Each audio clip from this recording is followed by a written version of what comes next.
Good morning, everyone. I'm excited to see that what I was looking for yesterday in Tesla is happening today.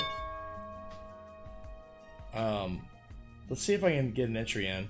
I was actually aiming for Tesla to gap up today and then patiently waiting for an opportunity in order to short. So as we can see, like, market open is probably going to provide that opportunity, but I'm going to wait for a large push to occur. Let's see if there's going to be some euphoric action.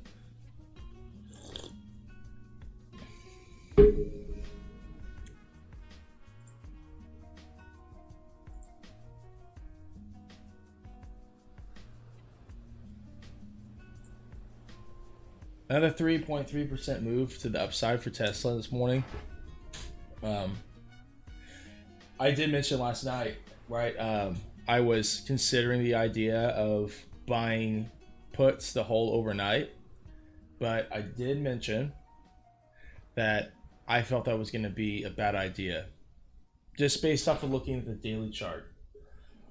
That Tesla had the opportunity to make another move up, but I didn't want to bet on it, right? Because again, I was looking at the 1 hour 30-minute time frames, and I saw no reason to believe that there was anything necessitating another move to upside other than, again, pre-market movement. So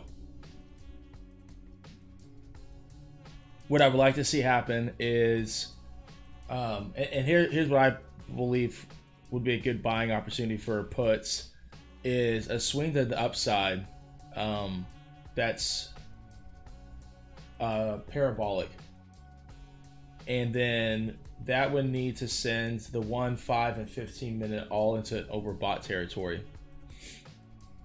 And I think that would place us at 140, which would probably be like a 5% increase in stock price. I think that would be euphoric for today and generally for the week.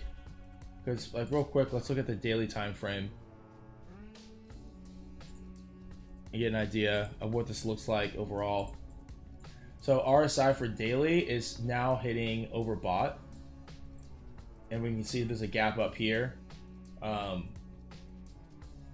I think I mentioned before, I would expect anything touching the upper Bollinger Band on the daily time frame to be like a first mark of some sort of resistance.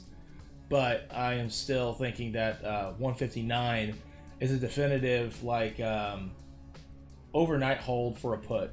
But anything up until 157, 160, I would not hold anything overnight, because I believe there's going to be more movement for a gap up. And the daily RSI on Tesla can definitely move a lot higher than you would think.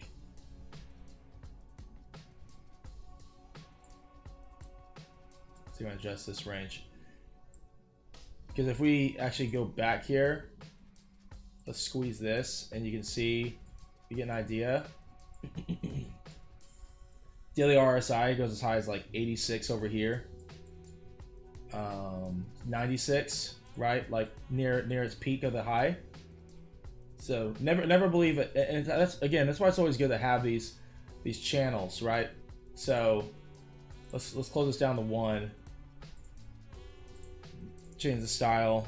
We'll see a little better here on the daily. This and let's go over to a weekly time frame. This channel here on the upper and bottom that I developed, this is certainly good to have, because you can see this has been growing. This has been developing since 21, I would say, and it's been holding pretty true for the most part, right? So we had our peak top of the channel develop at 415.5. Our bottom channel, we started seeing that develop around 225, really even 283, and it's just been following along ever since. And we had a jump here at 100, 102. And so again, that's why I'm thinking that if we follow, kind of traditional volatility, you can kind of mark this around like 240, 250. before there's a test to break through. So.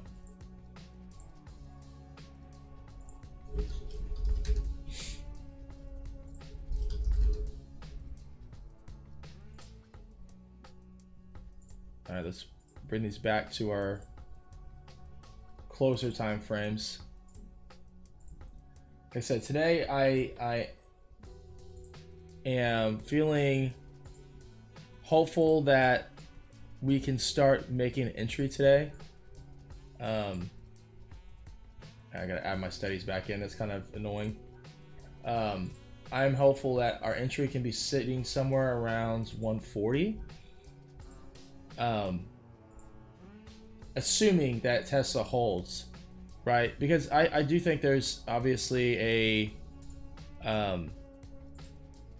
there's a case for Tesla to just go ahead and completely cave in because of how the time frames overextended on hourly and above.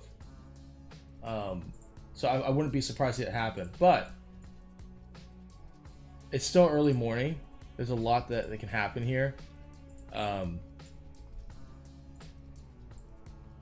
You see the 1 minute is just, you know, there's a battle happening here on the 1 minute candle. So let's look at the options chain real quick.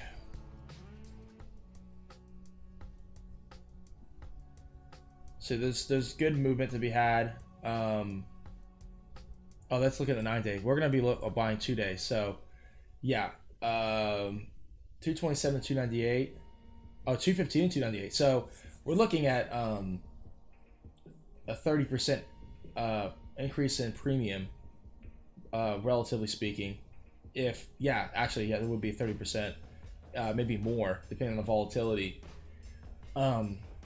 If we are correct about our movement here. So, like I said, I want to wait until we get a push up to 140, just like get a complete burn through this options chain. Because I do feel like that we could actually make a small wager. That's what I'm going to aim for today, is make a small wager. I'm not 10% of, because, these are 2-day contracts and we could get blown out. If we do hit 137.5 and above, right? Because if we're really looking at this from pre-market, 137.5 is the peak. So there's going to be an attempt to reclaim that if this is going to be around the 140, which could happen. A run to 140 obviously is going to be ridiculous. I would assume at this point. But if we do make that move, then I think there's a lot of opportunity to see this come back down and start retesting wherever lows of the morning starts to form or test. And we're still up 2.86%, right? So, like I said, this could be the opportunity to be shorting could already be happening right now. But our 1 and 5 is oversold. Our 15 is sitting somewhere in the middle. So there's definitely room here for it to kind of curl up. Because again, if we go back to 30-minute, we can see like it's starting to come back from overbought. But there, if you look back over here, there's nothing stopping you from, on the 30-minute chart, from just continuing to stay in overbought. And look at this 1 minute candle. Right, there's obviously still a fight happening here.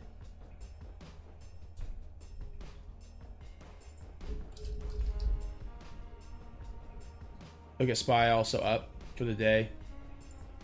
Not by much, but it's still something.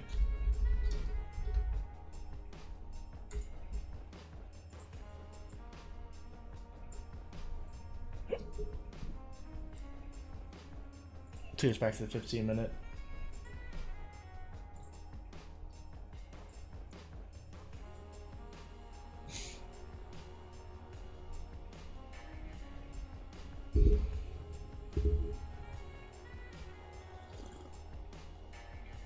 Also, there's really no news open today for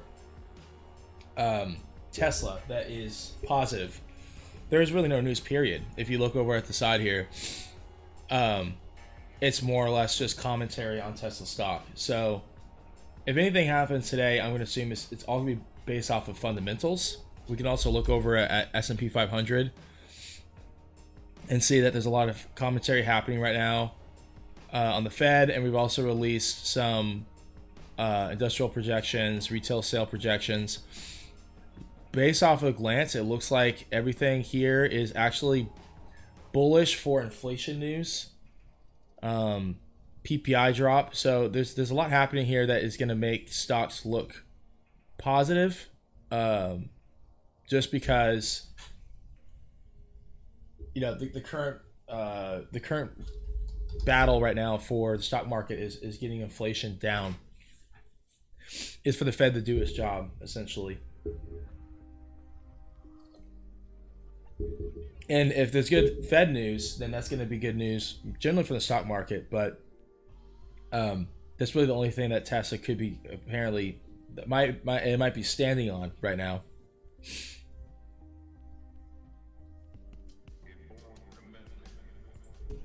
Just real quick, when I take a look at my solo entry here, there's a big dip in pre-market. I kind of wish it would have held.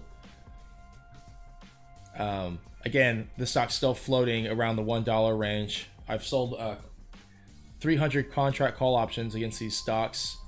These shares expecting the stock to just kind of travel sideways or below $1. You know, I could get blown out. I could watch this just jump up another 10% today. But the thing is, you know, Electromechanica is going to, you know, trade on sentiment a lot with Tesla and EV stocks. So if Tesla has a major move to the downside after the stock has already doubled, I wouldn't expect it to really gain too much momentum.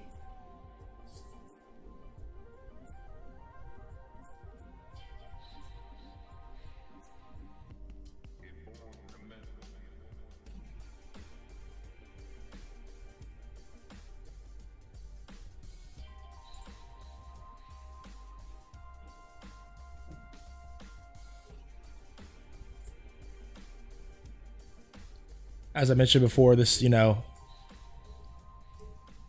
this kind of looks like the opportunity to see it kind of run up. Yeah, the 1 minute candle's reclaiming. Look at that, boom.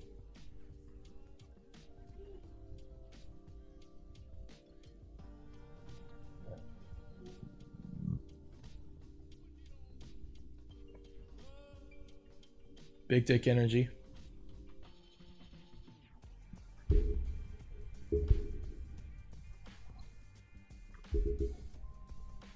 And we see here our 1 minute, 5 minute RSI charts are still like just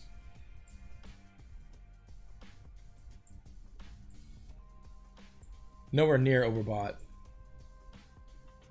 Let me pull these down so you get a little more range with them. Nowhere near overbought.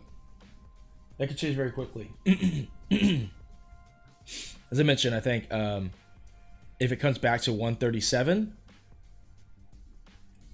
that could be the moment to sit and watch. Let's watch it. Let's see what Nvidia's doing.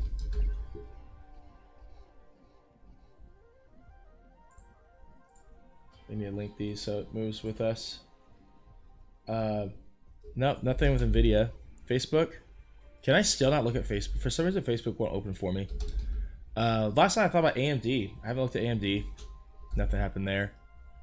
And let's see Microsoft.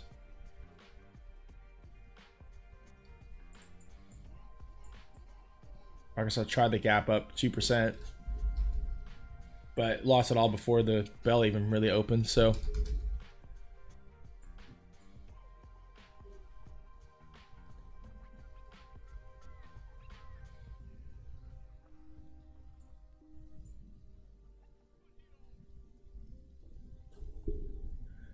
I won't lie. Here at this candle right here, I thought, I thought to myself, I was like, you know what?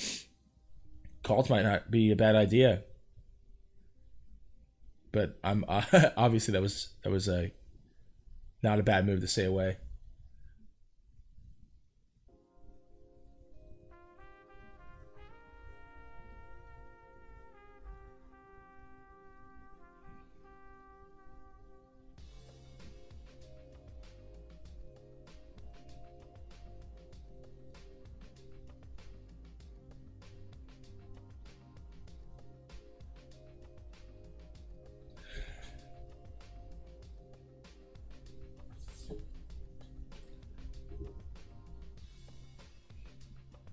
And that'd be because it wouldn't continue to run up just from those two candles, but that would be a scary fake out.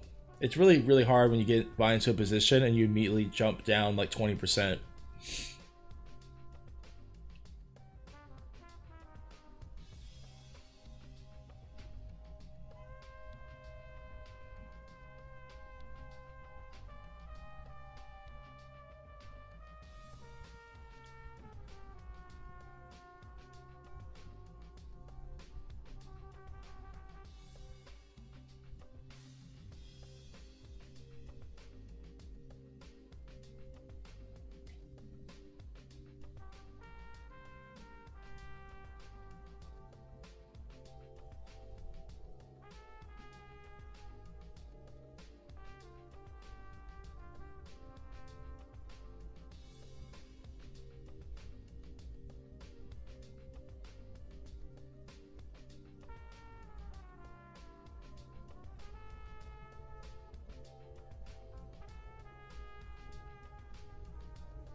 I'm not a big fan of making an assumption this early in the morning, but the second standard deviation VWAP here is has a tendency to be a strong bouncing point. And if you look at the 5-minute, it was very far below the 5-minute Bollinger Band.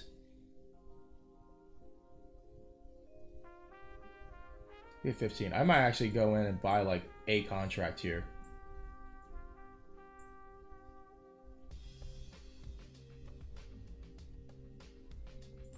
Let's go ahead and buy a 1 call contract.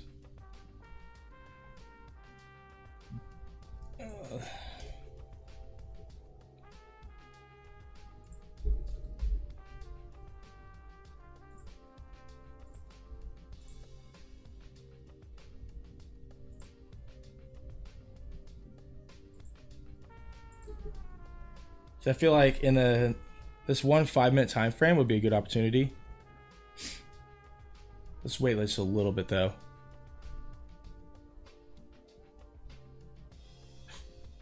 Could be a swing.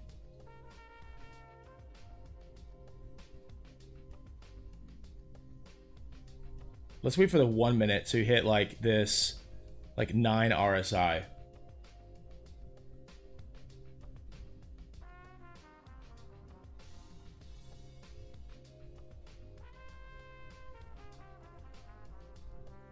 I'm still looking for like another spike down here to occur before I enter to a call.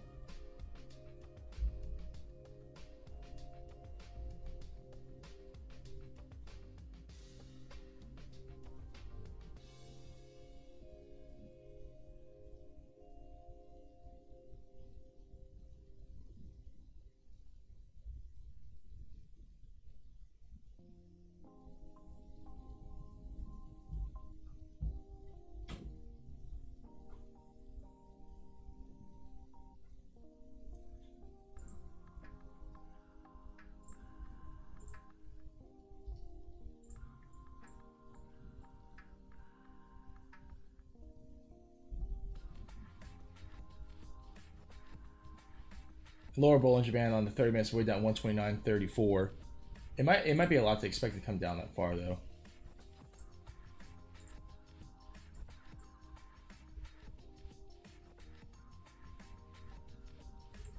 All right, let's go ahead and buy one here.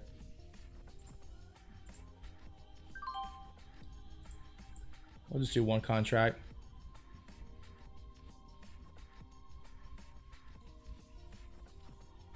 And we'll hold it.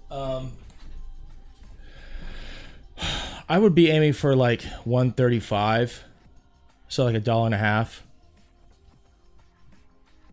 It might be ridiculous, but you know, let's have some fun.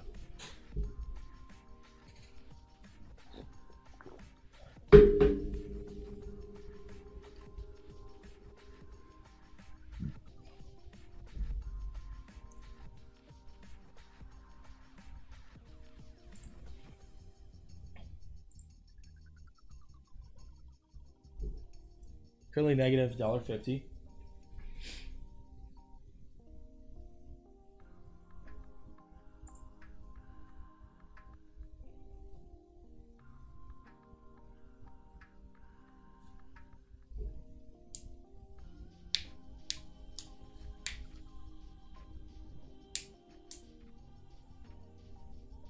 Good move. I like this. So VWAP is sitting right here at 134. Ooh, nice. Up 30.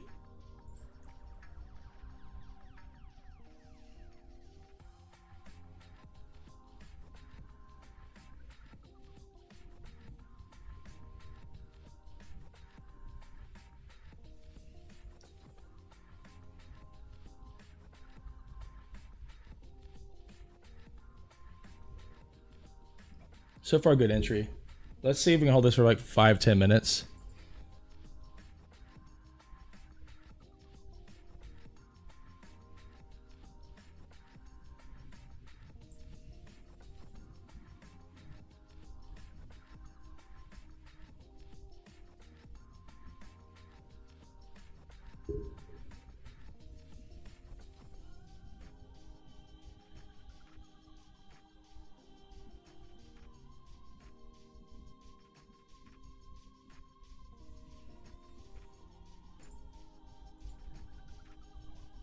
I was going to close this.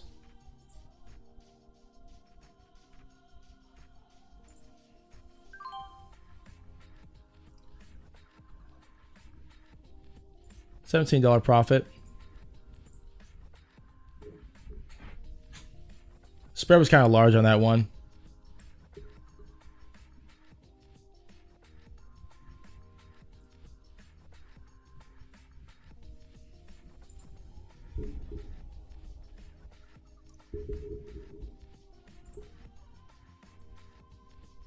That many green candles on the 1 minute, that kind of concerns me to sit and hold it for too long.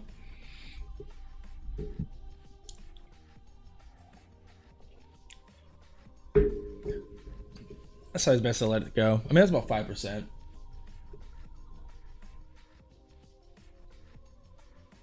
Yeah, see, I made the right choice getting rid of that.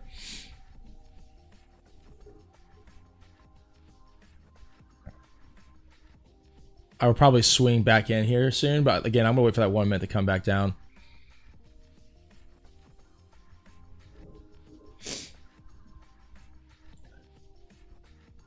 At this rate, might as well wait for the 15 minute to go oversold.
Yeah, $17 profit off of 240. I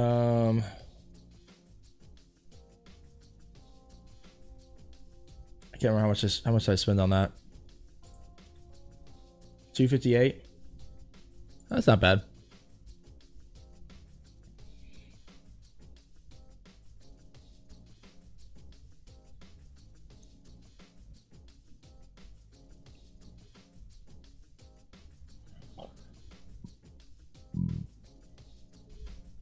I'm glad I made an entry. You know, I felt like there was gonna be a bounce. I went for it.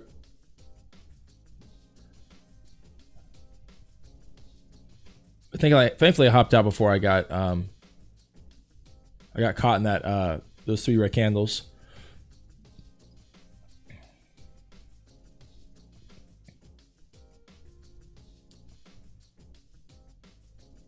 But I'm still waiting for like another move down here. I would say like closer to 131. 131.5.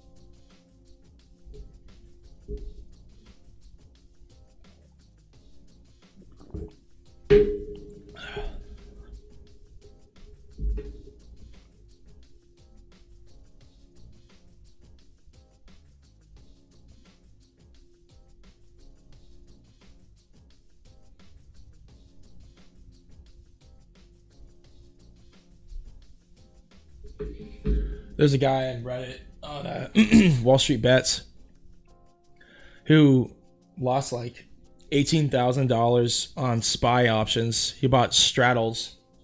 Didn't really necessarily work for him yesterday because yesterday was kind of flat. And he made a post saying, like right after, he said, "Don't worry, I'm gonna make it back on Tesla calls." And we're like, okay, you know, it's all fine and dandy, you know, if it gaps up tomorrow. And it did. I told him that, like, if it gaps up tomorrow, you're going to be, you know, you're going to be sitting in a good position. But, you know, the problem is if it gaps up and you don't sell right on open. And I don't think he sold right on open. I told him, if it does gap up, like, sell as soon as you can because there's going to be a drop in the day.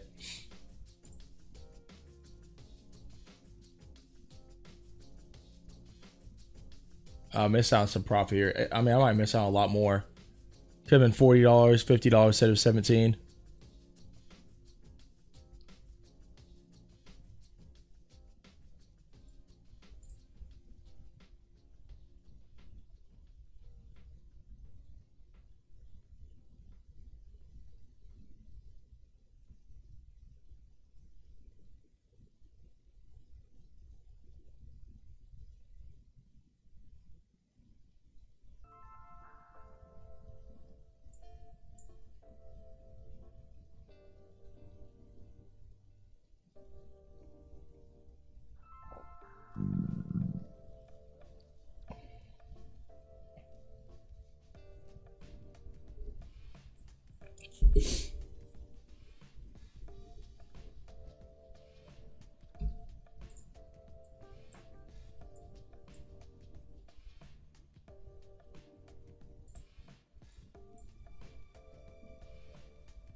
I did want a shorting opportunity, but you have to watch this and let it run more. I mean, VWAP here might be a good entry to buy a put, but there's nothing else showing up on the indicators that made me think this is the time to enter.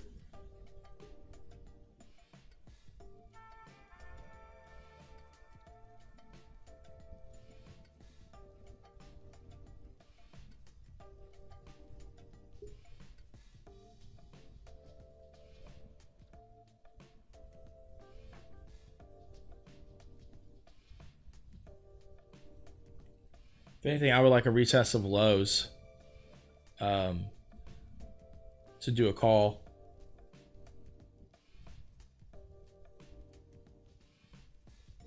Look at that movement. I bet those are over $3 now. 317. Oh my god. Would have been up $70. I really dropped that early. I got so psyched out. Like once we had those candles move, I was like, I can't get in. I can't stay in. I gotta get out. Watch it like double in price. Okay, because overall I'm still focused on a move downward today because of that hour long time frame and the 30-minute. I don't see today being overall bullish.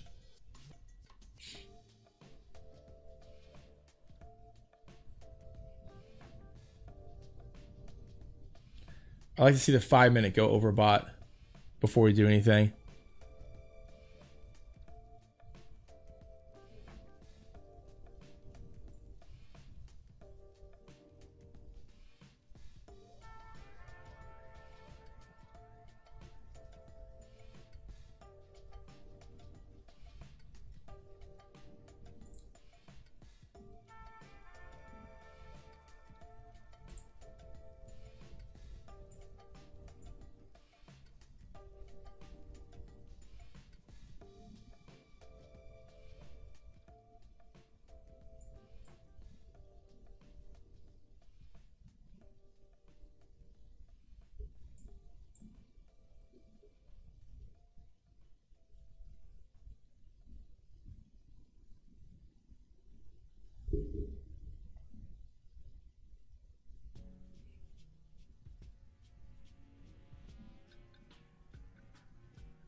And as I predicted too, solo over here.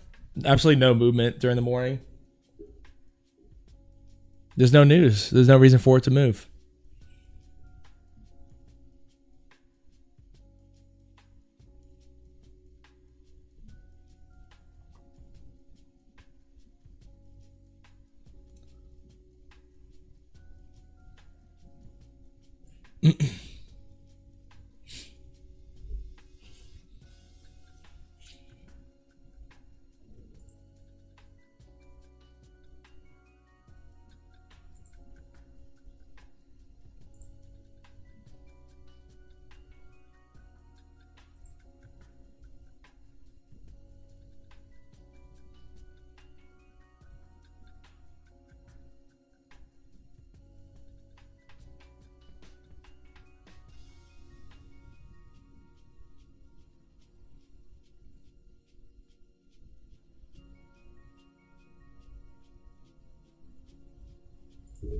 See what Apple's doing this morning. Maybe there's an opportunity here. Oh my Jesus.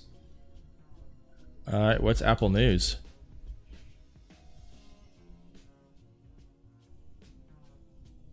The new HomePod. Okay, well, before we do anything here with Apple. Okay, 30 minutes oversold. We got wood pace. Wow, way over standard deviation. Daily setup. Not really overbought here. But we are about to test the 20 moving average at 139.45. So let's keep Tesla over here to monitor.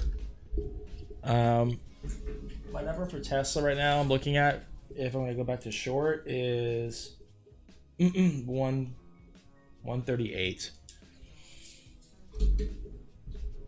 But Apple, I'm looking at 139. Let's say 140.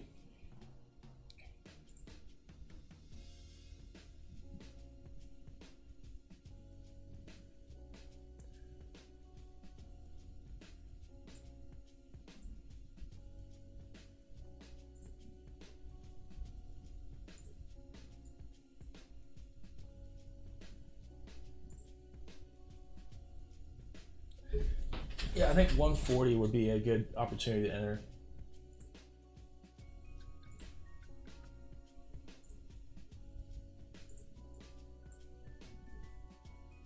Should be up here.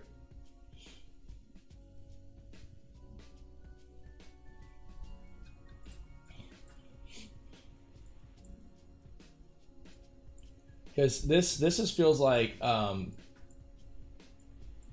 Apple, big institutions selling out for liquidity, or Apple propping the market.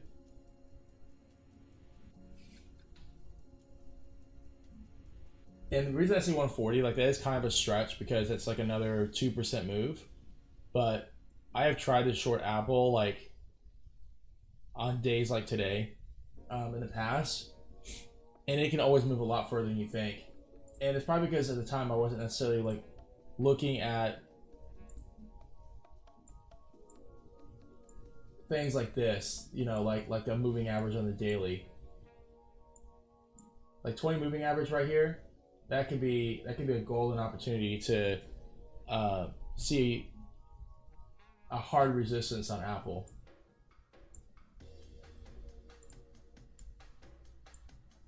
Also, that stance here, this has been support for Apple a couple of times in November and December. So could be one of those support becoming resistance moments. We'll see.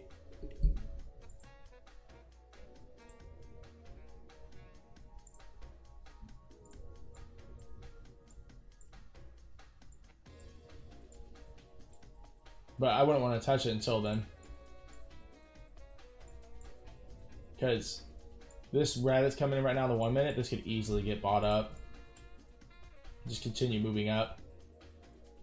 And you can see like this, it's just pushing this VWAP up. So like there's obviously like a lot of real action happening here. It's the average volume. This trend just tells me that this is really bullish.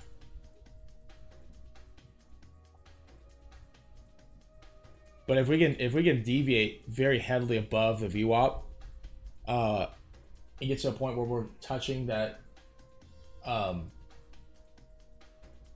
daily average, then there's gonna be an opportunity there to buy a put. I know that the title that said I'm gonna buy puts on Tesla, but that was more clickbait. I mean, if Tesla doesn't bring the opportunity that I would like to see, then there's no point in doing anything with it.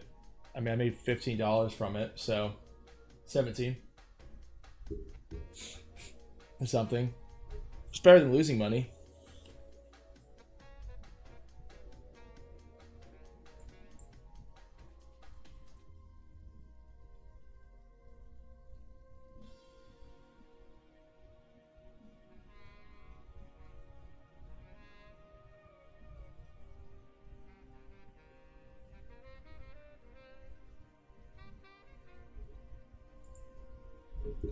Let's see what being said by the SPY news. Retail sales have dropped. Housing market index, it's up. Inventories are stable. Nothing really predominant in the news. And there's not really any news necessarily like super bearish towards retail sector. Then, you know, I don't see Apple having a reason to necessarily fall.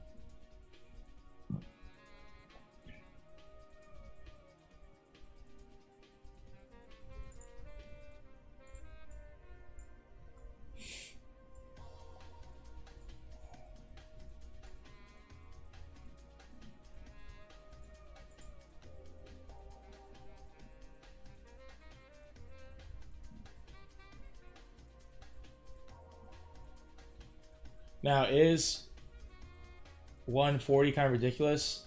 It kind of feels that way to me. But I mean, if you look over at the 5-minute chart, it's kind of feasible for that to happen. You know, anything looks ridiculous in the beginning of the day, and then once you hit the close, suddenly it seems realistic. You know, like we could be having like a pullback here, just because our 5 minutes ran so hot, but then we could still, you know, do another curl up. I never want to fight Apple. I only fight Apple if it looks like it's completely exhausted. It's like a Disney.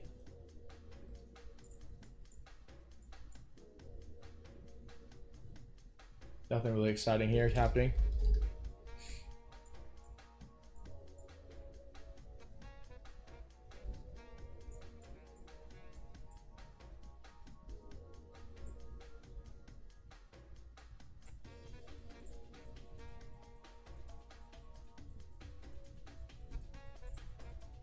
The reason I want to enter something like 140, like this wick here is great. This 30-minute wick. This is like $1 move. Just a great return for Apple. But based off of what I'm seeing, what I'm trying to do with Tesla is I want to enter at something like 140 and get like a $2-3 move down. Because what I'm aiming for, my strategy has been is to risk less capital and make a larger return. I'd much rather wait for like golden opportunities to arise, where, you know, if I'm aiming to make $200, $300, $400, I would much rather do that only risking $200 and make an asinine return. But that only happens if you are being patient and going in for golden entries, which I do feel like 140 would be an obvious entry for Apple, just because of that 20 moving average on the daily chart. And I don't think we're in the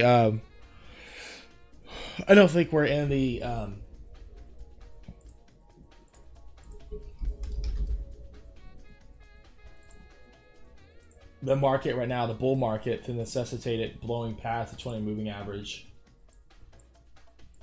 Likewise with Tesla, right? Like I think a really good short would be 157. That's why I'm not optimistic about going short with Tesla, because I think it still has more room to go. But Apple is coming a lot closer to a headwind right here at 139.52. That's why I would like this. I would like to wait for 140. Wait until it gets to that like psychological number, and then dive in.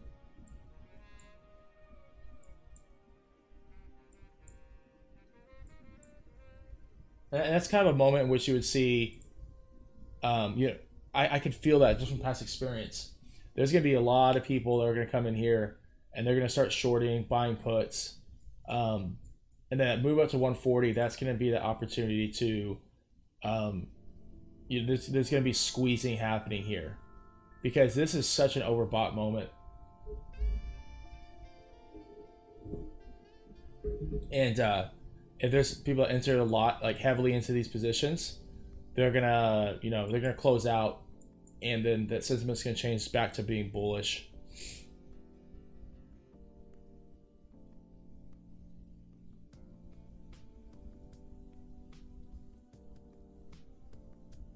Right, and when I'm playing it this safe, waiting for a range where that ever happen, I'm being deliberate in that. Like, yes, I'm gonna miss out on a lot of opportunities here, but my philosophy with that is if there's a movement that occurs that shouldn't happen, that just seems unrealistic, then reality will come down on the stock.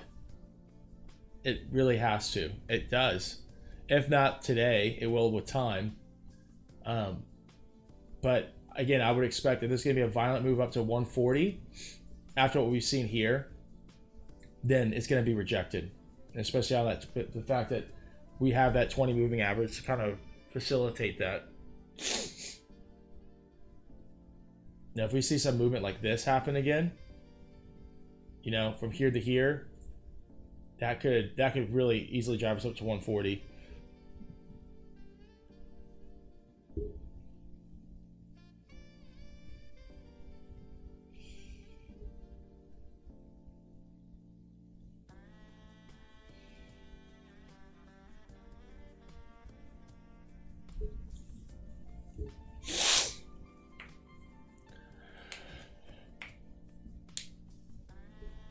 So that drop, that movement though for Apple put, that was a 30% gain from trough to peak.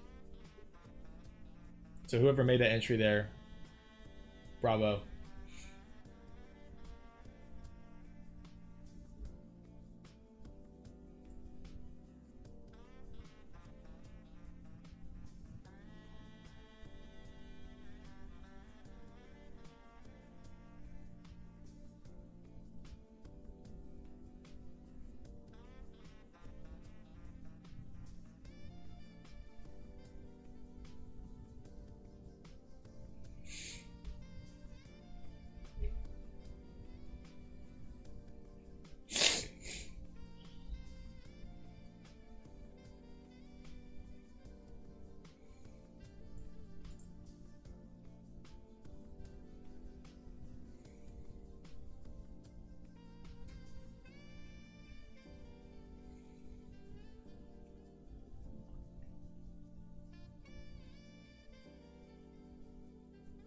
If anyone's watching the stream, man, chime in and say hello.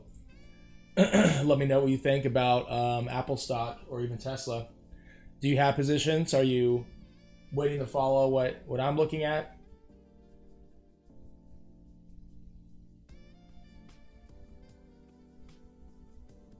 Do you think that watching charts and day trading is the most boring thing in the world? Because I would say yes, it is. This is not exciting unless you are somehow delusional like I am to think that you're capable of making consistent money with it.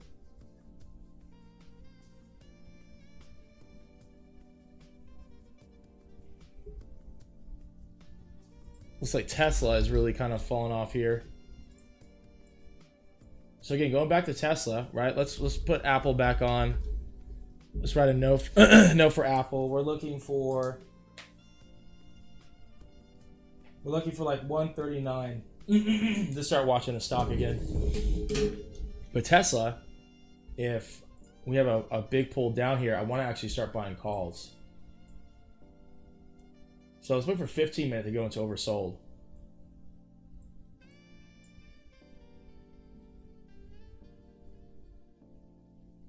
Because if Tesla goes red, I don't think it's going to stay red today. I just don't.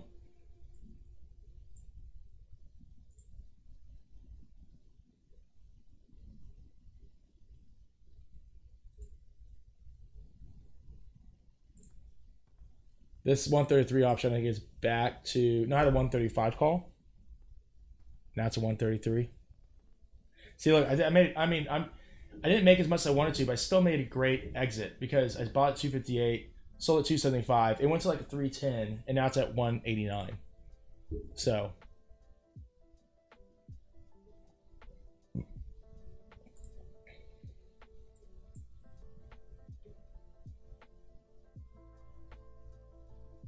And these poor guys that bought Tesla's options early morning, you can see 429 down to 257.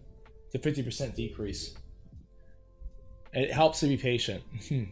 It pays to be patient. So let's look at a 30-minute time frame because we still have a lot of time in the day. So 30-minute is cooling down. But lower Bollinger Band, for if we're looking for a 30-minute bounce here, is 130. Could it come to 130? Potentially. Daily RSI is still not like really that oversold.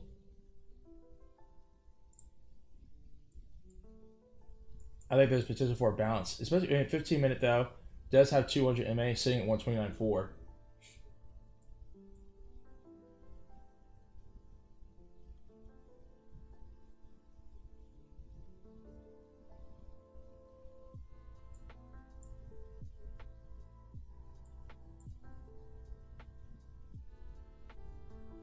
I would say I will make an entry if we come down here to 131.55.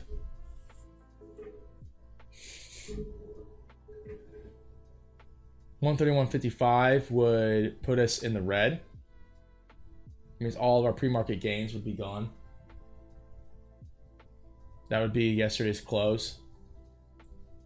And that could be an opportunity for a lot of people to want to try to enter.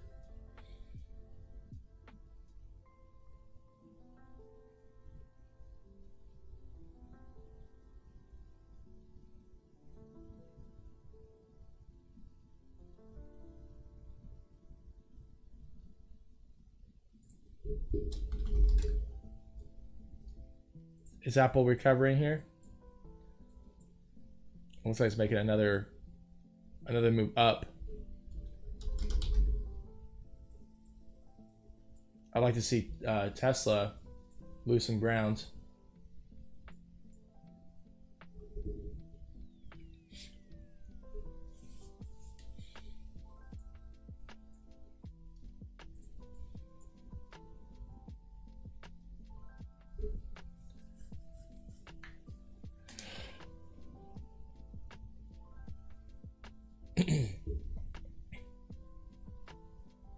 Because what I think could happen here with Tesla is a loss of pre-market gains and then a really strong push up to 137.5. Like I could see there being like a $7 move. It happens a lot. It is not uncommon to see that happen, but I want to see the 15-minute close oversold.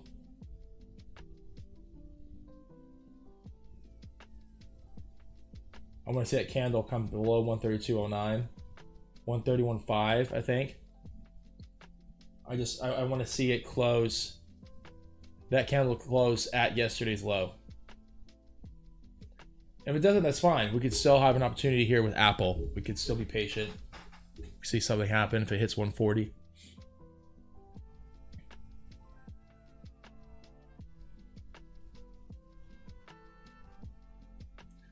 I gotta take a shit, so I'll just look at this on my phone.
Okay, I'm back. Had the dookie.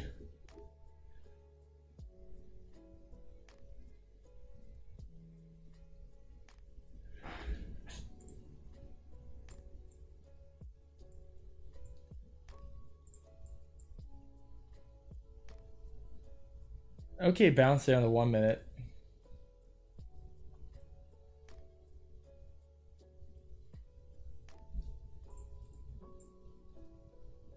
Thinking another spike down. That's an entry for a call here.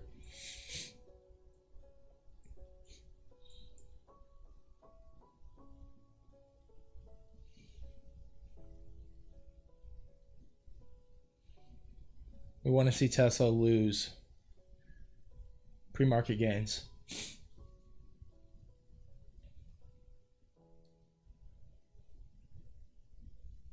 Because we also know max pain is 133 for this Friday. So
I wonder if that guy's responded to me when I told him he should sell his calls.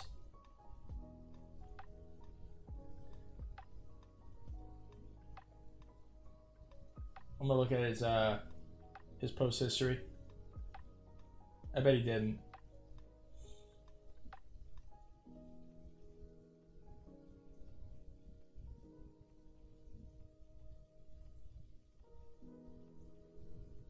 Only comments I see on his Reddit account is buys at $5. It's at $5.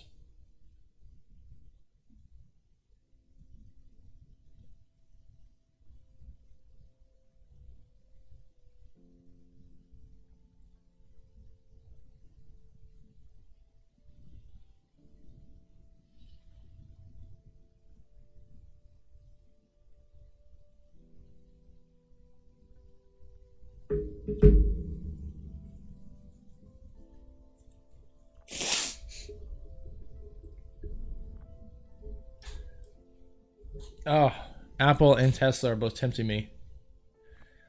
I feel like I'm about to enter a call on Tesla and a short on Apple. Apple is it's trying to reclaim that 138.6.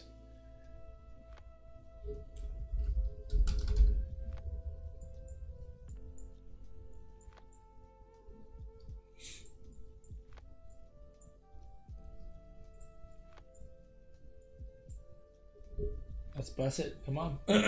Break it down, baby.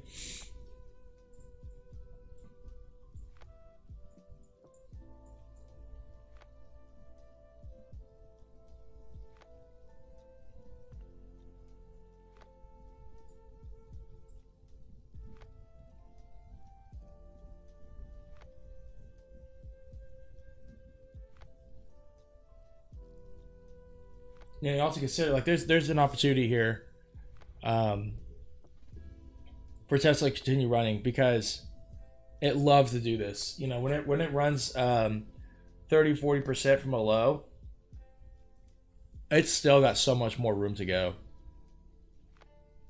Tesla trades like a penny stock.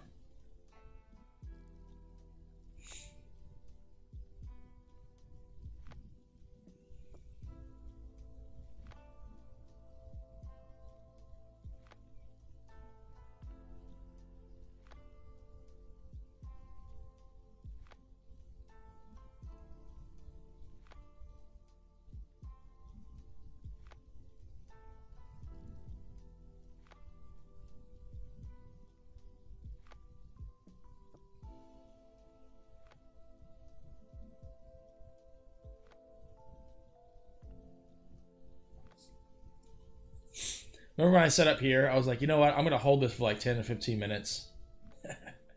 And I did not. And thank God I didn't. Instead of making 17 bucks, I would have been down 60. Bad news bears.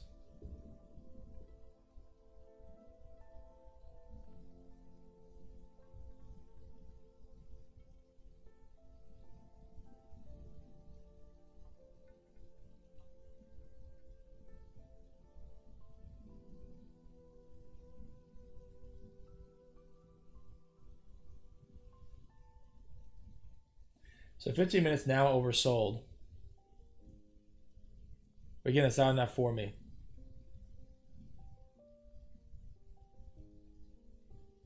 I want to see a drop below 131. 131.5.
Oh, come on. This just feels like a fake out.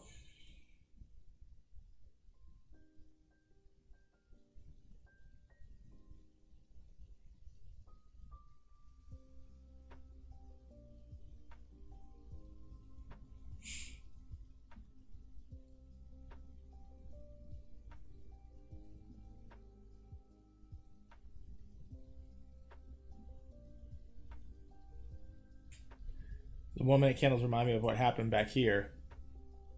You probably get another couple green candles and then just like another leg down. I wouldn't have any faith in this if you were going along.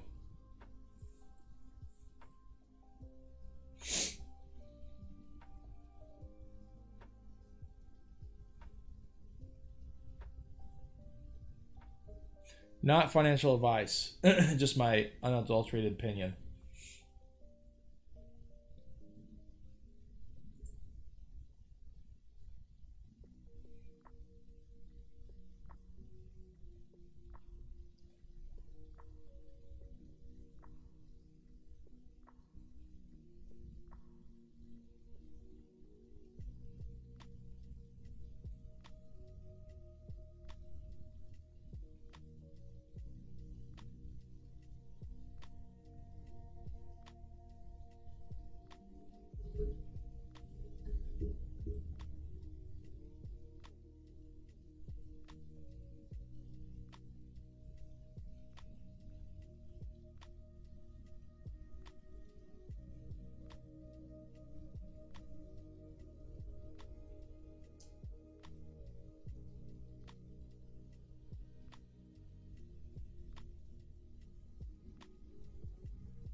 Whoever sat here and bought calls in the last 15 minutes must be sweating.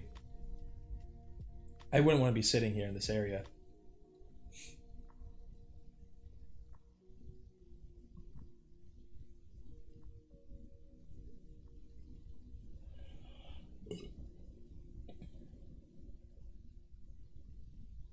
I could easily see like a large candle, like a large wick on the 1 minute pushing down to 130.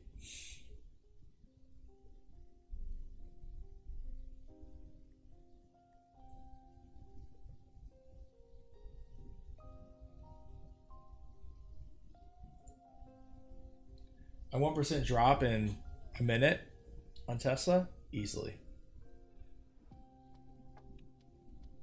Look at that, new lows, as I predicted. Let's see if we lose pre-market.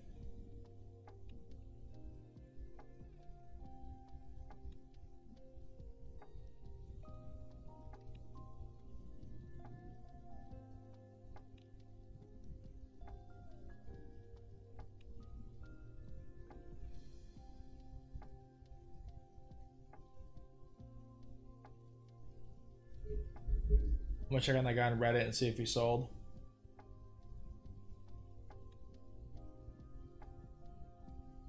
He has not commented on my response. I'm gonna make the assumption again that he did not sell. Poor guy.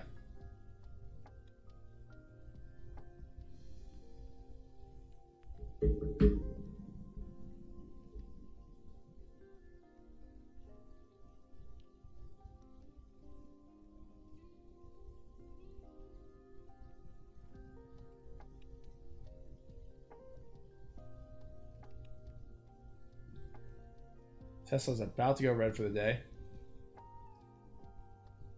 There it is. We're now red.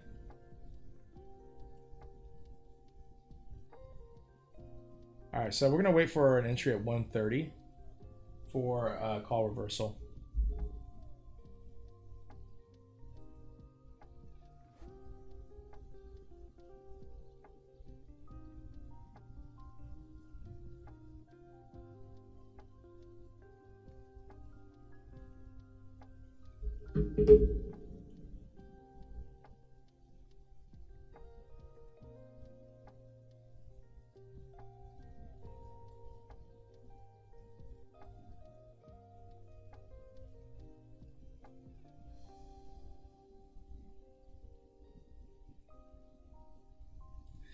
Just remember, guys, as I said yesterday, if you think it could go low, it can always go lower.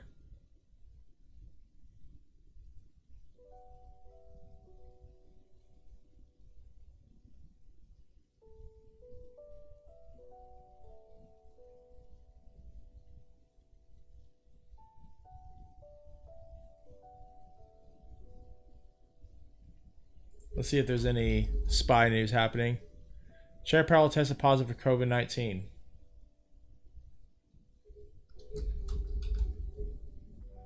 Don't know how much it's going to affect the market in general, but you never know.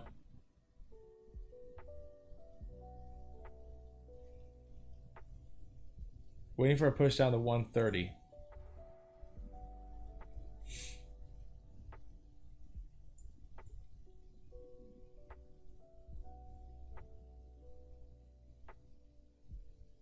$15-minute hour sign now at 17.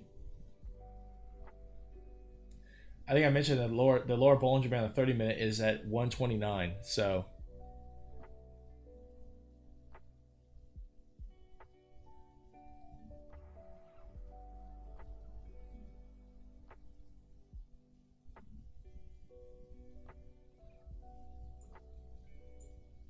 Tesla bulls probably not happy this morning.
130 is getting very close here.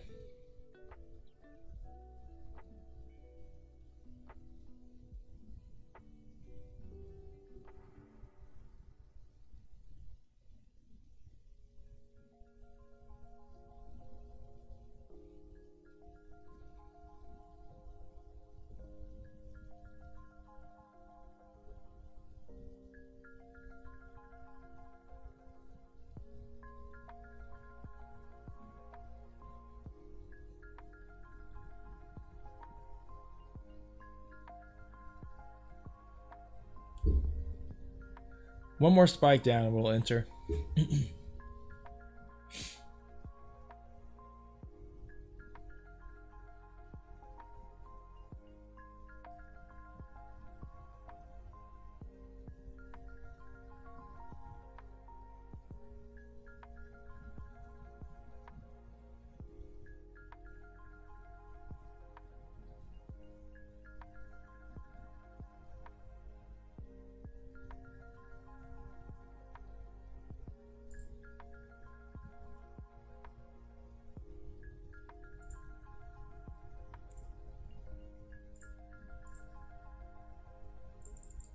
Going to buy 2 contracts here.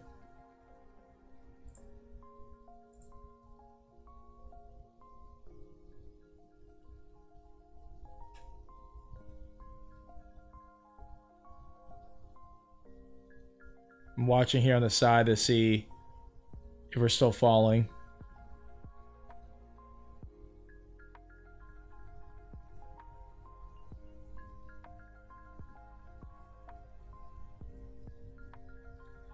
$121.5 is definitely an in.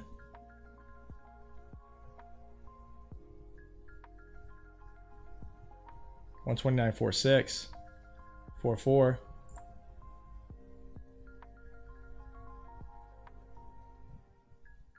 You're still holding out. 3.7.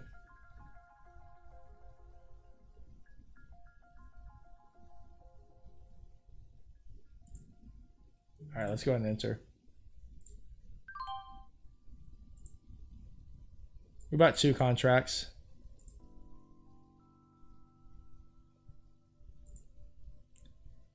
Let's do a quick chart on this.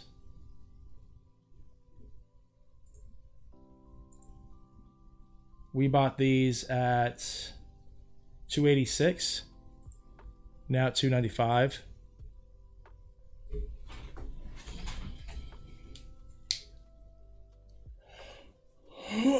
You see on the 15-minute too, we touched on the 200 MA, the 15. Let's see if we can get a reclaiming of this candle.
What's the bottom of this so far? 278. And we bought at 286. Okay. Not too bad. I want to have some confidence in this moving up. Just looking at that 15-minute MA. A lot of oversold here happening. And the 30-minute isn't oversold anymore or overbought anymore. So I'm not too concerned about that.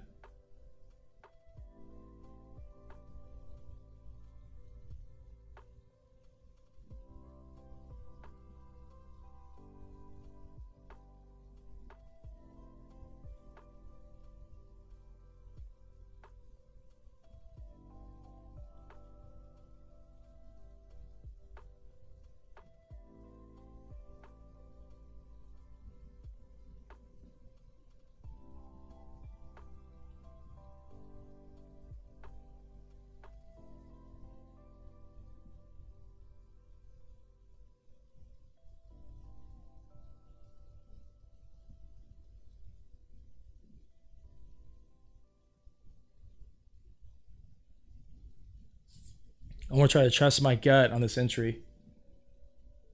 Hold it longer than I'm normally comfortable with, but I've been waiting a while to get in here, so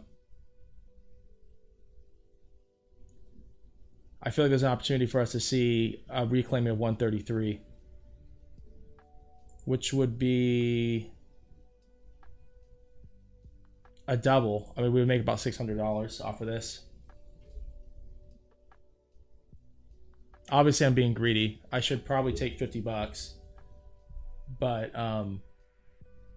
let's test it out today. See what we do.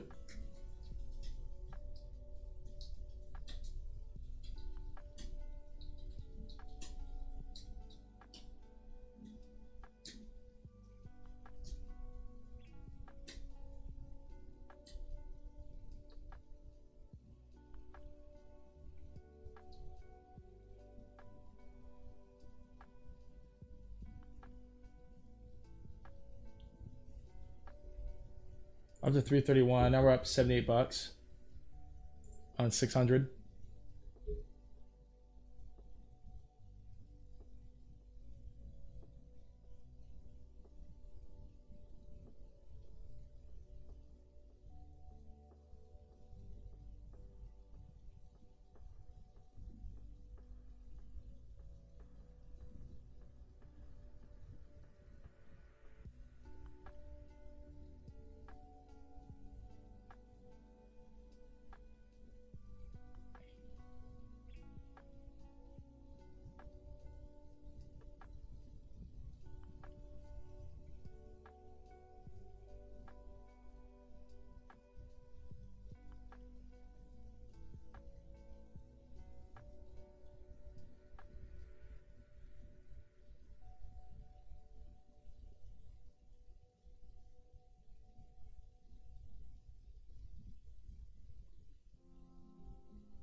I'm tempted to get out and take a profit here. I mean, it'd be about $40, $43.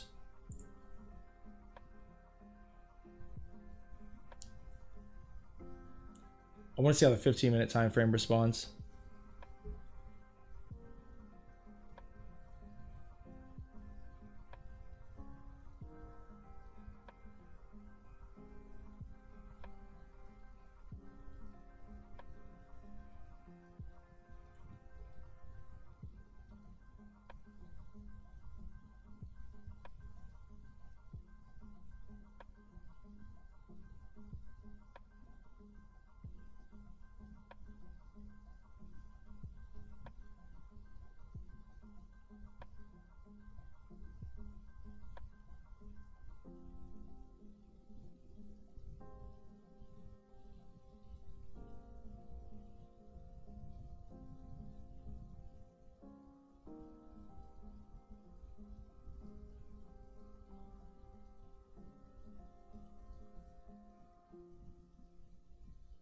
Getting out 135 would make me feel confident to sit here and hold.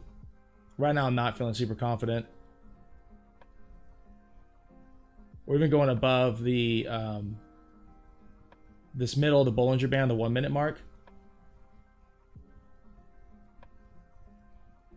I just have a feeling that we could retest VWAP at 133.55.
It might be trying to make another leg down.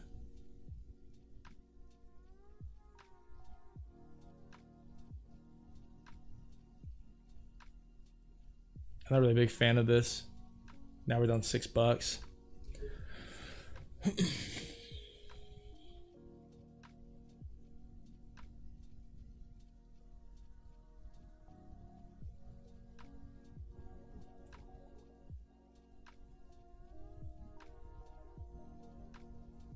We'd love to see a 1 minute candle push 20-30 cents. There we go. Above 130. Kind of drag us out here at the bottom.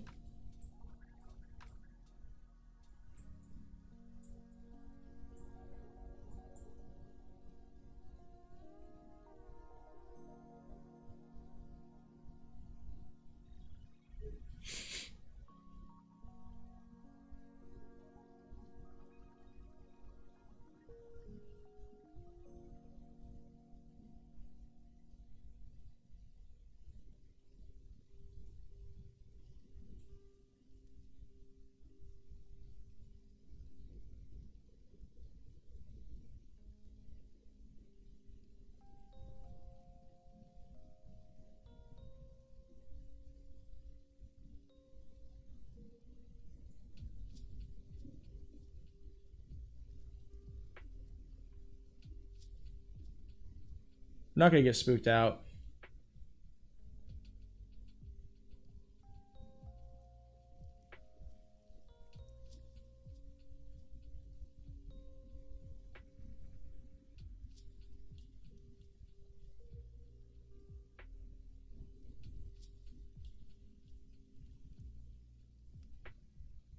We have a lot of conditions here giving favor to a swing up, so we're just going to hold on.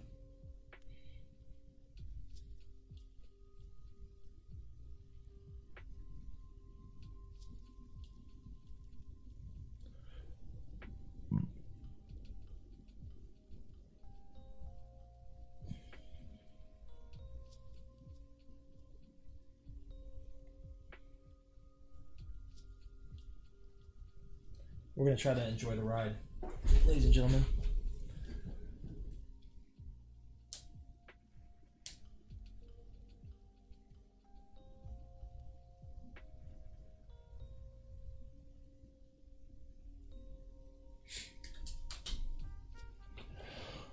Oh, come on.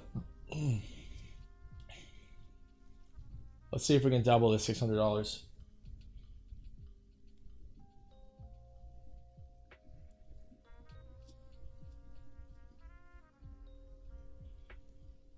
Or more. You know, if we can run the 137, we would probably triple it.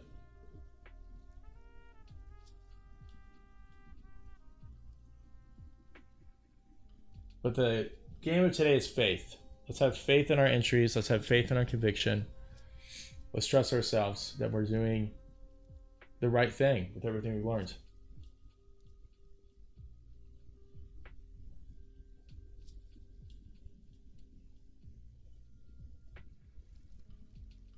Again, 135 is first price target here.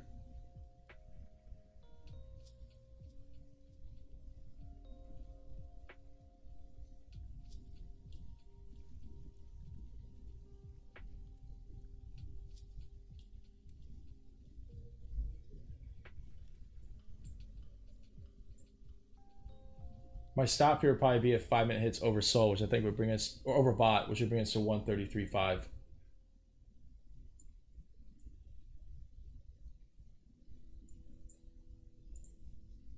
Now currently got 90 or 73.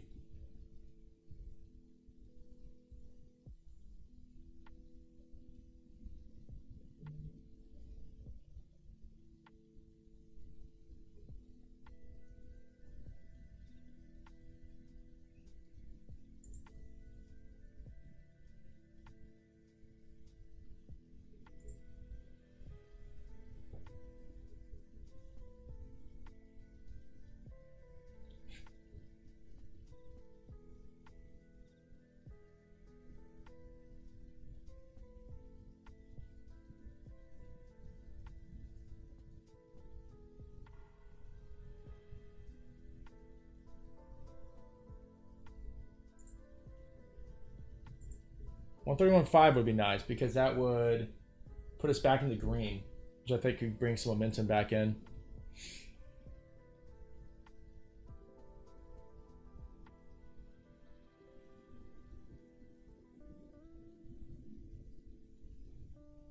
Today could also be this morning movement could also have been a fake out to really drive out bulls.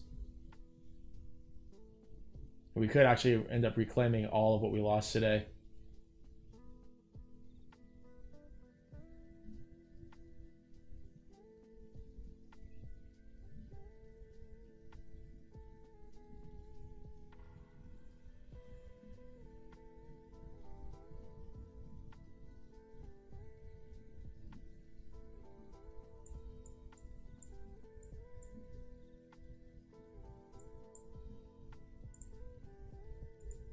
All right, let's go ahead and exit this.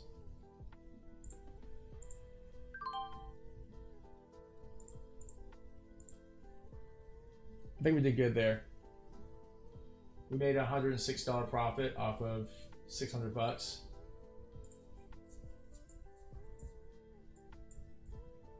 I have a feeling we could see like another leg down, but I want to stay away from that. But profit is profit. We want to stay profitable.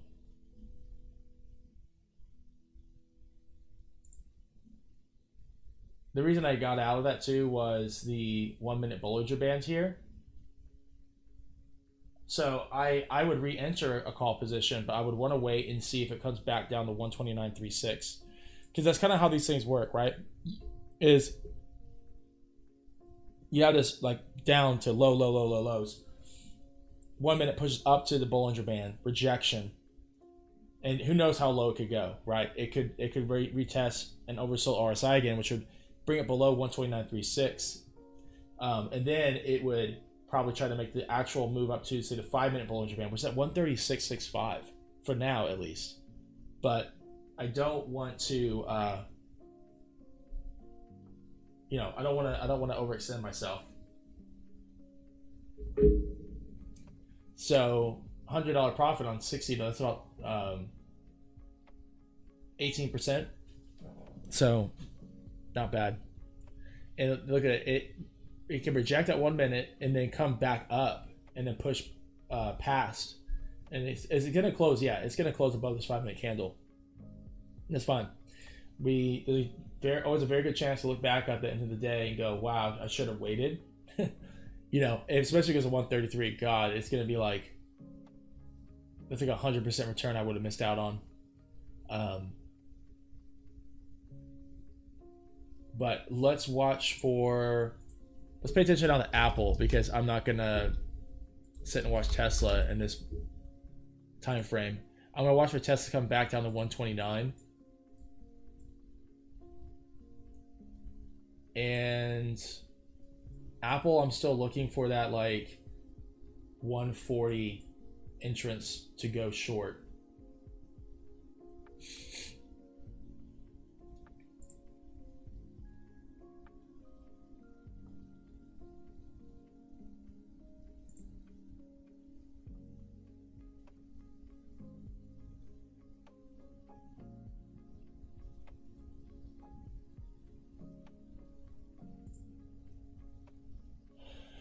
Let's see, we got any other stocks making some lows here today. We might be able to reverse.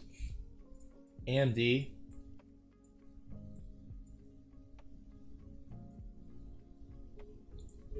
Let's check Meta. Meta took a little dive just now.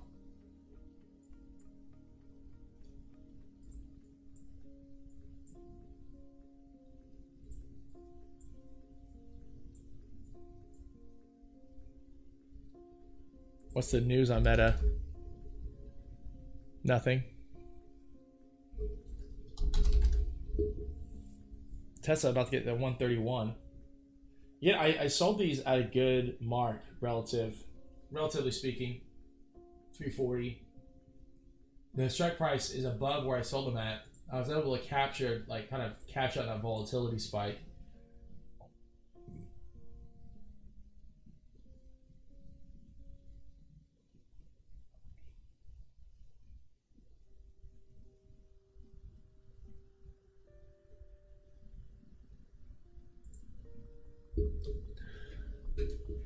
feel like there was a good opportunity here to enter a meta call swing.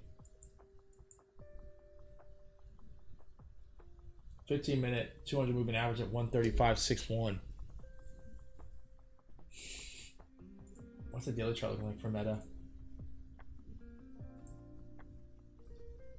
Very, very overbought. 88 to 134. It's almost double from its bottom.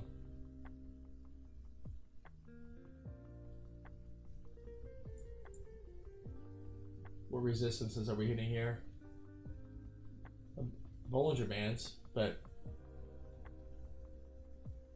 I don't know if I want to continue to short it. Let's check SPY. SPY could be hitting some oversold territory here. Let's look at the 15-minute.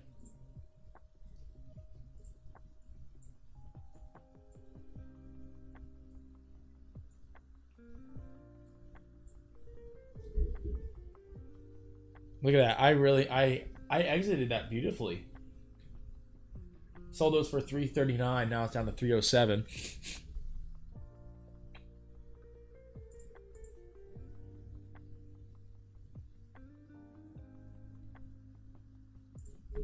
Let's go back to Tesla. We might make another trade here.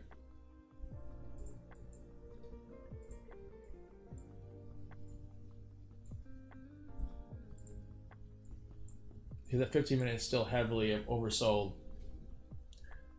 Let's see if it... I'll just rebuy those calls, honestly. The 130s. But we're going to wait. Let's see if it spikes back down below 129.38.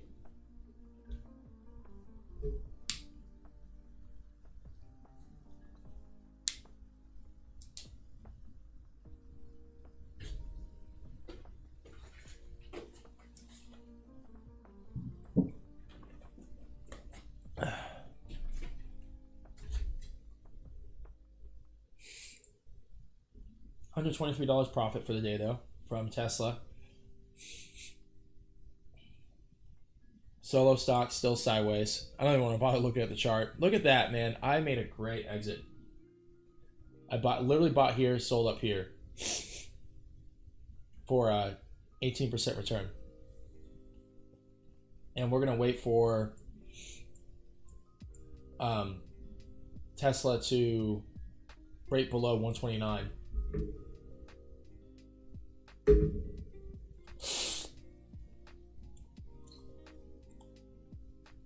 Because I still think it's very oversold here on the 15-minute time frame. Let's look at the 30. Yeah, oh yeah, and it's going oversold on the 30, and it's about to close below that Bollinger at 129.25. Let's look for a close below 129. That's what I was looking for originally. So.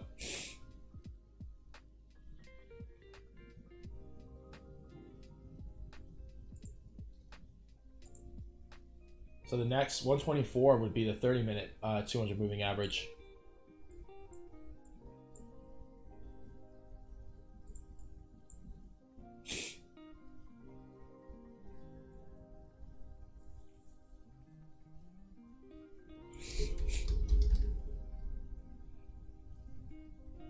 Still keep an eye on Apple, right? 140 for a short entrance. Now it's at 136. I will say, if I do another Tesla entry and, you know, cut out with profit, I'm gonna be done for the day. Making $123 since 8:30 this morning. I think that's respectable.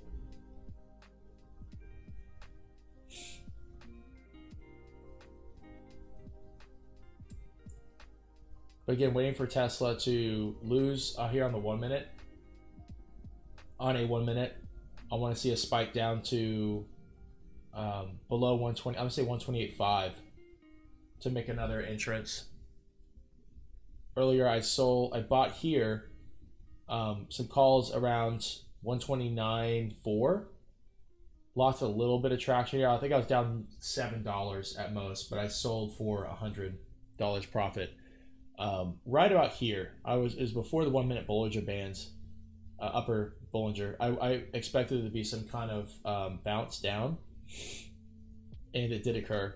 Right, I actually had a little bit of FOMO when I saw this happen, but I know from past experience that it's probably not going to go anywhere good if you're long.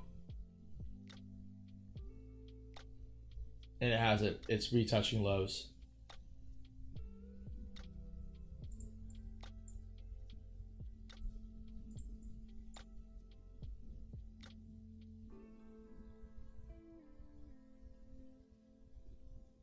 I really feel like 128.5 is going to be a good place for you. I mean, really, this is a good place too. I think if you are willing to brave through another leg down, I'm not.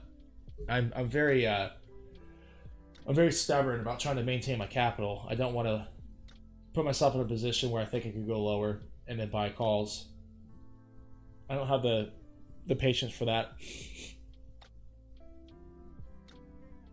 And after, Tesla has moved 30% in the last 2 weeks from its low, and I would expect there to be some profit taking. I would expect some people to be skittish about holding on to their shares, especially as I think this week we're going into more Fed minutes and talks about inflation news. I think there's too much on the horizon really to facilitate Tesla moving higher, but there's always volatility.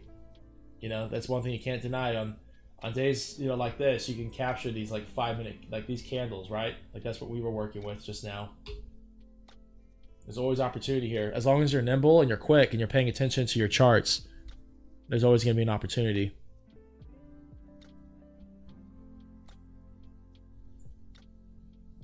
And we're always going to be looking for capital preservation, right? Like that's what I'm aiming for. If I'm putting down $600,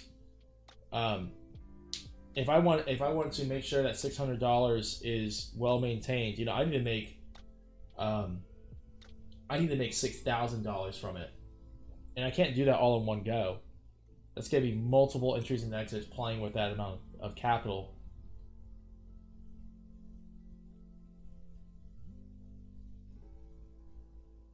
That's why we never want to do anything reckless. If we're making an entrance and we're seeing a 10-15% profit, we want to cut.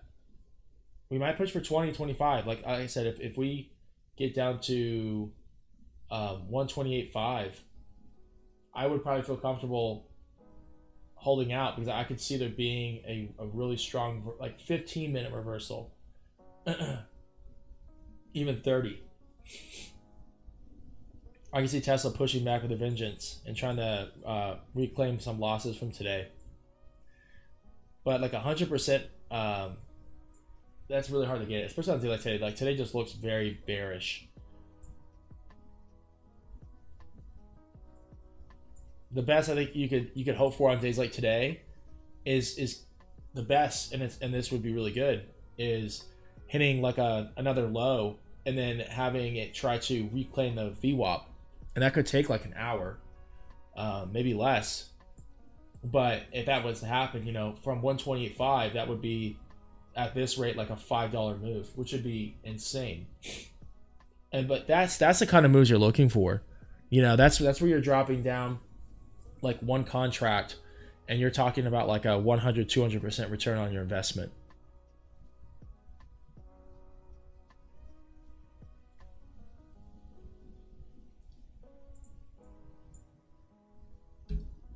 Which would be great. That's what I was aiming for when I bought those contracts initially, right here.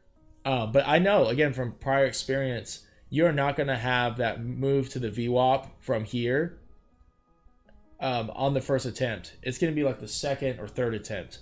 I'm still expecting there to be another retest of lows here on the 1 minute chart before we have an attempt to go all the way up to the VWAP.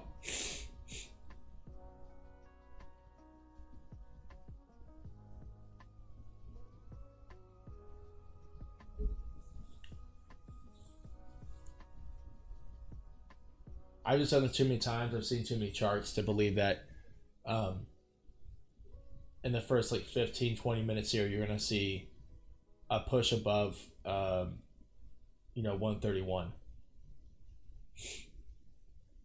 I wouldn't put my money on it. It can happen. I've seen it happen, and I've had so many entries just run away from me. Beautiful entries because I was waiting for that second or third confirmation, or test of support. Didn't get in, and sometimes that first time it's gone, and you have to sit out for the rest of the day because you missed your mark.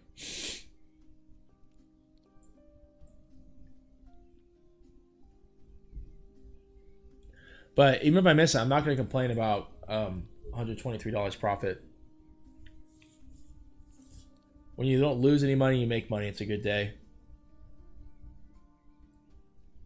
And I would say my last 6 or 7 trades have been profitable. And I want to try to maintain that.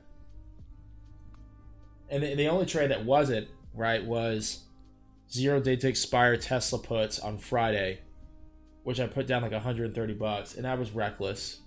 I was up like 600 for the day, and I thought, you know what, I'm gonna throw some money at the wall here and see what sticks, and it did not stick. I was trading on some fundamentals, but it was still reckless, especially considering a 0 days to expire, and there's like an hour left in the day. A lot can happen, and when you have an hour left to trade at the end of the trading week, you can get some really, really unexpected moves. I should have stayed away, because like essentially I've made back what I lost on Friday, but that's just a complete waste of time. It's really not worth ever doing anything it's like super reckless, like throwing in a large amount of capital. I'm playing here with like, at best like 2% of my funds. And it's not even my cash sweep vehicle, right? Like I could, if I wanted to, I have $1,800 available. I could throw that in, but that's risking a lot. Maybe not so much on a 2-day expiration, but I am still not confident about holding Tesla options overnight, especially a 2-day expiration. I would need a rather drastic move overnight up to make that worth holding on to.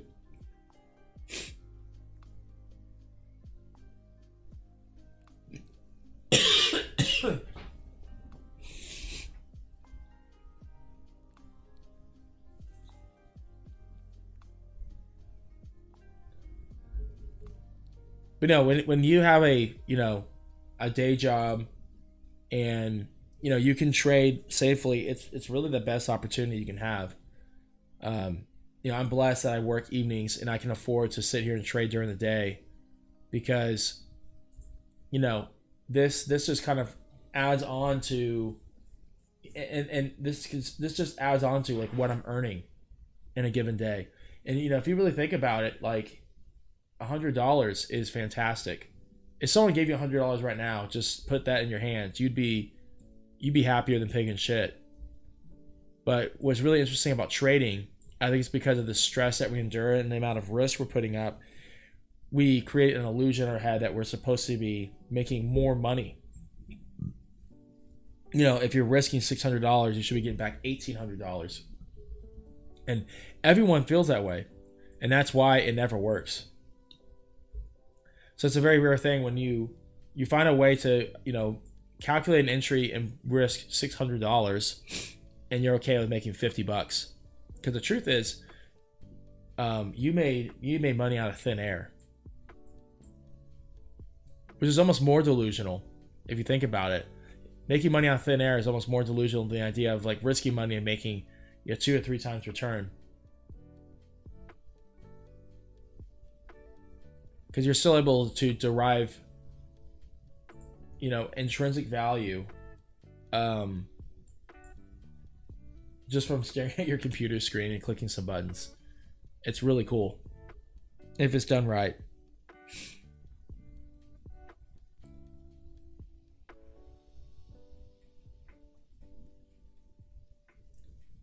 And believe me, I've only learned this from years, at least a couple of years of being extremely volatile in the market. I used to enter and exit at any opportunity that was given to me. Never really paid attention to um, any trends or indicators, and even if I was never patient about entering. Like, we saw that my first entrance, I believe, was here, 129, 3, 129, 4. But there was a time where I would have entered at any point back here. I would have been buying calls here, here, here, here. It didn't matter, and I would have been just getting completely swept up.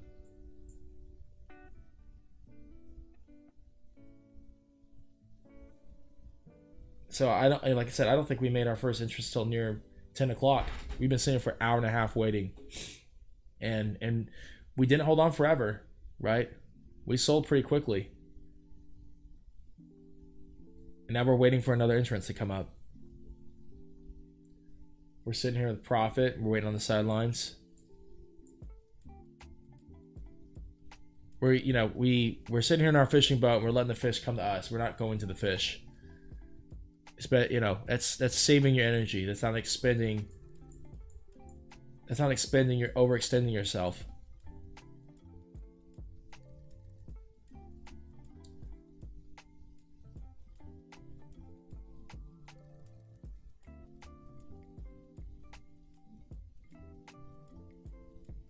And we see here on the 15-minute chart, it's easier to see this 200 MA. That's been a pretty good area of support. And so I'm going to assume that if we do close well below that, like 129, 128.5, that this gives me an opportunity to see that become a retest for a resistance. And if we break past that, then I do think that 131 and 133. Because the thing is, what I've noticed in the past is 2 deviations from the VWAP are really what you want to look out for. If you're waiting for a call entry, you want to try to bounce off of the second VWAP. And if you're looking for a short, second VWAP is generally where you're going to be trying to watch for a pull down. And if they pull down, pull up, they're usually going to try to go down towards the center mean.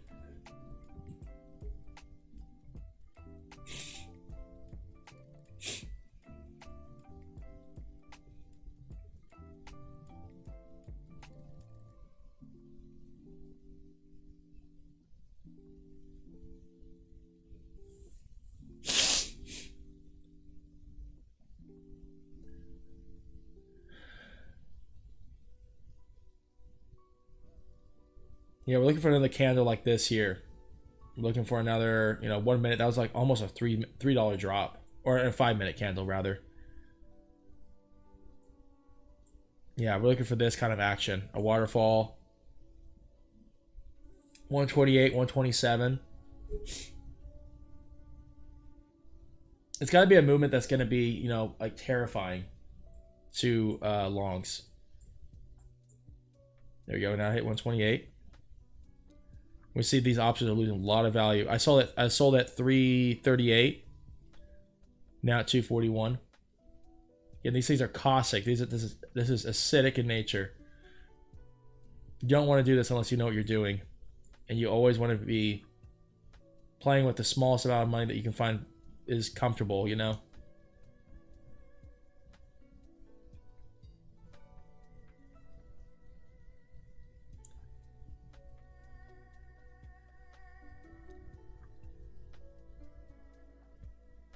So now we're gonna look for 1 minute oversold for our entry. All these other indicators are lighting up. Let's go back to 30 minute. 30 minutes still. Pushing down that lower Bollinger Band. Below its 50 moving average.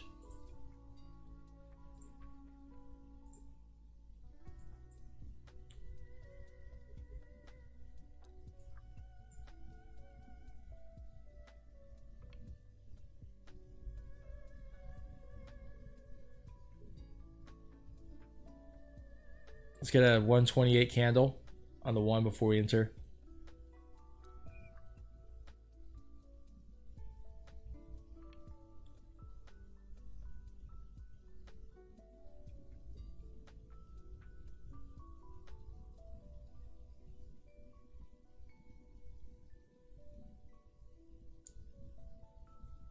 I would still buy 130 calls because again, I would expect to move up to 130 for 128.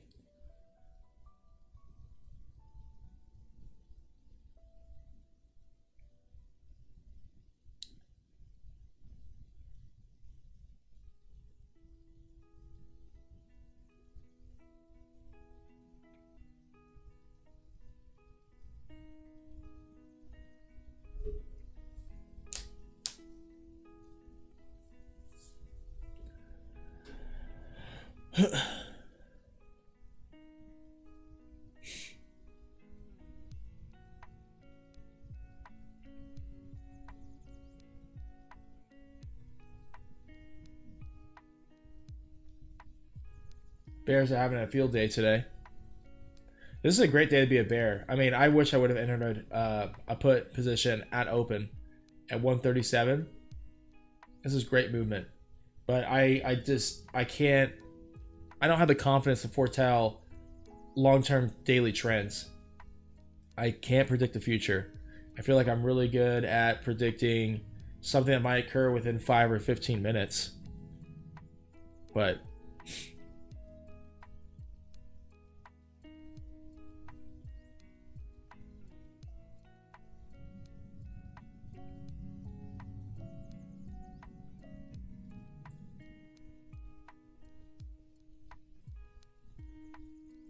right, and this around here might be a good time to enter, but again, I'm going from the philosophy of it can always go lower, and that's why I feel like 128. 128 is our entrance.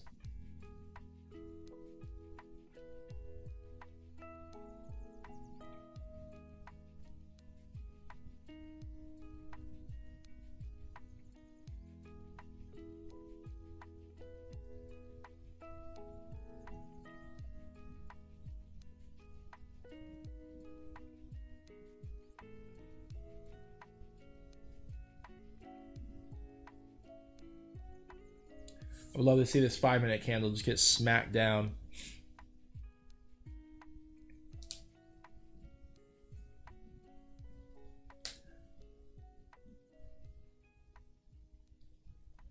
Lower Bollinger Band 5-minute chart now sitting at 127.91, which is around 128. I would say we could hit 128, but we could actually see a pull down to 127.75. So I think we'll do what we did last time and just kind of watch for if there's a pull below 129. I'm sorry, 128. We'll watch from the sideline when we're about to buy our contract and wait for a 127.75.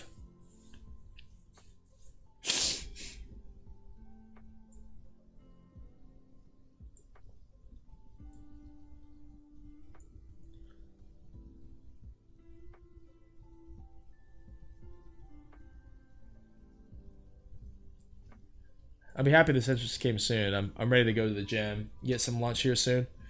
I don't intend to be trading all day, and you don't want to.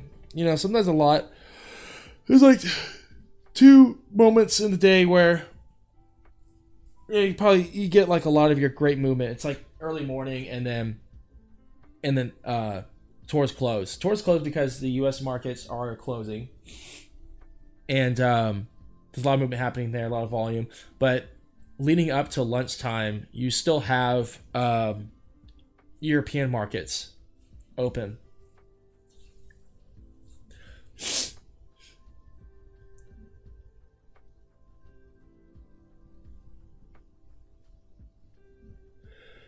A lot of European markets are probably trading up until 10, 11 a.m. our time. So, and they're generally going to be holding on to, and a lot of times these people in other countries are also trading on our markets, so they might be trading our markets about the time their markets are open.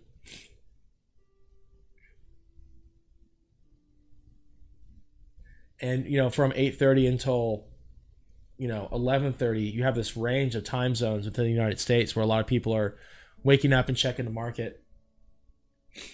Right now it's 8:30 a.m. in California. So a lot of people aren't even awake by now. They're just out getting up. They're going to see Tesla's down, you know, 1 and 3/4. They're going to see that all that pre-market loss. They might continue selling.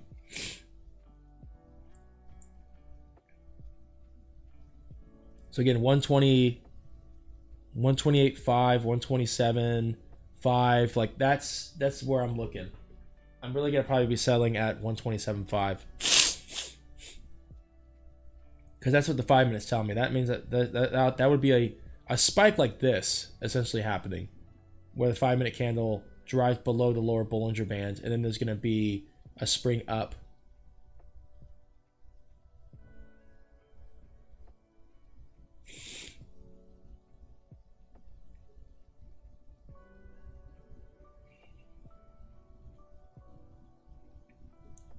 I had up to 4 viewers at one time.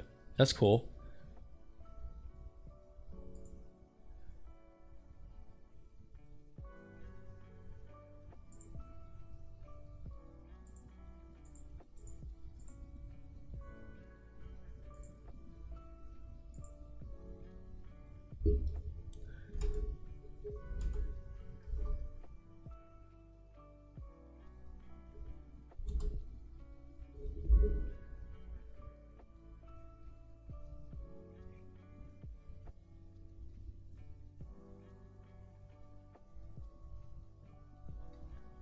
Also excited to see I've gotten 2 more subscribers in this last couple of days. It's actually been, I think, coming from my shorts I've been uploading.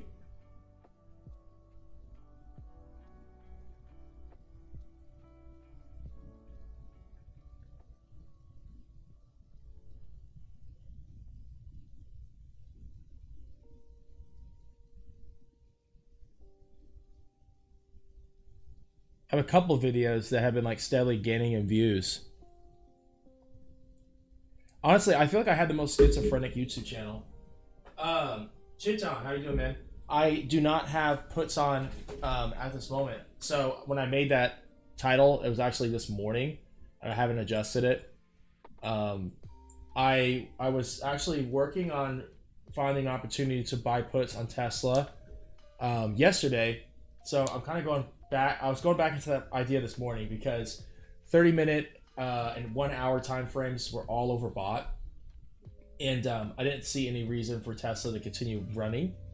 And then I woke up and saw 3% up PM, and I was like, oh shit. Like, very quickly went to go take a shower, brush my teeth, get some coffee, because I was like, there's gonna be an opportunity here to short. But I was waiting for a move up to, I think it was 138, because that was my initial target yesterday for an entry, was 138. We got to 137.5, 137.3 in PM, and then it just dropped. So I've actually been working on call reversals, because we're just really hitting a lot of oversold, and you can see here I've done okay. Like, I had a couple trades. I'm up $123 on my call entries, and I've sold them, right? Like, I'm not holding on to these. I would have been down tremendously if I was to hold on. My first entrance today was actually, I believe, around here. I think it was like 9:20. Sold at 9:30, and then I had another one around 9:50, 10 o'clock, and sold about 5-10 minutes later. I'm actually thinking that Tesla could make a really good grandiose move, but I think there's going to have to be a lot of shaking out before that happens. So I'm currently waiting for 127.5. On the trial, I have no idea, man. I will be honest with you. I only load up the news on anything I'm following to see if there's anything that I understand to be bearish.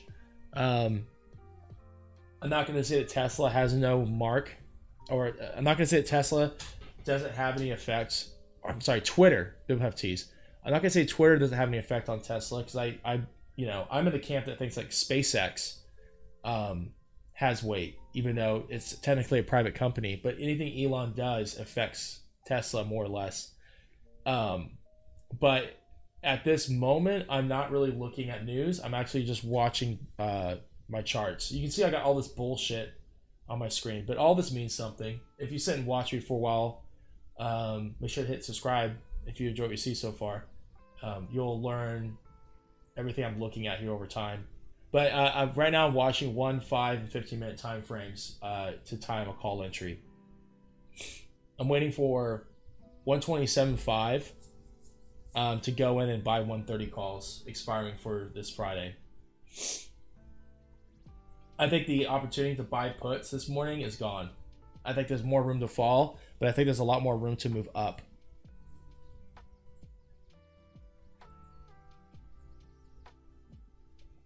And I'm not going to comment on long-term trends of Tesla because I don't have any intention ever of buying Tesla stock. I actually have I have a big holding with Electromechanica, which is a small cap EV company. I actually sold calls against them last week because I've been very confident that it's not going to really go anywhere. And it hasn't. I mean, it doubled from where I bought my shares. But I think it's going to fall down to like 0.8, 0.9 before it keeps moving up. That's kind of where I'm sitting right now. And for that premium I collected on my solo shares for Electromechanica, I've been using that to juggle day trading options. I've had a good week so far. I think last week I was up about 470. This week so far up 123. I don't think I really made any trades on Tuesday. I think I missed opportunities. I was watching it for about 3 hours, and then I just never made an entrance. I got cold feet. But it is funny. Like I actually was intending to enter a put. I was waiting for like another 50-cent move on Tesla before I entered in. 137.5. I was looking for 138. I thought there was gonna be like an open, pre-market euphoria. Go to 138, 139, and then start tumbling. But it just didn't happen. It fell off the face of the earth right on open. I don't buy options on open. I always wait. It feels too much like a binary coin flip when you buy that early. And not only that, but like IV is so high right on open. Like when the market's open, and if you go in immediately and try to buy an option, the spread is, as a buyer, is never going to be in your favor.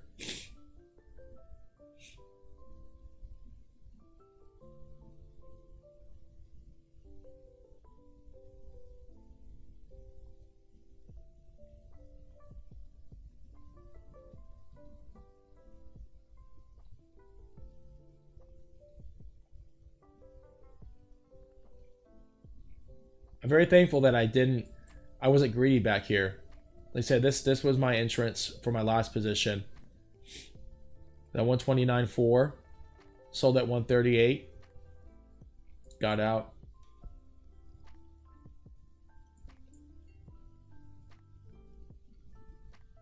And now again, we're looking for 127.5 for our next entrance, and we're looking for another dollar drop before we go in for more calls. That might seem kind of ridiculous, but if you consider how much Tesla has moved in the last 2 weeks, I don't think it's really that absurd. I think it's a reasonable expectation, that we could see another dollar would put us around 3% red. I don't really see Tesla closing 3% down though today. But I don't see it closing down 10% either. I think a lot of these mega caps aren't going to see 10, 20% or 10, 12, 15% red days for the rest of the year. I think a lot of things went to fair value or near fair value in just 1 year. And I think there's a lot of expectations for the Fed to start pivoting and to start going hawkish, at least like going into 2024. So I wouldn't expect a lot of these stocks, unless there's there's always black swan events, man. Like that's the thing. You can't ever say never. There could be something that we are just not pricing in or hasn't developed enough that could make everything fall down another 50%. Frankly, that's why I do have a lot of my stock. I've been buying into a lot of my holdings in Electromechanica, which I believe to be it's very undervalued because of its cash holdings, but also because of its growing revenue streams. But I don't know how to evaluate a lot of these S&P 500 companies, and I am very aware that many of them are valued heavily over their cash balances and debts. A lot of their valuation is coming from their PE ratios and from making their revenues very rich, saying these companies are worth 20, 30 times what they earn in a quarter or a year. And so I don't want to buy stock on these companies. I would want to wait. Like, I am overall bearish on indexes.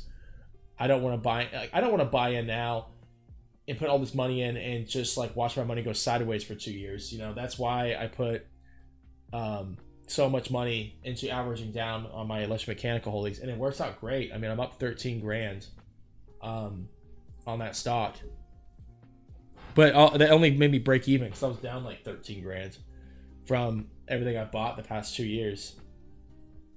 But it's been, I'm not even bitter about it. It's been a really good learning lesson. Like, you'll never catch me. I don't think you'll ever catch me buying at an all-time high on stock ever again after that. Like, you'll never see me seeing a 50% drop from something like 2020 and going, yeah, that's a good time to enter. Like, now I'm at a point in my life where I will see, I'm like, no, hell no, I'm gonna wait for an 80% drop. And believe me, I'm never gonna say I'm gonna short. I won't ever short the stock. I'll just wait for an entrance. I'm always gonna be net long on stock. Only time I'm like shorting, and I don't really call it shorting, it's just buying puts. Only time I'm betting on a downward trend, it's gonna be very, very short term. Because you'll notice, like, when I'm buying my options, I'm never holding anything for longer than 15 minutes at best. I'm a very, very short-term trader.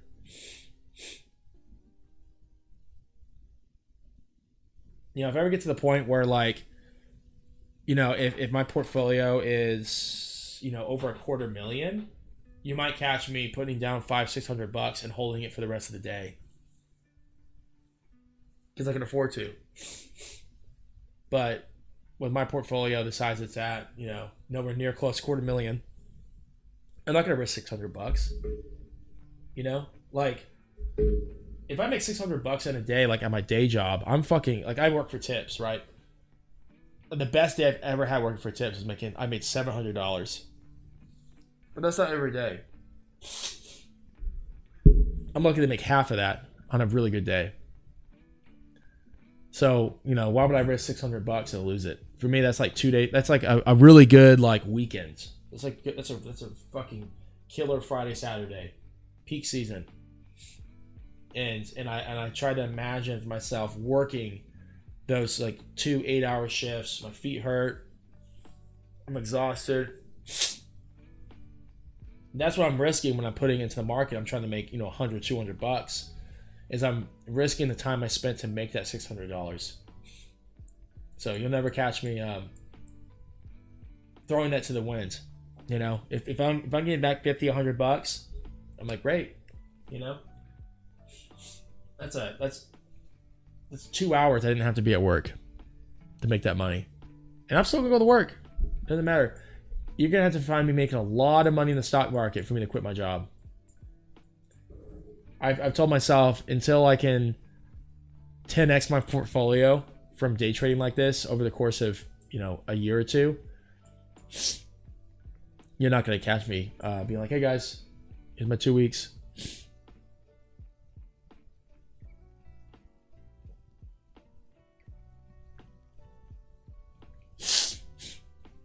Apple, I don't think it's ever gonna get to 140 today.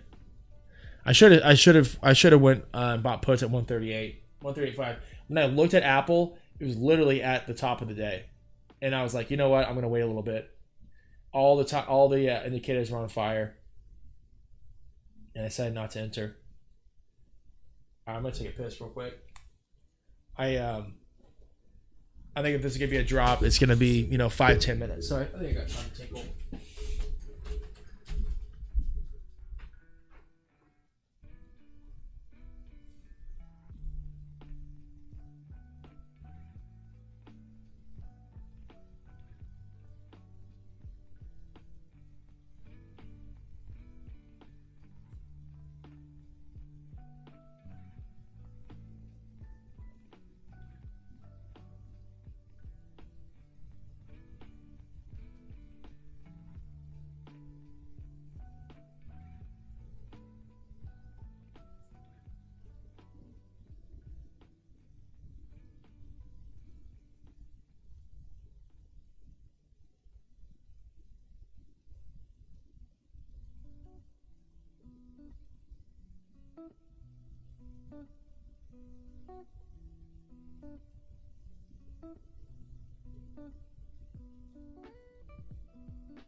I have returned.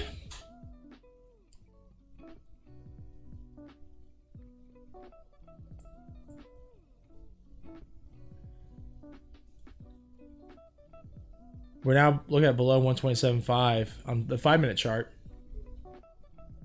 If we're going off 5-minute Bollinger Bands. Bands will make a dance.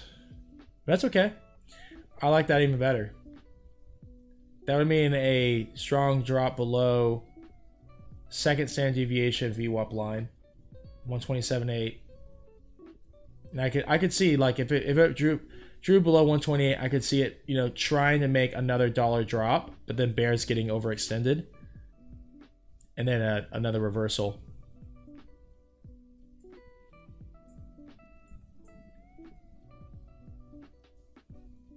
Let's check 30 minutes and see where it's sitting.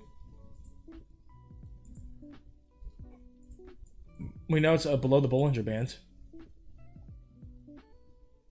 30-minute chart is giving me confidence of an entrance.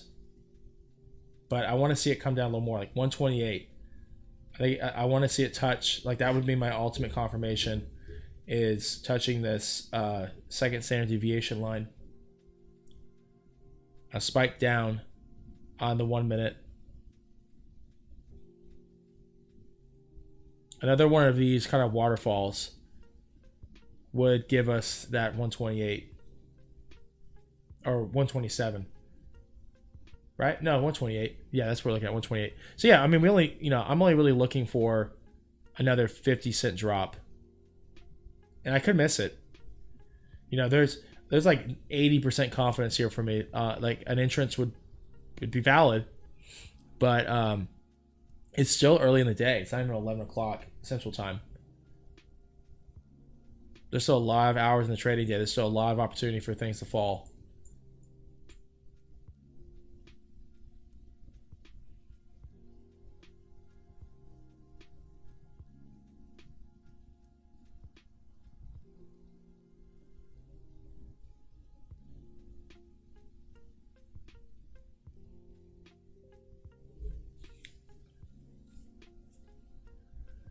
Let's see now. So we're looking at 120.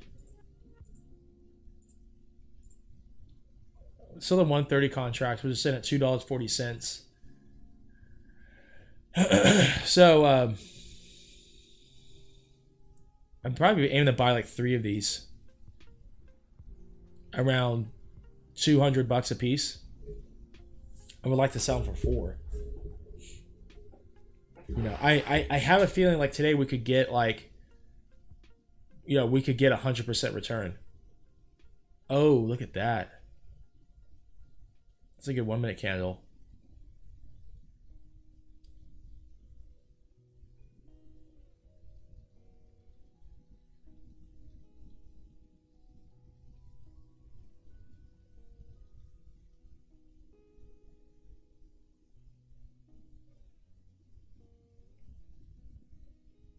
But yeah, Shaitan, I wish I could give more input on the trial. I haven't been following it. I I've heard on and off things about it, but trials for me are always weird because I feel like you'll hear news about a trial 6 months ago, and then suddenly it's coming up, and by then I have absolutely no idea um, what the context is. Like I'm assuming it's like one of those kind of like monopoly deals.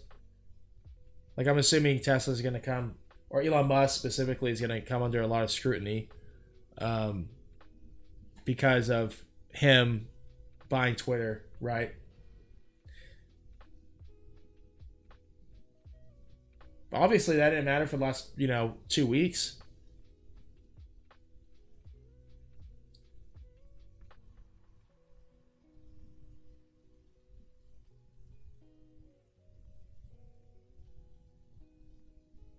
Come on, let's get this 128. I'm gonna I want some movement. I want some action here.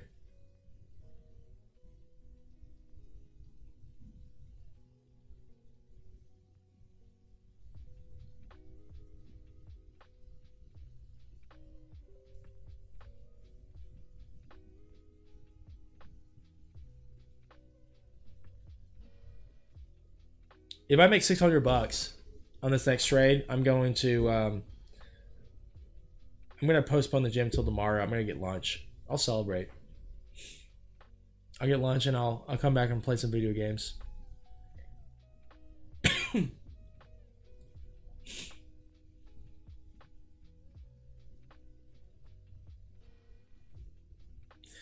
And look, this is why look at these 30-minute candles. Like there's really no way you're gonna see Tesla just like close on a trend like this. There's gonna be some buying occurring. I just know from past experience it could go lower before that happens.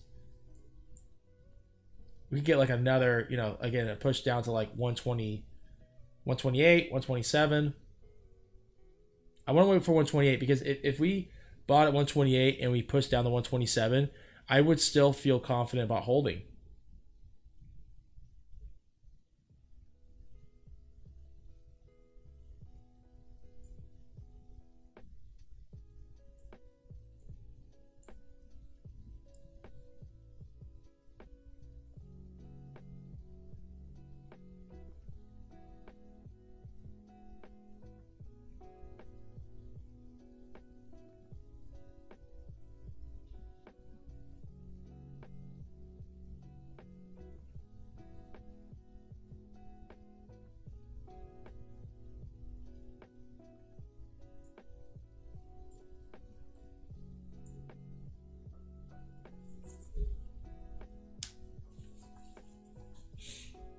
And guys, if you're enjoying whatever it is you're watching, or you just want to like watch my progress as time goes on, go ahead and hit subscribe.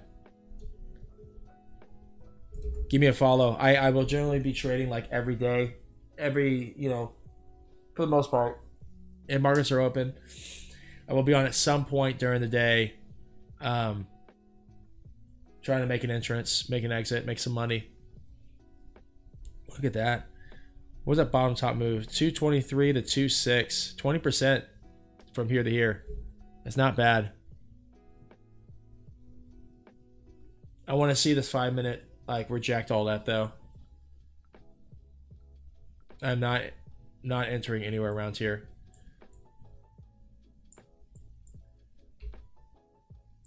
Can pull back the 1 minute chart to get like a better picture of what's happening.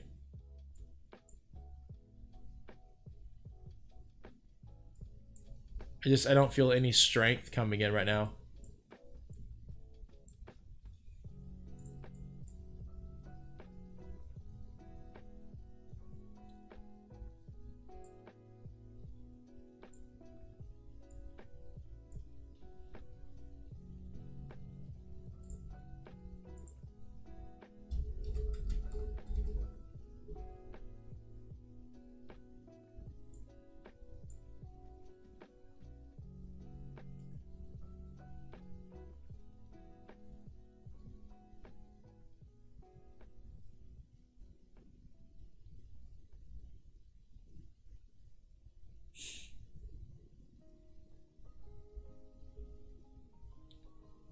5 minute lower Bollinger Band is also meeting with the second standard deviation VWAP line, which for me is good.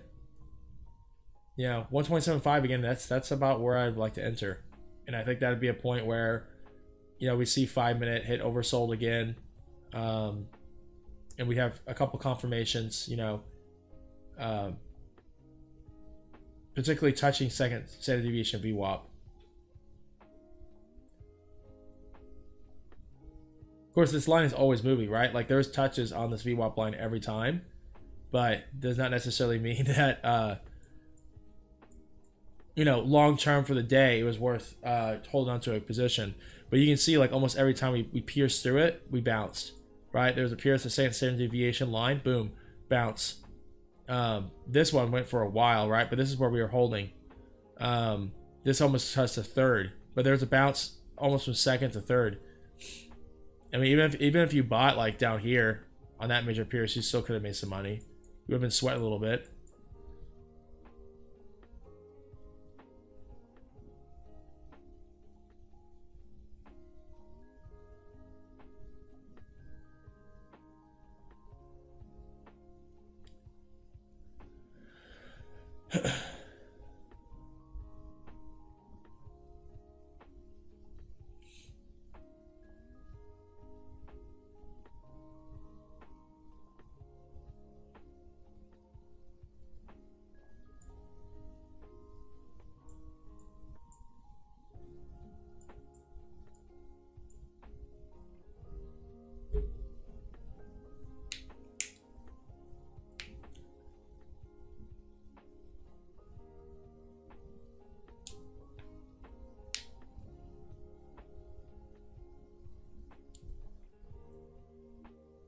Still holding out for 128.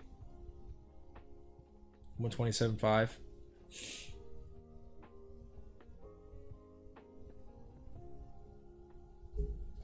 Who knows how long that could take? If it happens at all.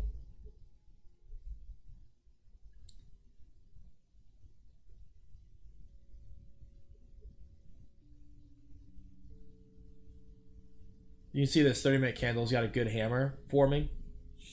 A reversal hammer. If you believe in candlesticks. I don't really believe in candlesticks, but that's the thing. It could be a reversal right here. But again, what I'm a fan of is seeing reversal confirmations like this and then coming in after. Like once these get wiped out, coming in after that. Because I just always feel like, everyone and their mom is seeing this candle right here and they're going in for a long position.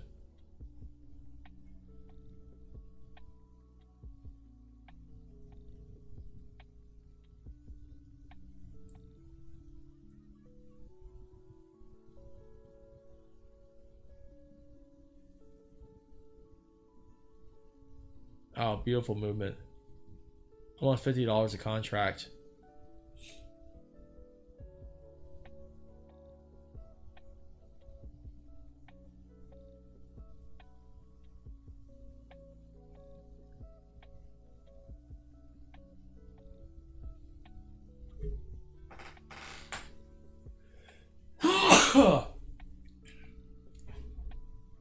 Let's see if we can lose all this in the next 30 minutes.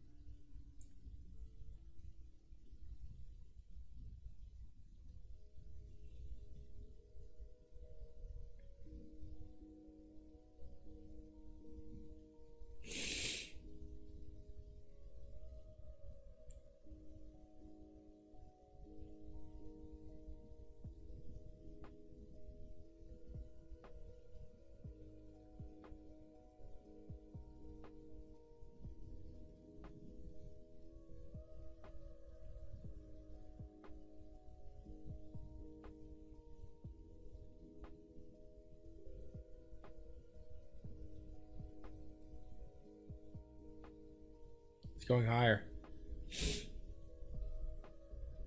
Do we miss a bull run? Potentially. I mean, this is a really good 5-minute movement.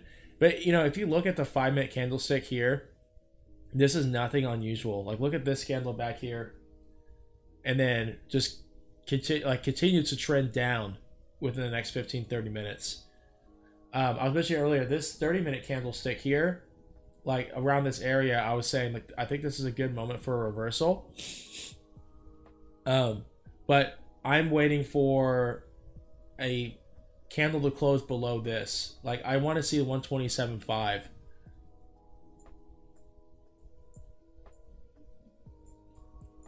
Because if you really come back here and look at the chart, this is still trending down.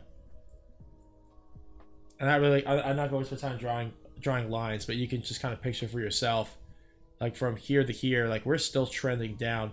If it fails to break 130.97, it's just going to keep going down towards 127. Like 1 minute's heavily overbought right now. It could see a pullback.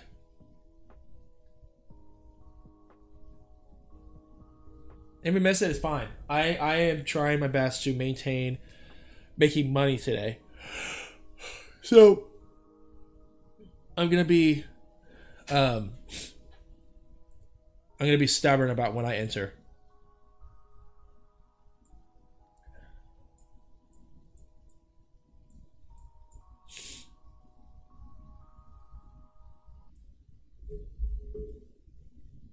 I want to see 127.5. And I might miss it, but I'll still be happy if I get through this day and, you know, I made $130.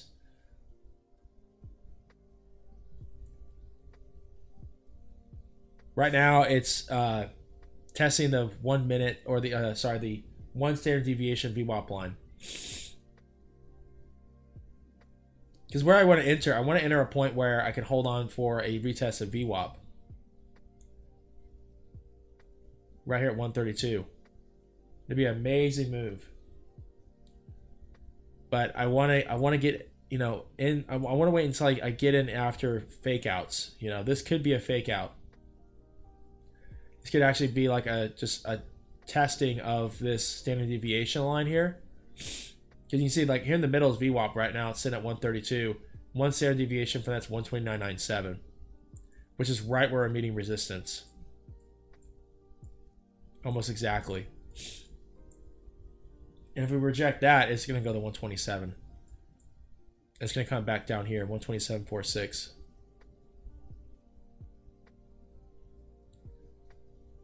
And I learned about using these deviations of the VWAP line almost 2 years ago. Once I started adding these deviations, I started noticing that you could actually spot a lot of movement happening along deviations of the price, which I thought was kind of cool.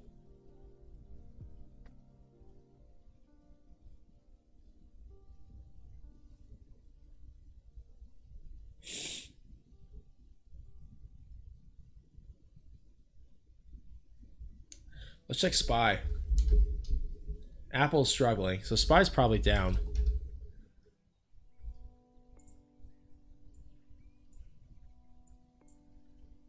$394. That's a real level for SPY, and it's fallen back below its the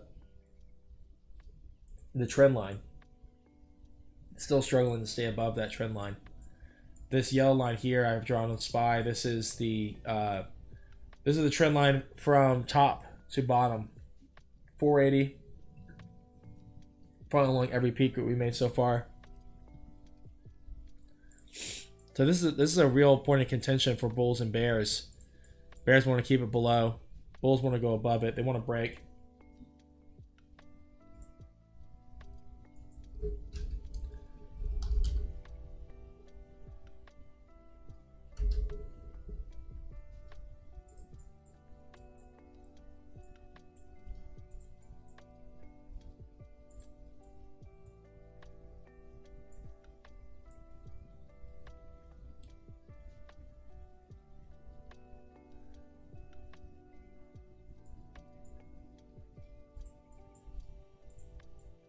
If this 5-minute candle here can engulf, we're definitely going to hit 127. If we can see it just knock out 129.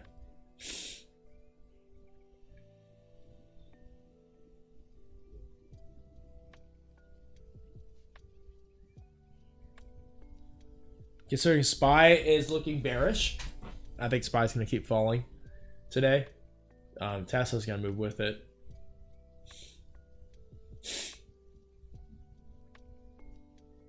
Look at that. 290 down to 260.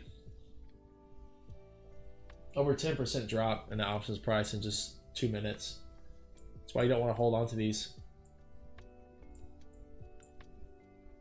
We got 1 minute, 5 minute, 30-minute chart for anyone that's watching that's curious about what we're looking at here.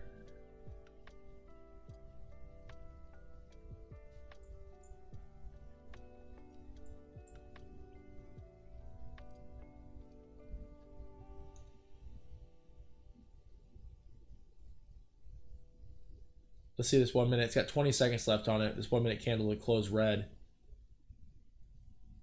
If it was to close red, would be good. That would mean we would see another waterfall effect.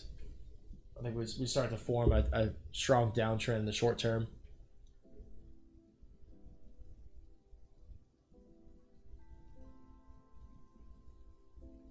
Close slightly green. Let's see how this next minute goes. Let's run back to SPY real quick. There might be opportunities coming up on SPY. Not, I would say not right now. Probably another leg down. Maybe 393 retest. The 5 minutes telling a story. Potential reversal as it's a 30-minute. Definitely a 30-minute. We will set an alert on SPY. How do I do alerts on here? I always forget. Monitor.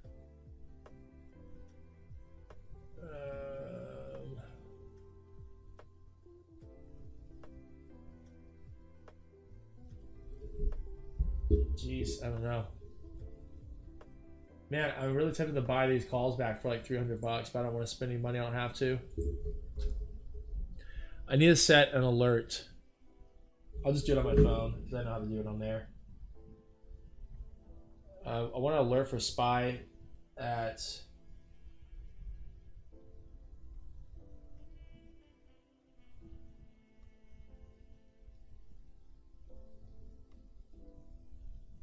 SPY alert.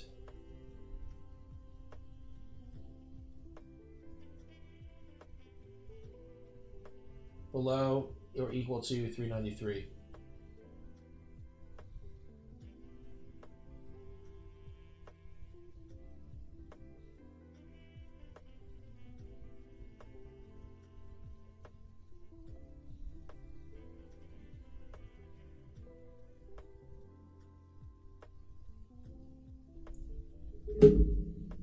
SPY below 393, I would be priming myself for a reversal.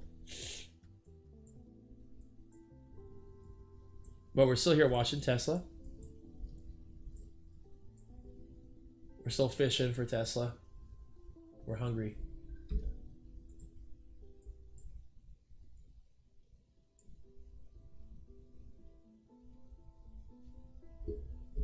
For anyone that's already in a call position, I'm hoping that they're going to see a successful break. And then they're going to make some money here. But if not, then fuck you. Drop this motherfucker down. Let me get in.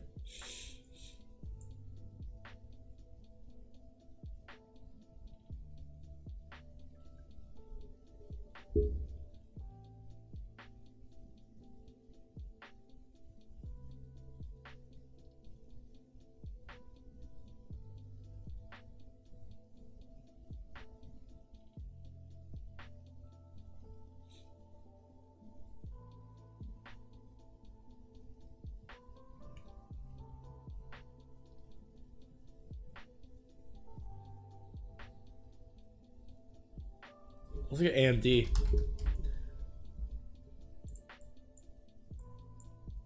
Similar pattern to Tesla. What Meta? I was watching Meta earlier, thinking there'd be a good opportunity for reversal, but I'm glad I never entered. Meta has a tendency to just fucking just bleed out. Neo, let's look at another EV.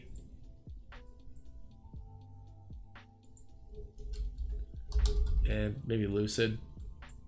I think these companies are like very oversaturated, overpriced. I would never be caught dead buying their stock.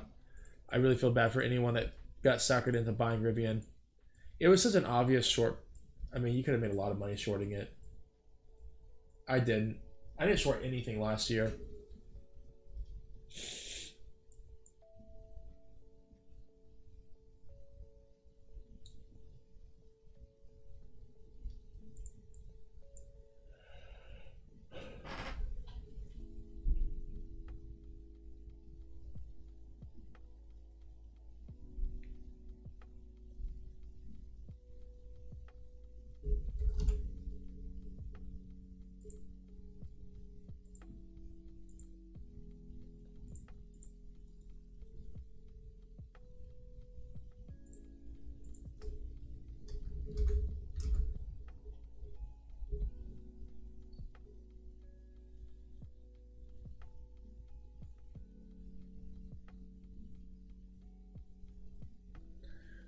Feels like we could be priming ourselves for another drop here.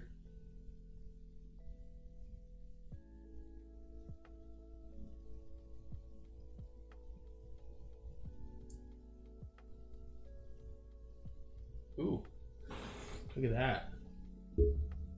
Will this be for real though? Who knows?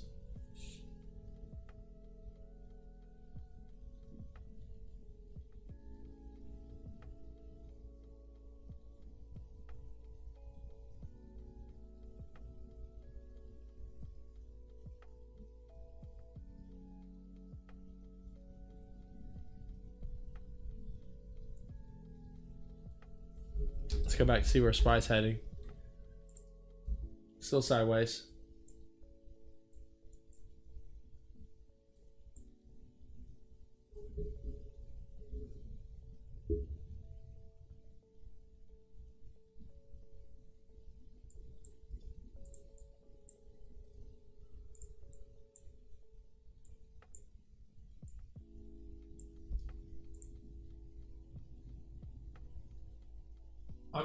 I'm tempted to try a 0 day to expire here on SPY. Actually, probably not. Maybe one. Like 0 day to expire, they lose volatility. They lose their value from data burns so quickly. You really need like to time those.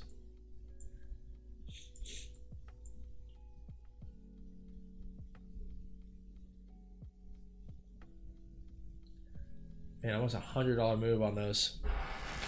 That's a 50% increase from that bottom. Whoever got in here did very well.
Come on, Tesla bulls. Or bears, rather. Let's get it down to 127.5.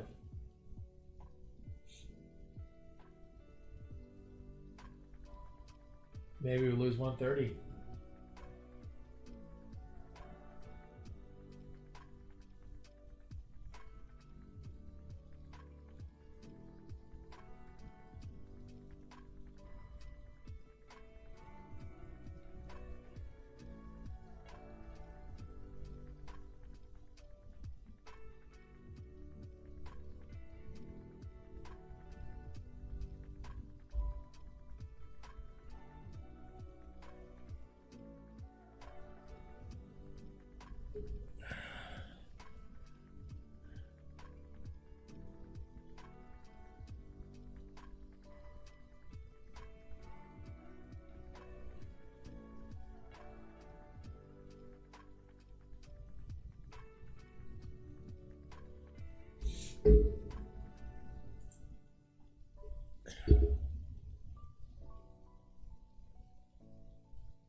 You have 126 put, you're up 30% now, at 10% loss.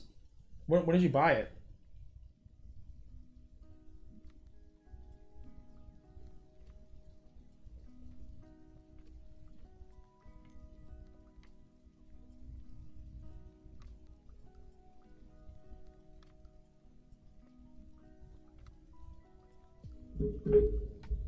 One 126 put, you're up 30%. I don't know what expiration that was. You must have bought that 126 put like what, early at 130. Because I would assume if you bought Friday at 135 and it fell to 128, that could be like a 30% gain. That's the thing about these things, man. Like you have to sell. Oh, for tomorrow. There's no expiration for tomorrow. It's Friday. I don't think there's any. Yeah, it's Friday expiration. 2 days. 129.5. Okay.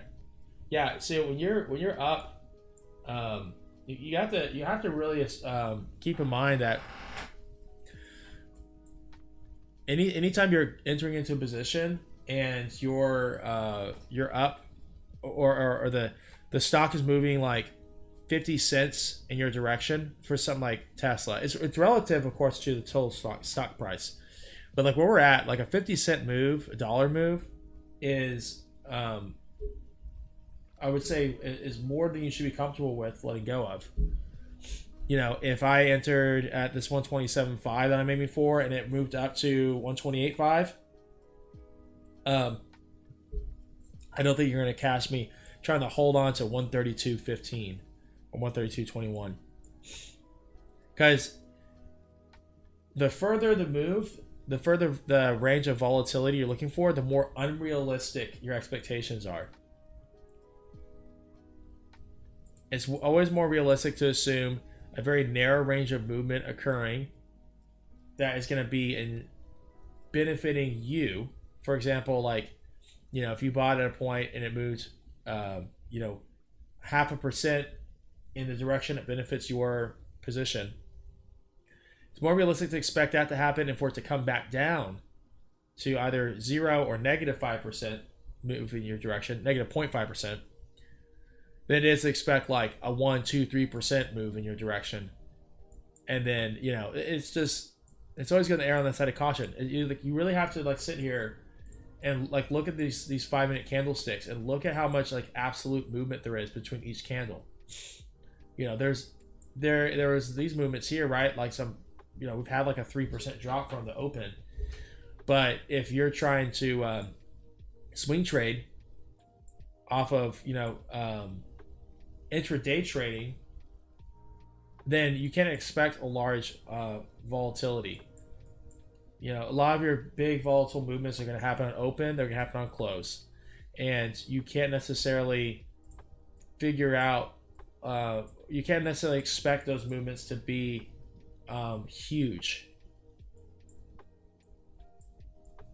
those 1, 2, 3% moves, those happen like in the first 30 minutes of the trading day. And to be fair, a lot of that's priced in, sometimes. I think it's better to wait for the intraday trading. If you make a fishing analogy, it's like, buying an option on open is like diving into the fucking river and trying to catch a fish. And doing it intraday is like sitting on a calm, steady boat. You might be able to catch a big fish diving in, and do it quickly, but you could also fucking drown yourself and catch hypothermia. I mean, if I were you, I would hold on to that put. I think 127.5 could happen. This is not financial advice, you know what I mean? But still.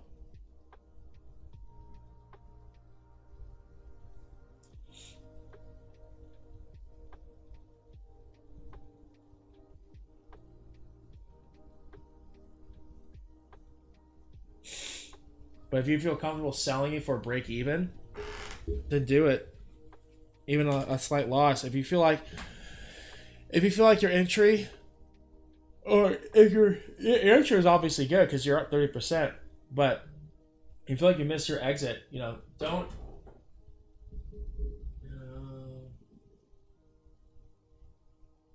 Okay, cool. Sorry, I got a text message about work.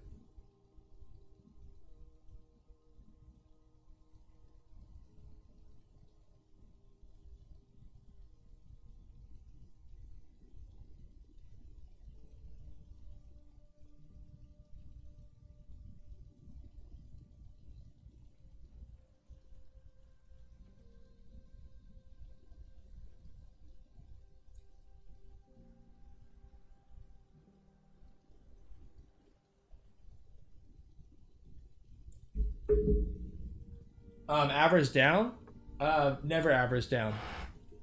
You average down on stock. Don't average down on options. That's my personal opinion. Unless you're talking about leaps, like a long call option that's like a year out, because long call options essentially act like stock at a certain point.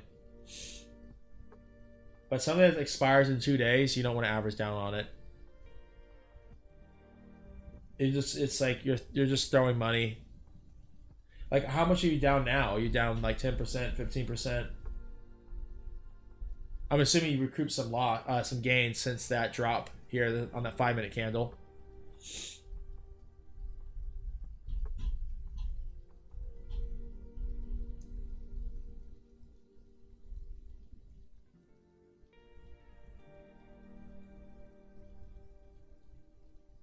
Like, in my opinion, if you're like near break even right now, just sell it and let it go.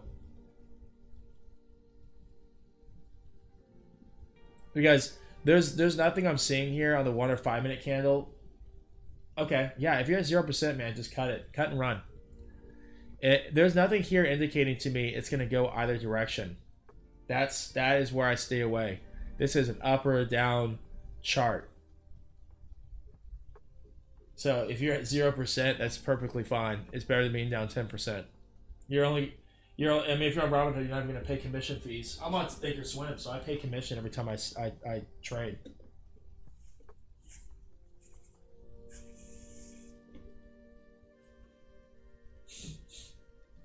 Let me do this. Just wait. Let's wait for 127.5 together, and we'll enter a call position.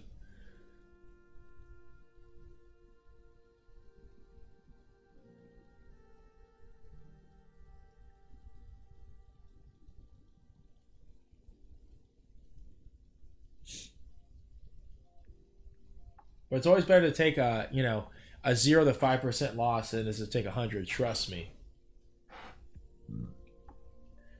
Because you take a 5% loss, and you can make it back. You could make a trade later down the road, later in the day or later in the week, make 10-15%. At that point you're talking about, you're still up overall. But if you hold something with zero conviction that it's going to benefit you, and you wait way too long for your exit, and you lose 100%, you're gonna have to make another 100% back on that same amount of capital in order to make a profit, or you're gonna have to risk more capital and take a less return of investment, but you're also gonna be risking more money. I think if you're doing this correctly, there is no like the amount of risk is low, but I think it only happens if you enter. And here's the thing: I will say, where you entered, you entered obviously at the right position. You just didn't exit at the right position. And I always say, like, what's not most important in trading is your entry. It's your exit. It's almost like, you know, if you're talking to a girl or you're having a job interview and you're just fucking nailing it, you are saying all the right words. The girl is enamored with you and she's hanging on to your every word, and you just don't close. You don't just say, hey, like, let's go get a hotel, where are we going? Instead, you just like sit there and just keep lingering and talking and talking and talking. You're gonna drop the bag. Oh, I see what you're saying. Yeah, you're waiting for 128. Yeah, the thing is, like, it's okay to wait, but the longer you're in a position, the more you're now exposed, is what I call it.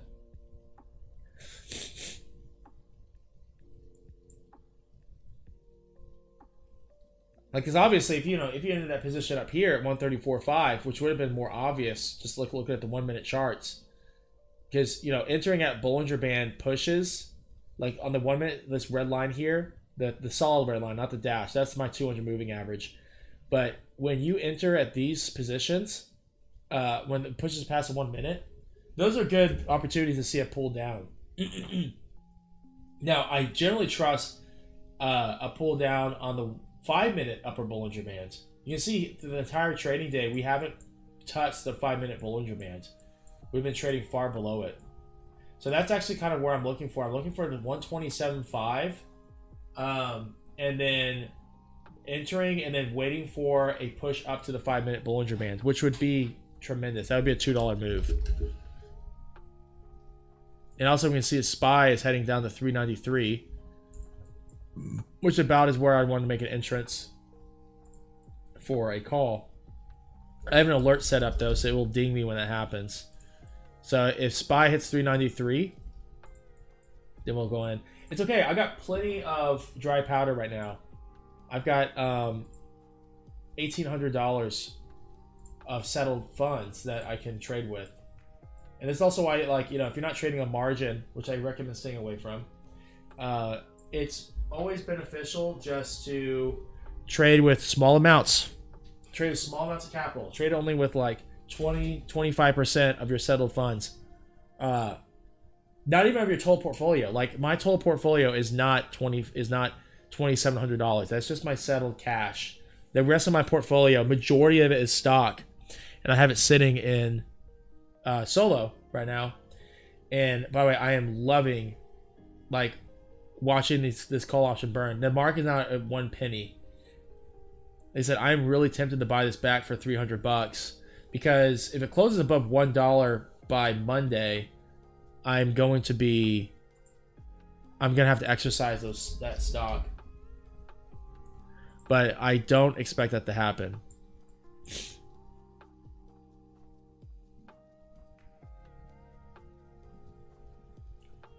I'm not planning on it, at least. I see, if it's anything like the past, I'm like break even essentially, on I'm near break even on my stock. So I'm not gonna, like, my cost basis now is like $1.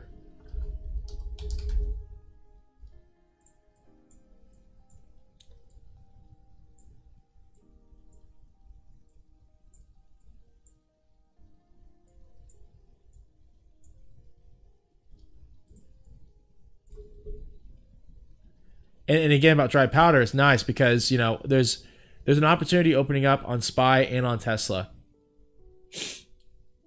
and I could go in and make entrances on both and exit on both. Of course, you know, these stocks all tend to kind of trade with each other.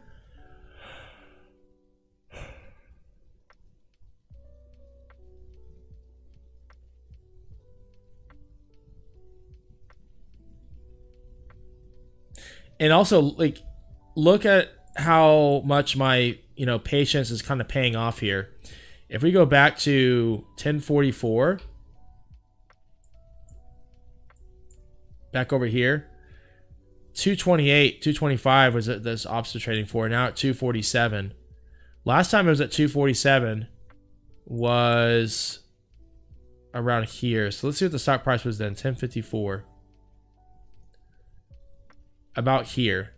So the stock price is now higher than it was earlier at that same option price range. But that's all because of theta burn and volatility.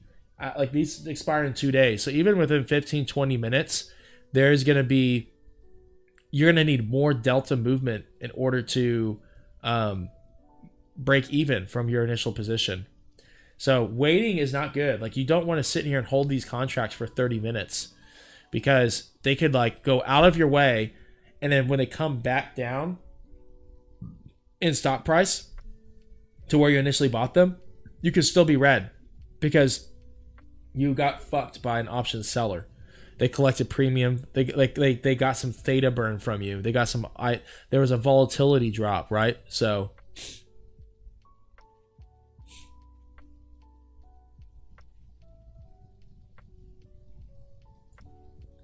are you, I'm assuming you're up. Oh, hell yeah, dude. Awesome. Shaitan, great job, dude.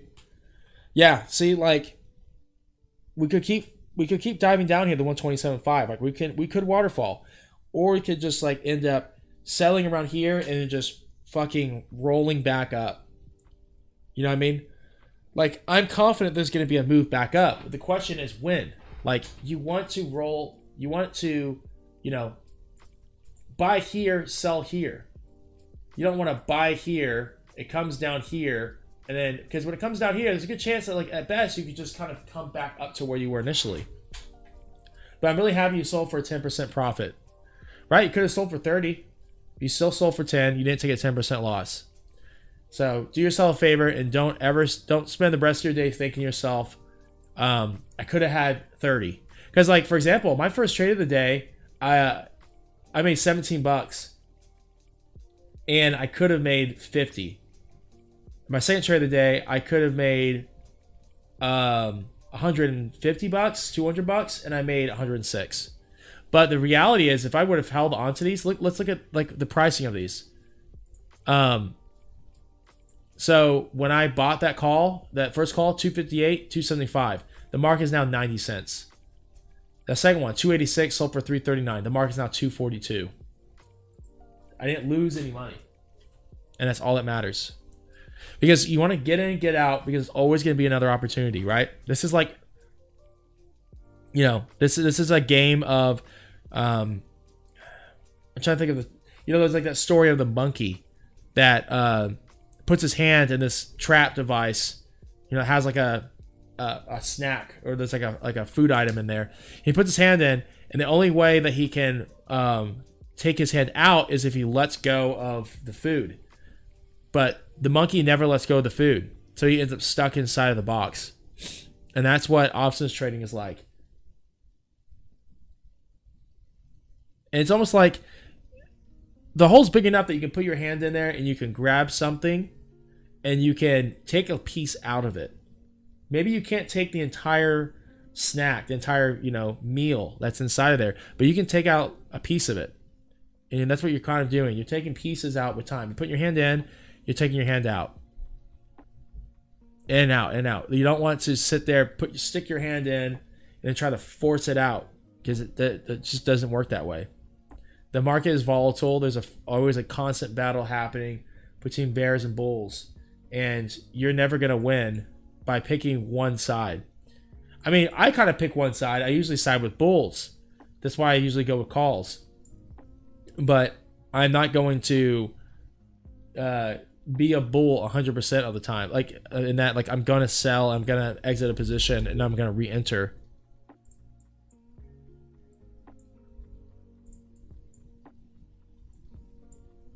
We're having a good waterfall here on the 5-minute.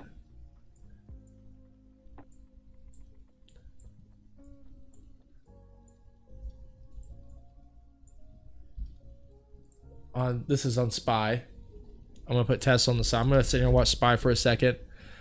Again, we're still looking for 127.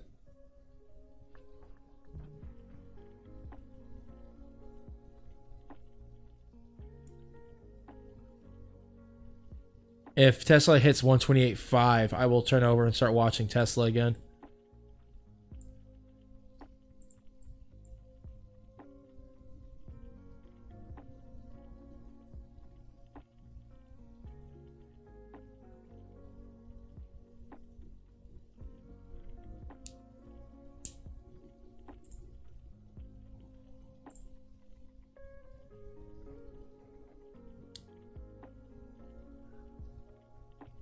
For SPY, I'm looking for a dip below 393.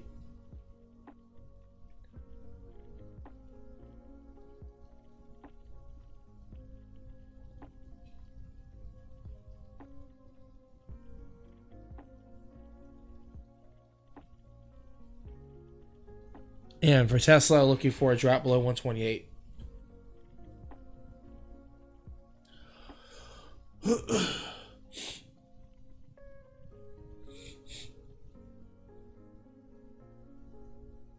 Oh.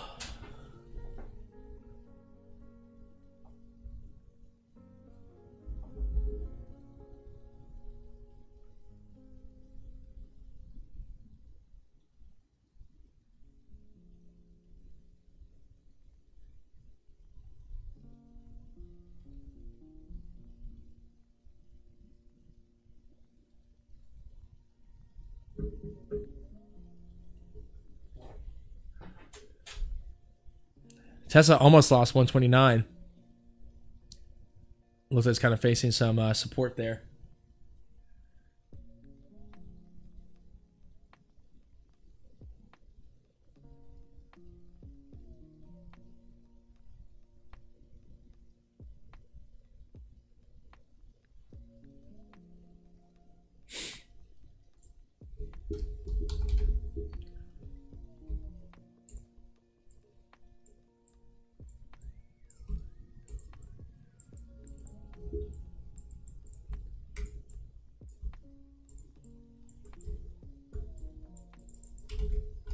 It's not letting me drag.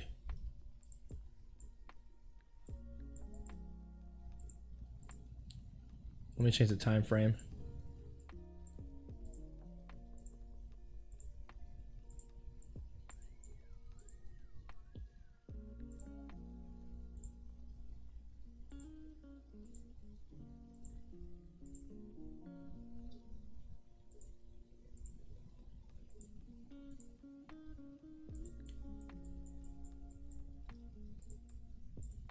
This is busted. I can't click and drag on this one. I'm gonna close the software and restart it.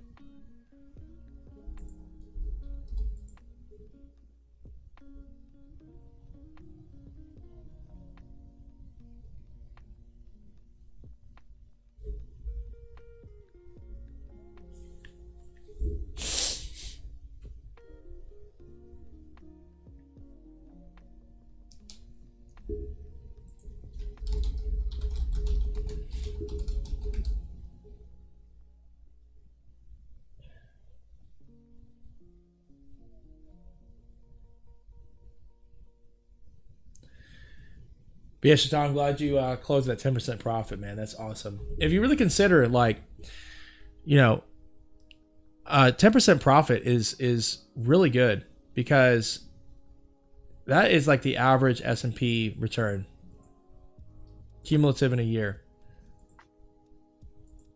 Let's get back to 5-minute.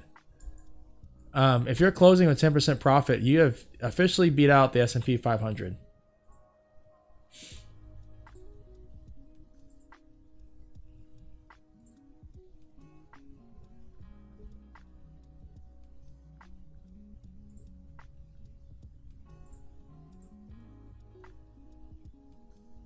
And if you beat out the S&P 500, then you're better than, you know, a lot of a lot of traders out there. You know what I mean?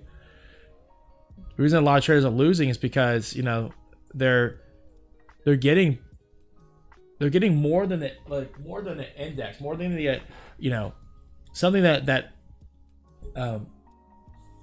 monitors and trends with the global economy, and they're getting a higher return than that. It's an arbitrage, is what I would call it. You're finding an arbitrage. You're getting more than you should. And if you can learn to be happy with that and content, and then live to fight another day and get another 10%, another 10%. Because if you can go in with 1% of your portfolio, let's go a little more hardcore. Let's say you go with 2%. 2% of your portfolio, you get a 10% return. You're looking at a 0.2% increase in your portfolio. And if you do that 10 times, you're going to be over, or do it 5 times, that's 1%. A little over 1% because it compounds. So, if you do that over and over and over again, repeatedly, you're going to, in less than a month, let's say, if you're consistent, you're gonna increase your portfolio by more than 10%. And most people try to do that in a year. And so it's always good to have that as try to keep that reference in your head, that you're doing better than what should be normal. You're above average already at that point. You're taking a risk. You got a reward. Don't try to ask for more.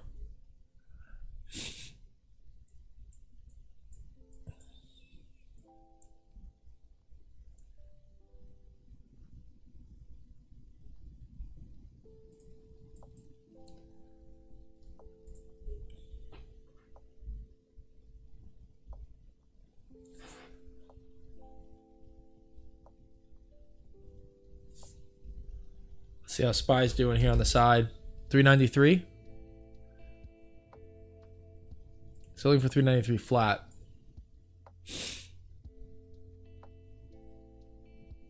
I'm getting kind of tired here. I'm ready for this to make a real move down to 127. I really just want to make like one more trade today, and that's it. I like to be able to leave for the gym, have some lunch, get home before 3 o'clock. So, like an hour, I think is the most I really want to sit and watch this.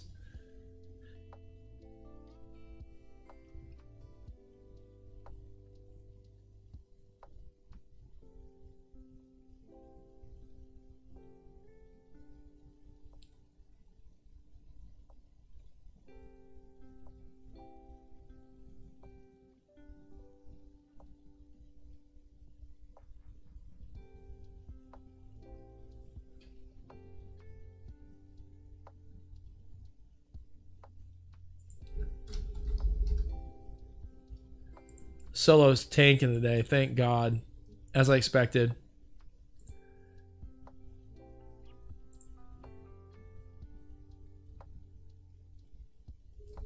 Yeah, I could rebuy these contracts, get out of this call option for $300.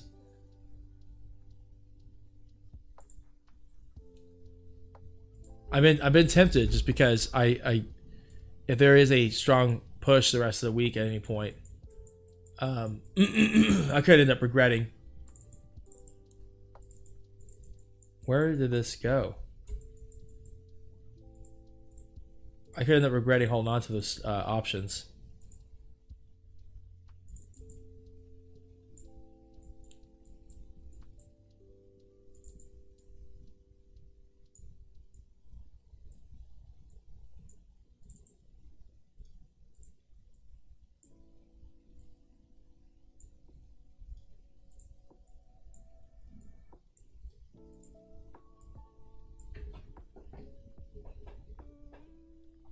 Why does the screen look so dark?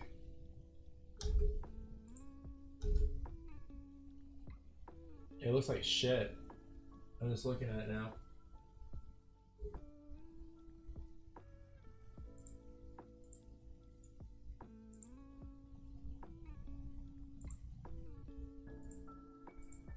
looks way better.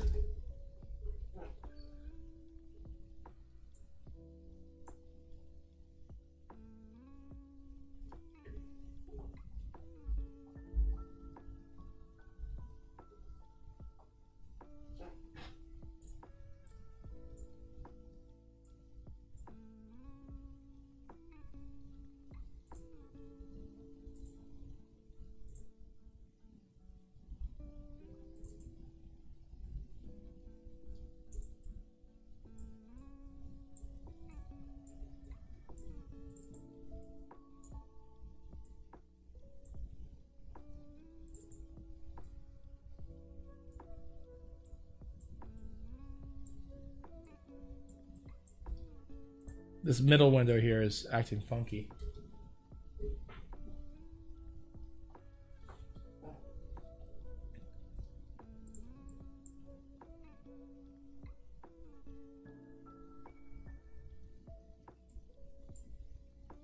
Again, we're still looking for 127. We're about to retest some lows here. 128.33.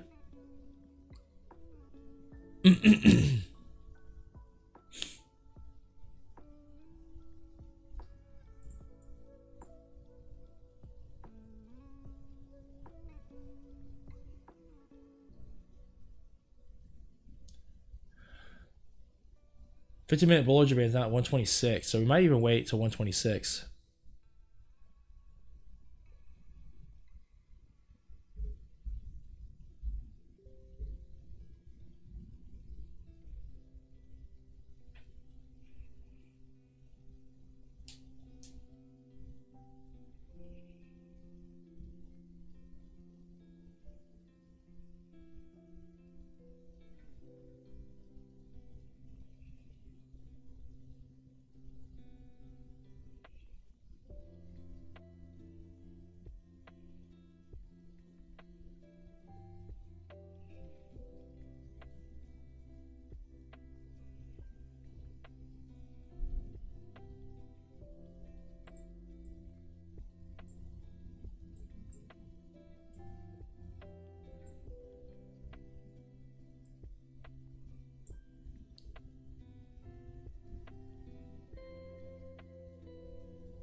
I think we're going to see another waterfall happen here.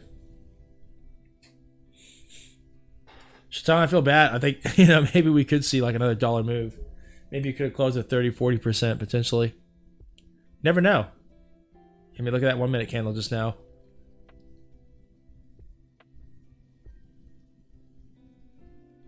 There's always a moment that could just like really catch you by surprise.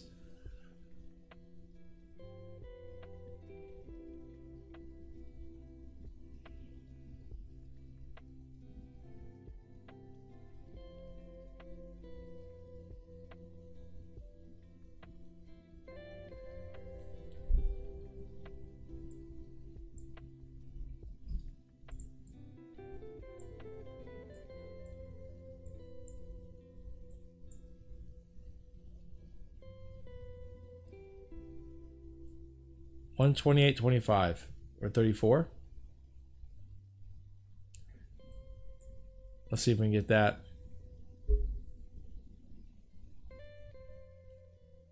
Tesla needs a good kick in the teeth.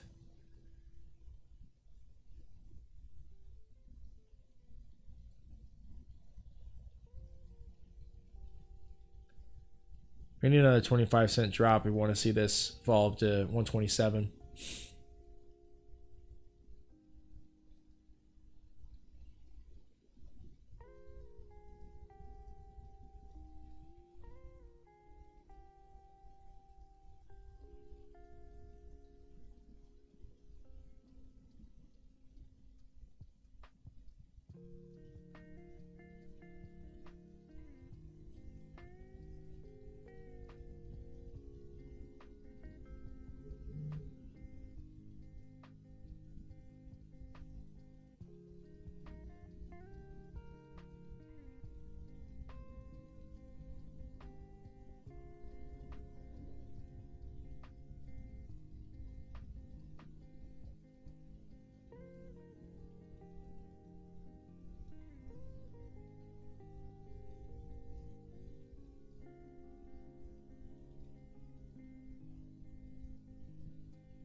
Retesting lows here.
I really feel like we're gonna lose the low.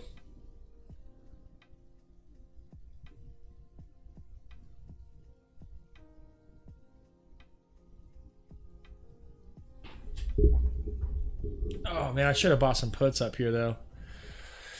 I still feel like 132 is on the horizon. There we go. We broke the low.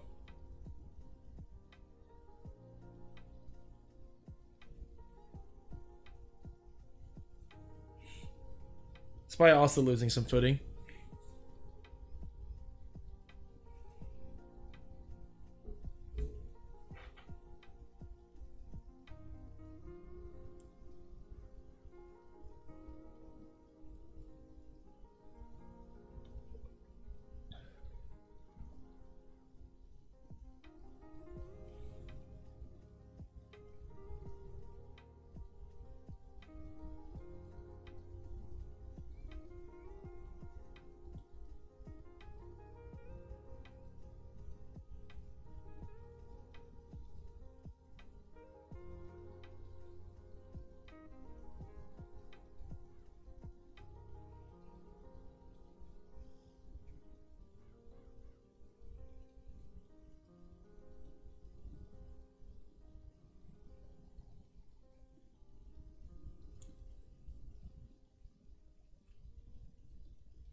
Bye bye 128. Come on.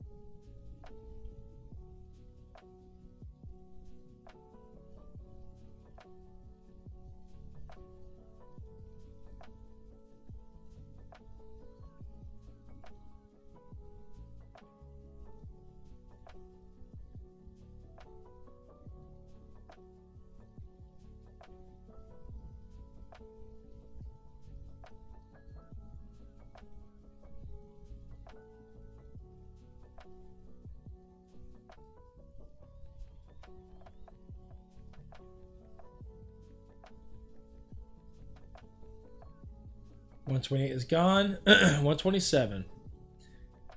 As I've been hoping for.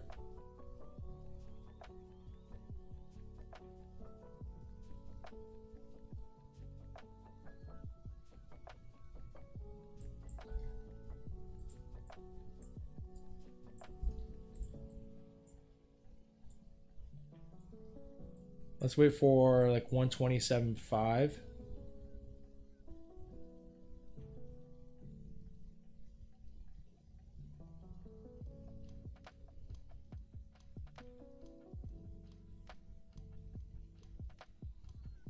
$127.5 for a call.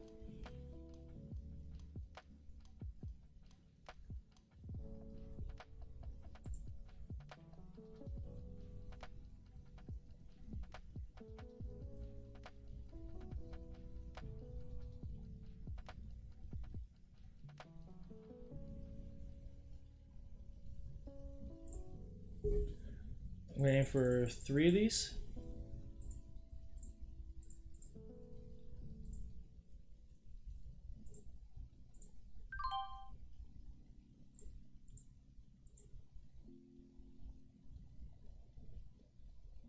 Let's go ahead and see if we get a bounce. Oh, like 2K bucks. How much do you make with the 10%? I'm sure you still did well though.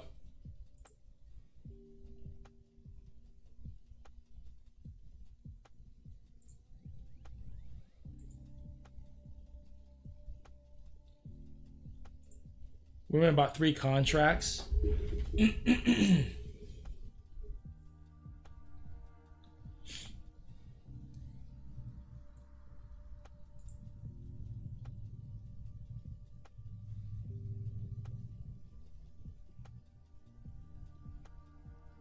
Currently up $28. About 5% return.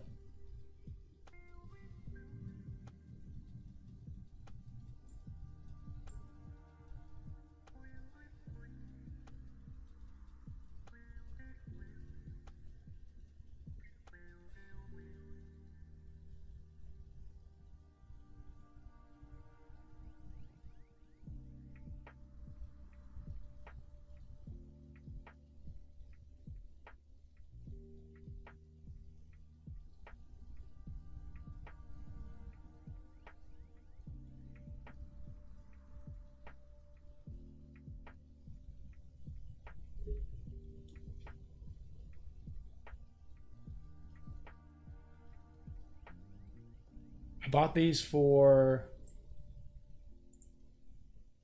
$2.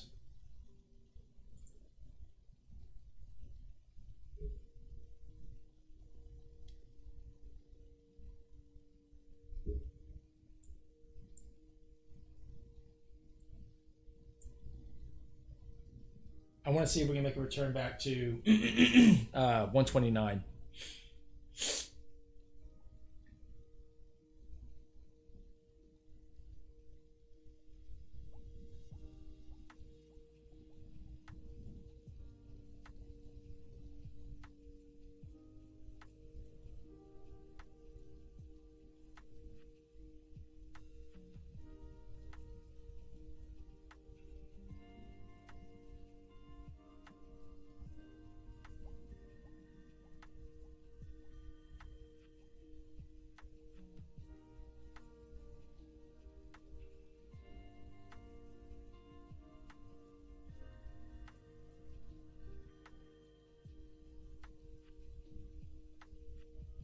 $129 is the exit I'm looking for.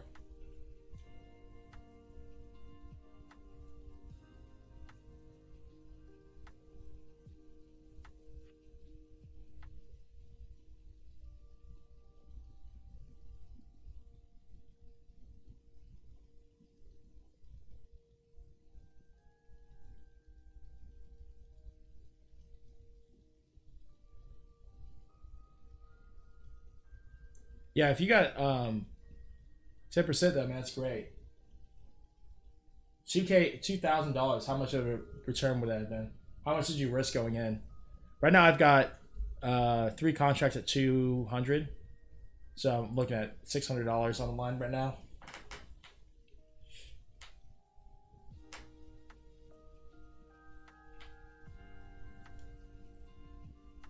I feel really confident if we reclaim 128.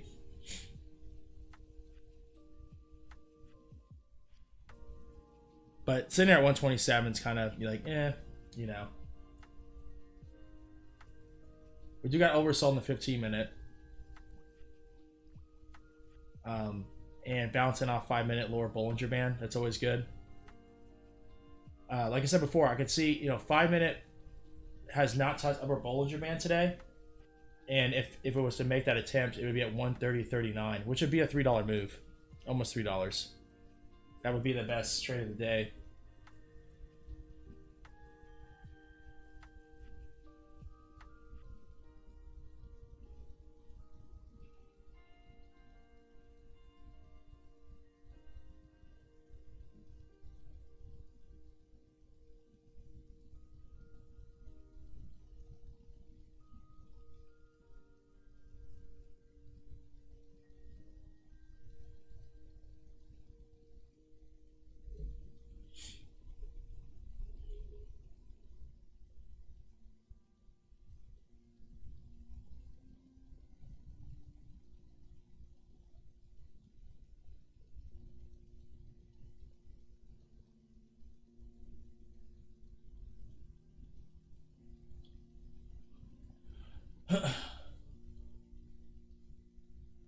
will say I'm nervous about this. Three green trades in a row, or 2 green trades in a row. I'm not feeling super confident about the third. I've been waiting for this the 127 entry for a while. We dropped out 127.5. I really wanted to wait for a 127 flat, but I felt like I should just go ahead and go in because I still see like an overall trend up. And that could really depend on whether or not we reclaim 128.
You'll see on the side that SPY took a big hit.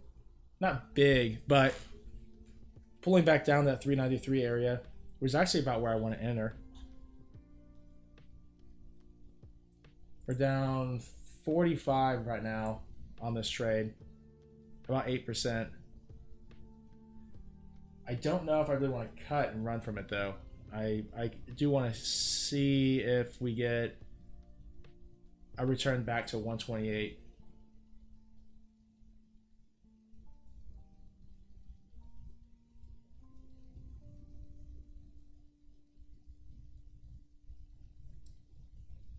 I mean, this can all be in hindsight, you know, depending on how this ends. But I will say for the moment that not getting the perfect entry does not make it an imperfect trade. But again, it can all depend on, you know, where the trade ends up. Right now, it's a losing trade. Down 39 bucks.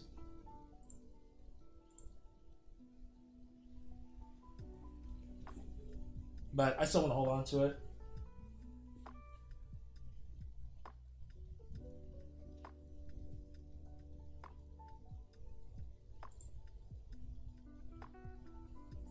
Down 61, up 61 for the day.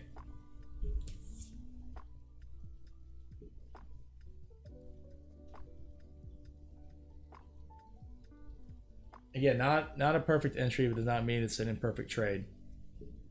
There's still 3 hours left in the day here.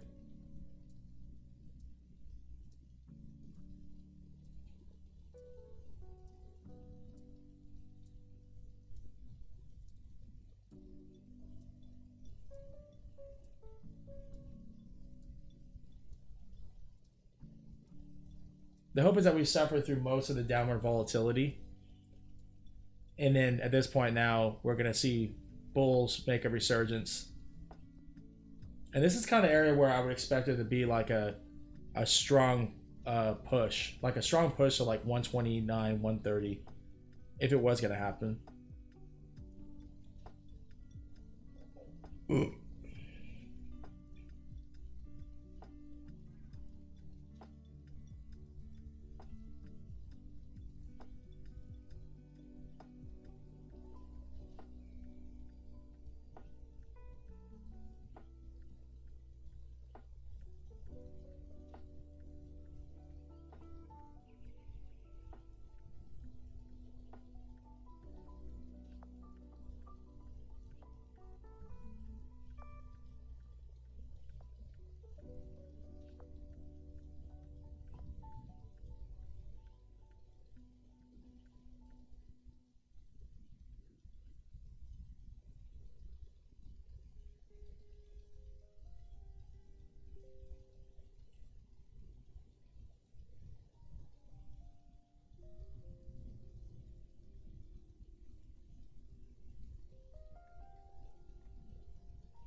What does it say? U.S. Department Secretary Treasurer says blah blah blah blah.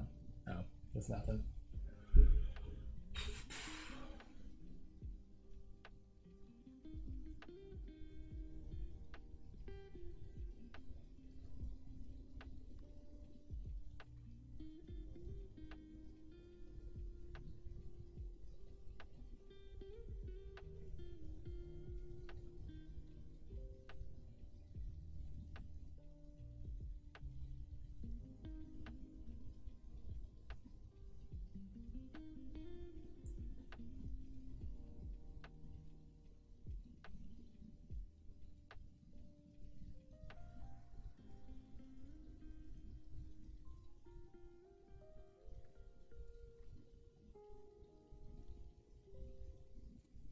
We'd like to see this next 5-minute candle close above the Bollinger Band. You see, that's what you kind of see back here.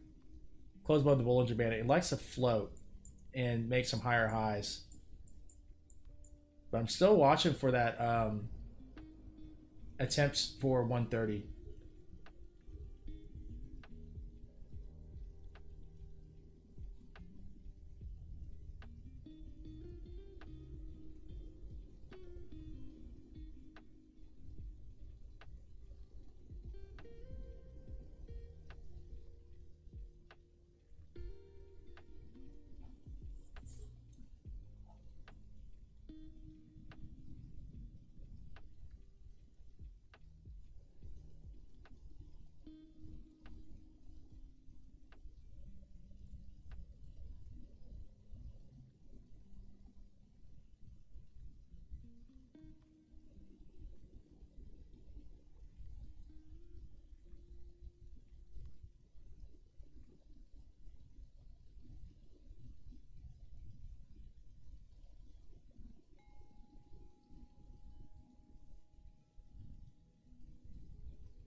$127.2. We entered the trade around 127.6. So we've had a 40-cent drop from our entrance here. Somewhere around here on this candle. Looks like we're about to go back to break even here pretty soon. We bought these for $2. They fell to 1.7.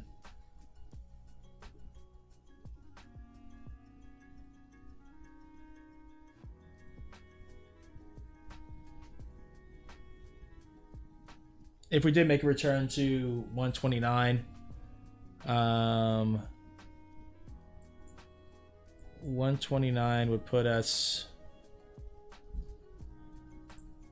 See, that was 11.13. That puts about 286. It'd be at about 40% return.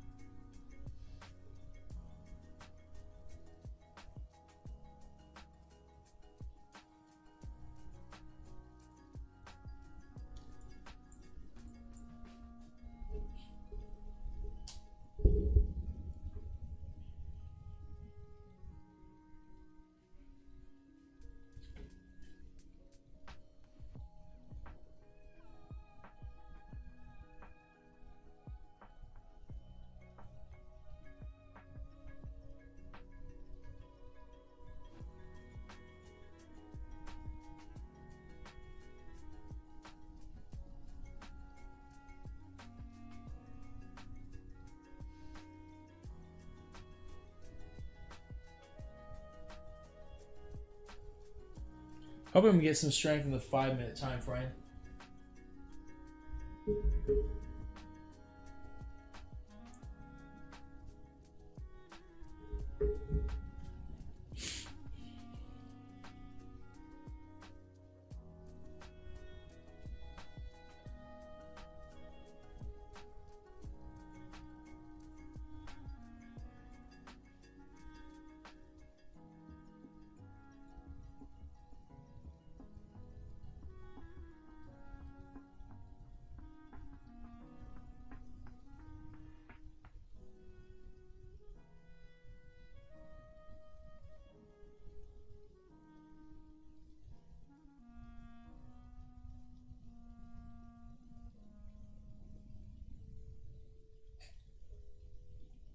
Will 127 hold? Who knows?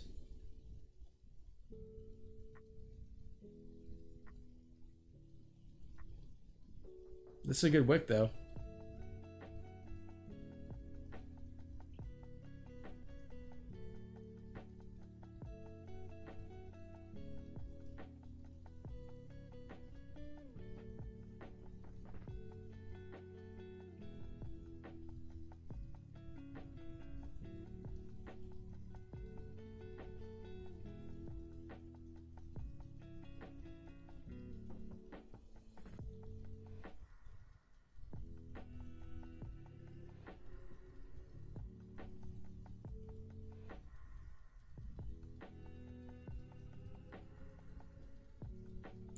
Still around the trade so far.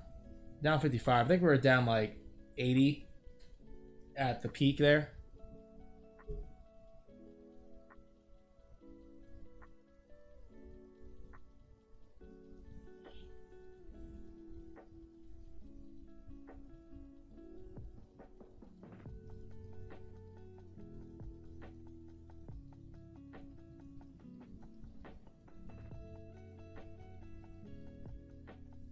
Max pain for into this week is 133. Last I checked.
About back to break even.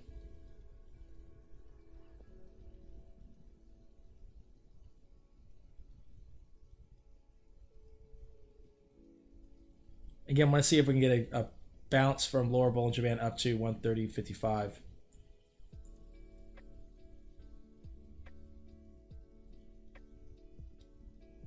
Or even stop up and be here at 128.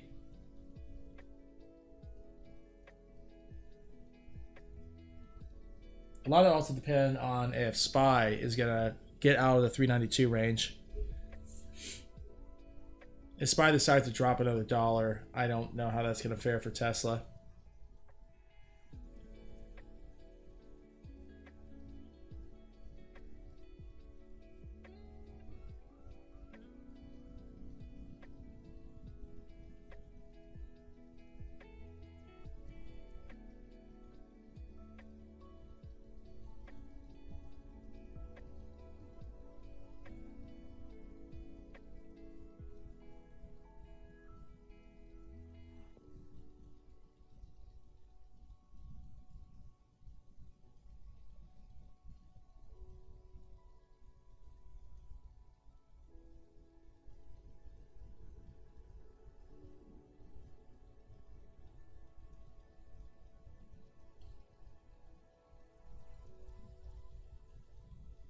This 15-minute candle is looking at an opportunity to close green.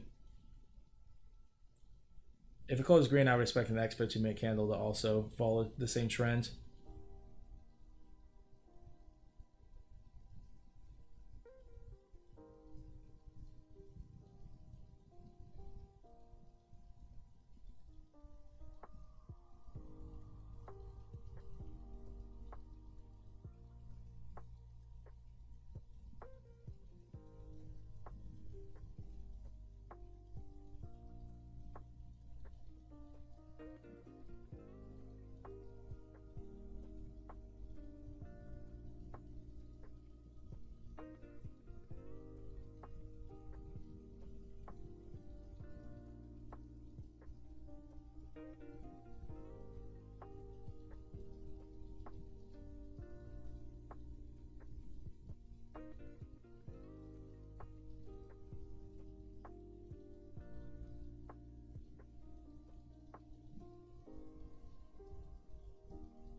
Love to see a 1 minute candle just kind of like overwhelm this 25 to 50. Pushes up to that. I mean, that would be a really quick push to 128.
Again, reversals are never guaranteed.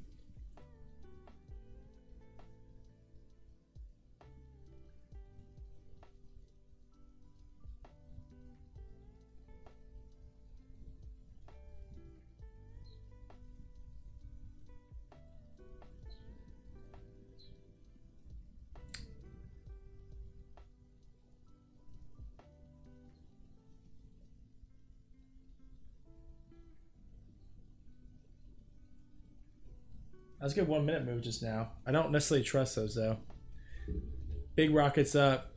Always seem to be hit with hard dicks down. A little more laser focus.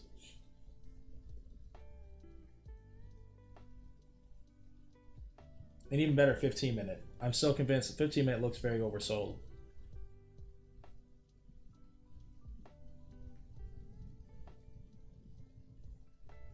SPY also looks like it's willing to reclaim 393 level, which could be good news for Tesla.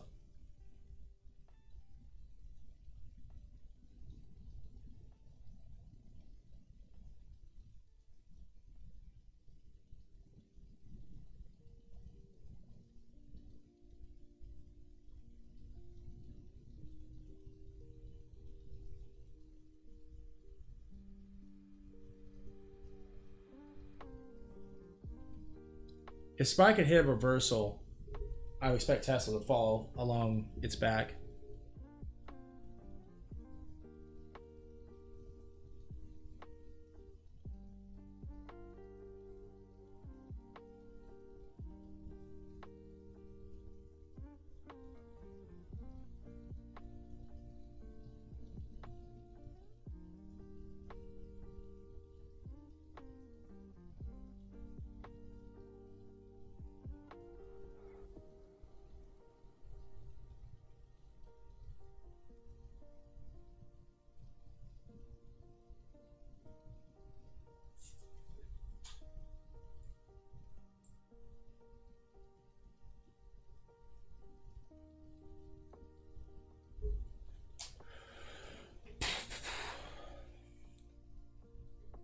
Looking for 1 minute to blow past 0.5.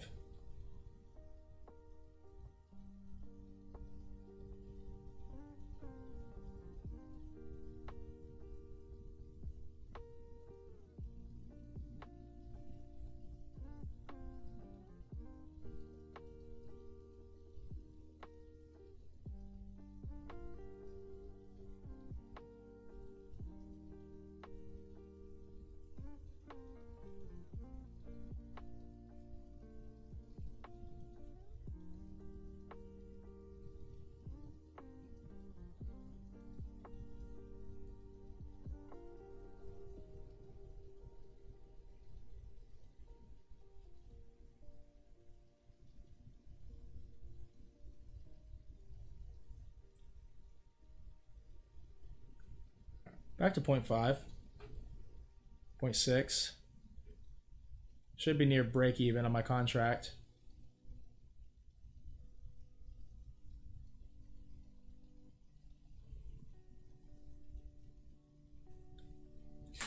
I did tell myself that this entrance, I was going to hold longer.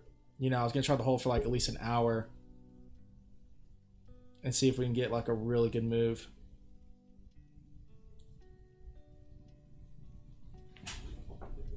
So this would be telling if we get out of 127.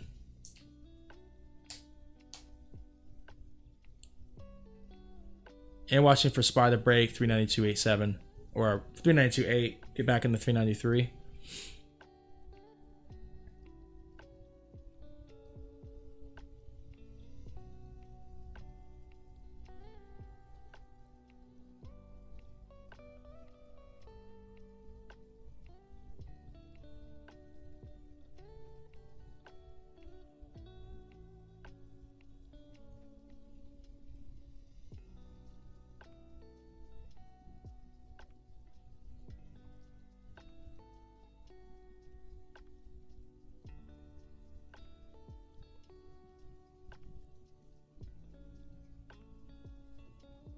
This is a 130 call too, so a lot of its movement is going to happen as we get closer to 130.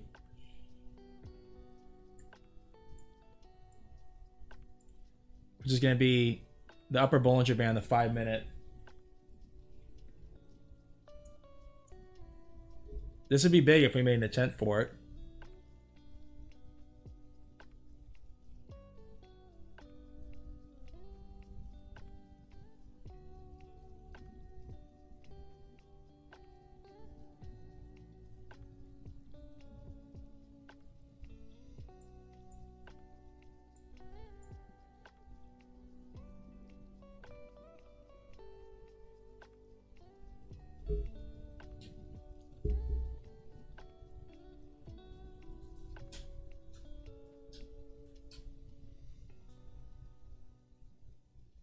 SPY took back 393.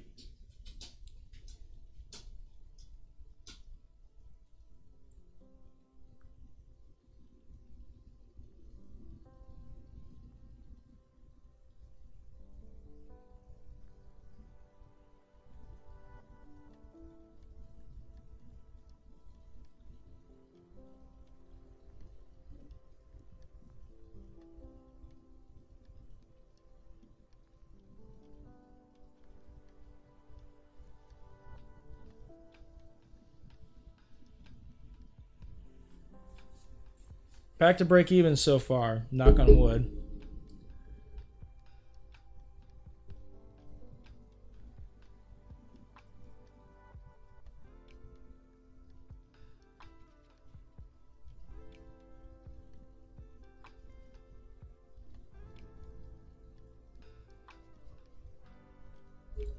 I want to see if we retake 128.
we're hoping for is that this isn't another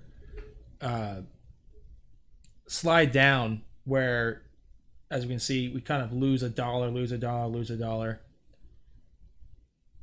And this is that moment we're looking for, which is we're going to go up a dollar, up a dollar, up a dollar. You know, if we're going to try to come back to 130, which would be in between, like 137, and a drop from 137, 130 would be somewhat respectable of like an in-between in the day.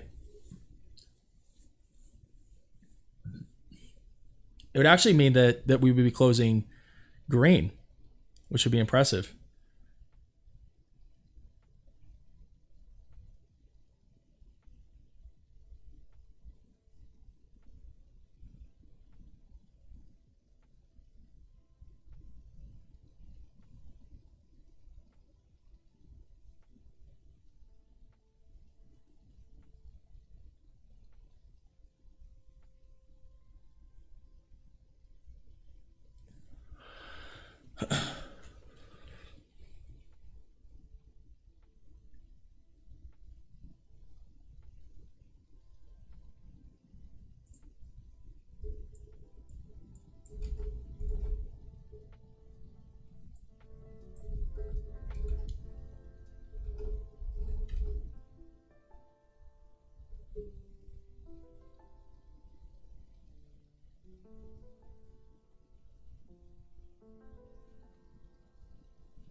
SPY has moved almost a dollar from that bottom. I was considering entering at 393 or below 393, like 392. But this could still bode well for Tesla.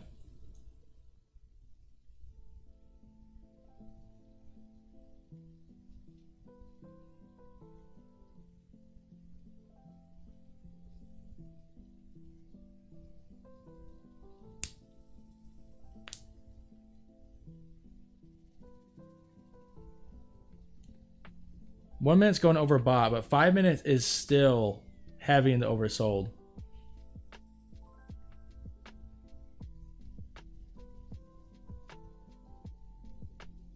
I want to see if we can get like a rally.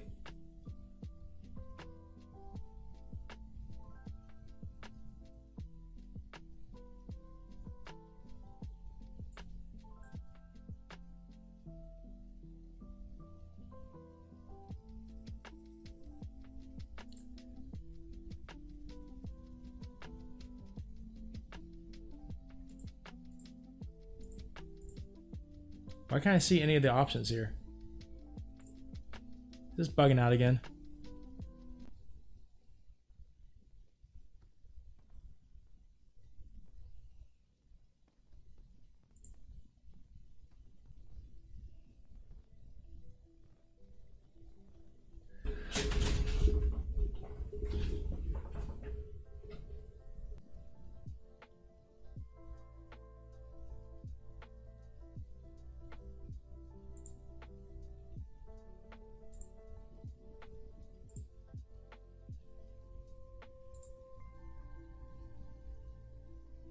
Okay, I'm back. I had to reconnect my router.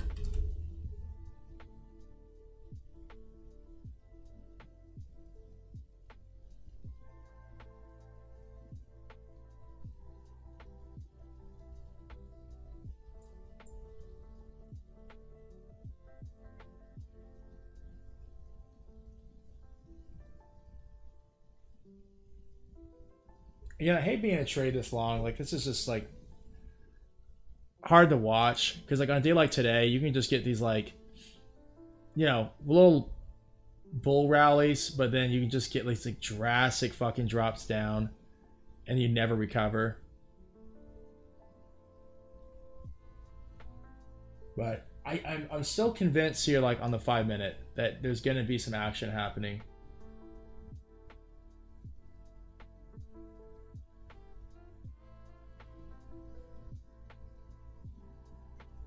And I don't feel like getting tricked out by like the 1 minute time frame. Especially when we have, 2.5 hours left in the trading day.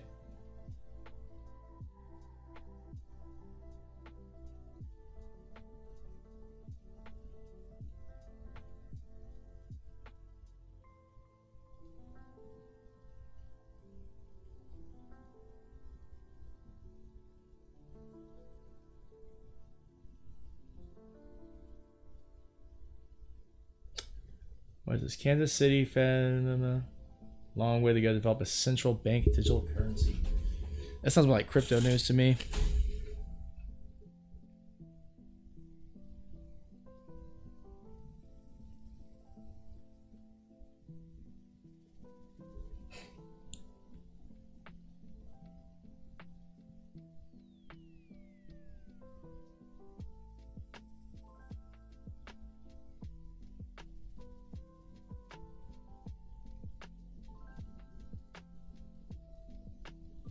I always like these articles that pop up there that say, like, if you invested $100 in Bitcoin, what would it be worth today? Or say, if you invested $100 in Bitcoin, Ethereum, and Doge in March 2020, here's how much you'd have now. It's like probably nothing.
Again, 130. That's our target right now. And we're definitely being greedy. Like I had opportunity to sell for like 40, 50 bucks. Now I'm down 30. But we've had a lot of in and out trades through today. But I have this feeling like this is the moment. This is where we're gonna get that push to like 130. Like we're gonna have like a $2 move.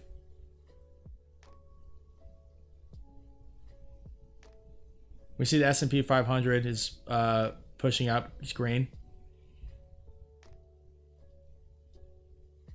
And again, I'm trying to not be too focused on 1 minute movements. I'm trying to focus on 5 and 15.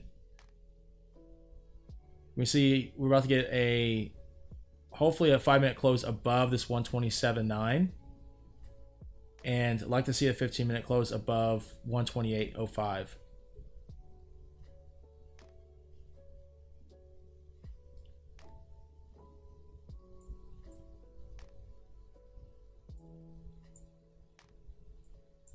At this time of day and after this many like fake outs and runs down, I would like to assume that we're going to see, a more than one 15-minute candle. I'm looking for something like this, you know, a 128.29. Yeah, this is like a $2 move.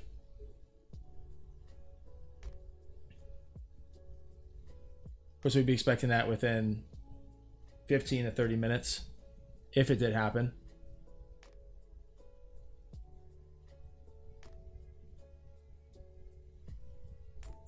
Of course, we can see what it looked like at this time. I mean, we had a lot of green candles up in succession and some pull downs.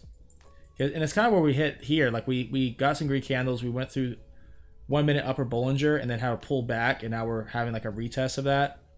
But in this case, though, it can continuously push that volatility band higher and higher. We didn't really get that here.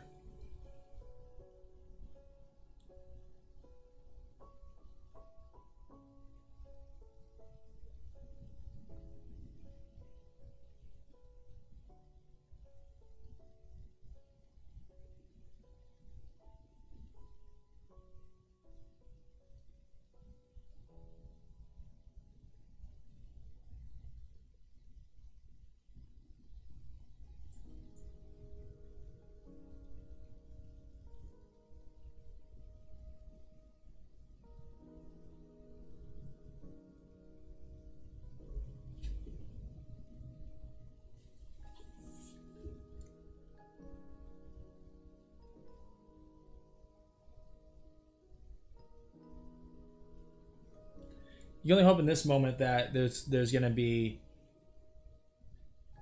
a push to throw off the bears. We're looking for like a bear trap, right? Like I'm not long-term bullish on Tesla, but I'm assuming we're going to have some kind of strong push.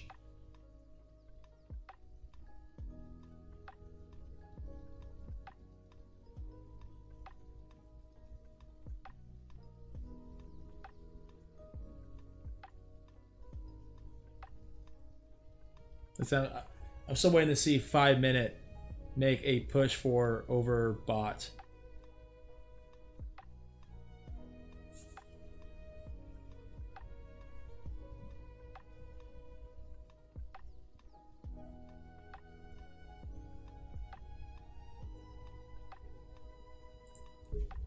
Are we facing any news right now with Tesla?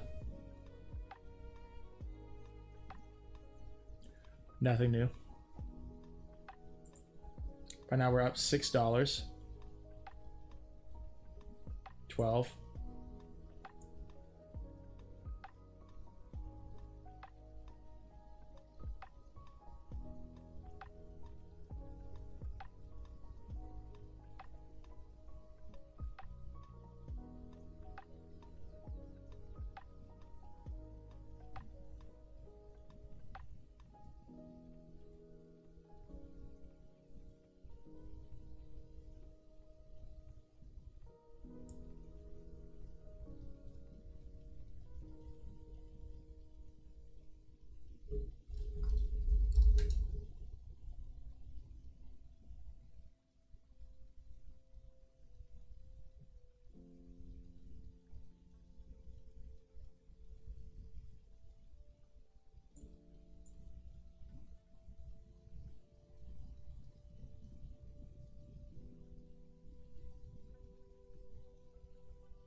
Can we get to 130 though? That's the question.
All right, we are closing out of that. That was 8 times 3, $24 profit. Can I keep running higher? Possibly. Yeah, but I don't really want to sit on that. I was not really a big fan of that trade, if I'm being honest. Like I was down like 10%. I was able to walk away with like a 4% return.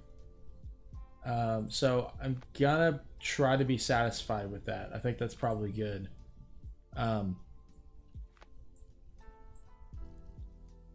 This whole day has just been downtrending, and I feel like, even though this 5 minute is so oversold, it's not necessarily going to end up being better. Not only that, but like kind of selling at that moment too. I feel like I had like a lot of kind of like volatility pushing me that benefited.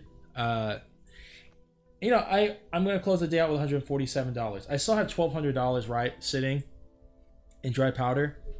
There could be other opportunities, but let's just go ahead and call that a day and just say that's good. I mean, $147 since 8:30. Yeah, that's decent. I didn't lose anything, right? I wanted to keep holding. Now we're at 212. I could have probably made another, $25. But I don't feel comfortable with these 15 minutes. Like there's just not enough. Usually what I'm looking for is like for like the next, like for this 15-minute candle to have closed somewhere up here. There's just it's almost too much like gradual movement, and it kind of scares me a little bit. You know what I mean?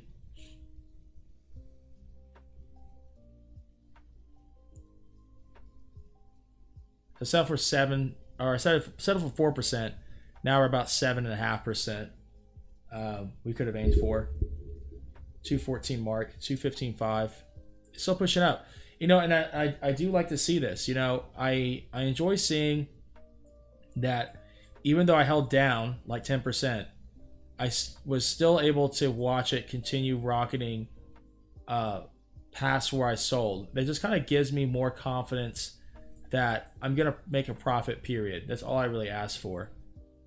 So, listen, I could go to the gym, get finished up, come back and watch this close at 131, and then I will tell you, if that's the case, and it's not gonna make me try to shoot for the moon next time. It's just gonna again make me feel more confident that, hey, I can walk away from this trade making $24, $50, $100, whatever. Like I can make a 4 or 5% return, and it's okay. Like I'm not gonna like the chance of me losing is minimal. But yeah, look at that drop right there. See, like that's what I was trying to avoid. And just because of the volatility and bid-ask spread on these Tesla contracts, we can see now like 203, 204. Yeah, I sold at 208. You know what I mean? So I actually made like an extra 2% just from letting it go, like on that upwards movement as that volatility is starting to expand. That's sometimes always the best time to let go of the contract. Because yeah, I did miss out on a little bit, but like there's a good chance if this trades sideways for a while, it's gonna fall below $2 a contract. And I was already down like 30 cents. I mean, it went from, what was at my bottom here? Like $1.70. I held that like way longer than I felt comfortable with. I could have walked away with 38 cents on the mark instead of 8. But that's the thing about buying and selling options. You know what I mean? Like it can be a difference of seconds can change whether or not you're profitable or if you pay too much for something.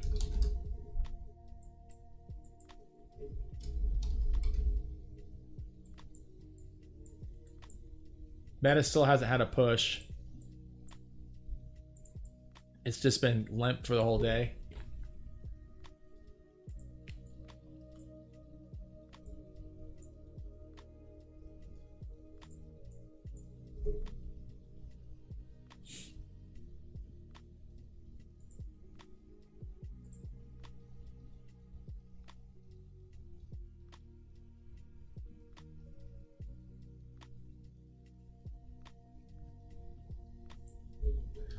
Let's check SPY one last time before we head off here.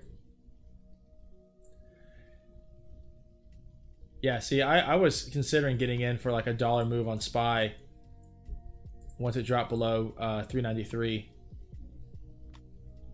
I mean, great movement right there on SPY. A dollar move, I mean, that's an easy, like, on a 0 DT, that's like a 50% increase right there.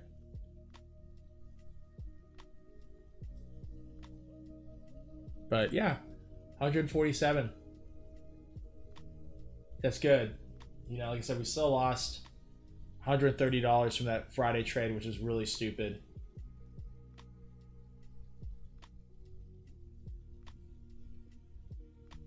And so, you know, we're still winning out here on our solo call option spread, or covered calls rather. As long as we close below $1 a share on the 23rd, I will consider this a win overall. And then just kind of sit and wait for another run up, you know.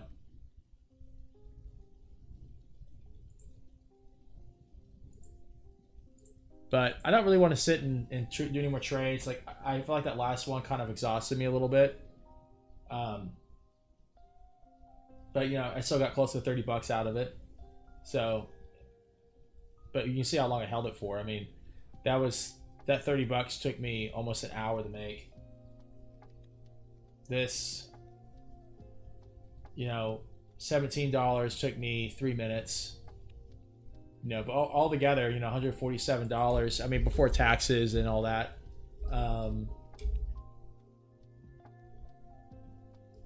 Let's say I like $36 an hour. You know. Again, I don't like to calculate a per hourly when it comes to trading because it is, you know, it's very inconsistent. You have like just no idea where it can go. And like, look at Tesla. I mean, it's doing good, right? Like, it's going past what I expected it to. I thought that we are going to end up with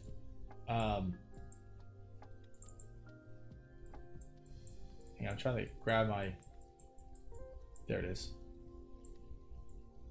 217. I mean, I would be happy to see this just go to the moon end of day. I mean, if I can just like really get a sense that I, you know, fumbled the bag, like if there's way more upward movement than there was downward on whatever entry I made, then I'm confident that I did the right thing. Because I mean, this moved like another 10, 11 cents past my mark. So I've left $40 on the table. Get into the day at, you know, almost $200 profit. Just from holding like an extra 5 minutes, right? But again, it's like the longer I'm holding, the more I'm exposed. There's always more opportunity for upside, but the upside is never guaranteed. So all you can do is try to do things that increase your probability of success. And one of those things is obviously is leaving the trade. Like leaving the trade, in my opinion, is sometimes the best thing you can do to be profitable. Just get out. You know, the most money you have to make gambling, like the most successful gamblers don't gamble. You know, like most gamblers have a negative win streak. So if you're able to enter a trade and always take a profit, or enter a trade and, you know, be patient enough to enter into a position in which you are gonna get close to the bottom, then yeah, you're gonna do fine.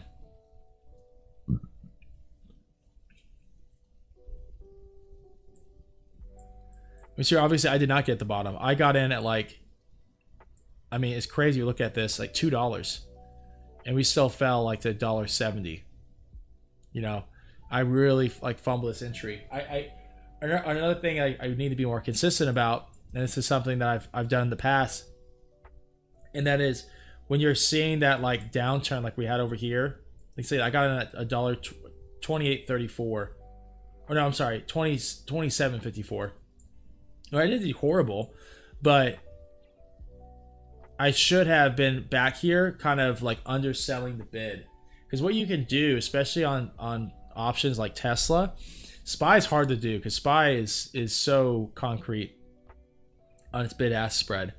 But on Tesla, there's enough lack of liquidity that you can actually sit here and like drastically underbid, because you can see like from 61 down to 60, there was a 30-cent change, and a lot of that came from the volatility. Like on that downward movement, the calls lose a lot of premium. Like when you have these like 1-minute candles that are just like big, boom, boom, boom, like in succession, you get like a over exaggerated reduction in premium. And because you could see that too, because like when it came back up to 126.5, they were at like $1.09. So like they're still 10 cents below what I paid for them. I didn't give them enough time to kind of steep, because once they start coming down here and bouncing, a lot of your buyers lose confidence, and that causes that to drop the premium 3 or 4%. And that's really a moment of arbitrage for you, is when you see like it drops below your target. Like say my target is 127.5. I should have expected like another drop down, and then in that I should have been kind of fishing for an entry. And that's just another way too that you can end up accidentally missing opportunities. So that is to say, I'm not entirely upset because I still got in and still made money. But in the past, there's been moments where I have been extremely articulate with my entry, to the point that I'm literally sitting there and incrementing the bid price. I'm like chasing it down. I'm watching the chart here and I'm just chasing it. So if it's at $2, I'm setting a bid for 1.9. If it's 1.9, I'm pushing it down to 1.88, 1.85. And I'm just like following the chart. Like I got my eyes on both of these. And I mean, look at that. Look, see, I mean, I still did fine. Like it went to a peak of 215, 216, and now it's down to $1.99. And I always say, like, don't pay attention to the 1-minute movements. I say only pay attention to them like once you got your entry based off of your 5, your 15, using your 1 minute to polish your entry. But you're polishing your exit. But once if you've had an entry that you feel like is relatively polished and smooth, you don't want to let any more push down, like any more increments down in the 1 minute, make you feel uncomfortable about your position. You know what I mean? Like when that happens, you want to just focus on the 5 minute, the 15 minute, kind of work backwards and let those be your guiding light.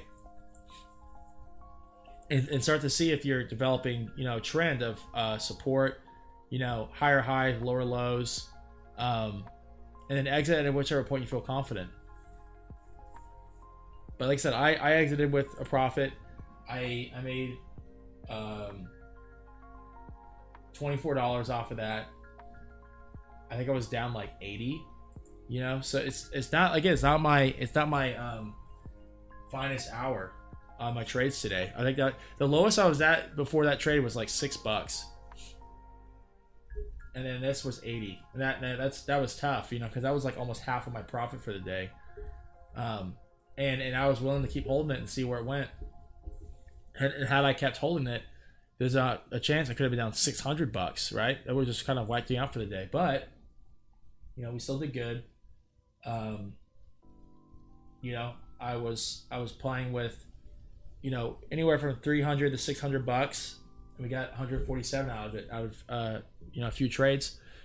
Obviously, I've missed out on a lot of losses, like this 258 call we bought. Now we're 72 cents. 286 now worth $1.96. And we bought it again for $2. Now it's at $1.94. So I would say that we did well today. We bought low, we sold high. Because I very well could have bought this 135 call, and which is now just useless. Or I could have held on to it, and I didn't. So I would say that's a very, very good thing. Now, where do we go the rest of the day? I don't know. There's not much time left in the day. It could still go lower. You know, it could go back down to 127. I would say, like, if I was to re-enter a call swing, you know, I might just set an alert on my phone and set an alert for 125.5. If Tesla's gonna make another swing, I still have plenty of dry powder, right? I got 1,200 that I could re-enter with. I wouldn't re-enter with all that, but if I wanted to make one more trade, I would settle at 125.7, because that would be a $1.50 drop from this point here, and I could see, you know, potentially bulls are they could be waiting for that. They could be waiting to see that, you know. But I don't feel confident that this range here is gonna hold. I think it's gonna make another leg down. So I'm gonna do that. I'm gonna go to the gym, but I'm gonna set an alert for Tesla for 125.5.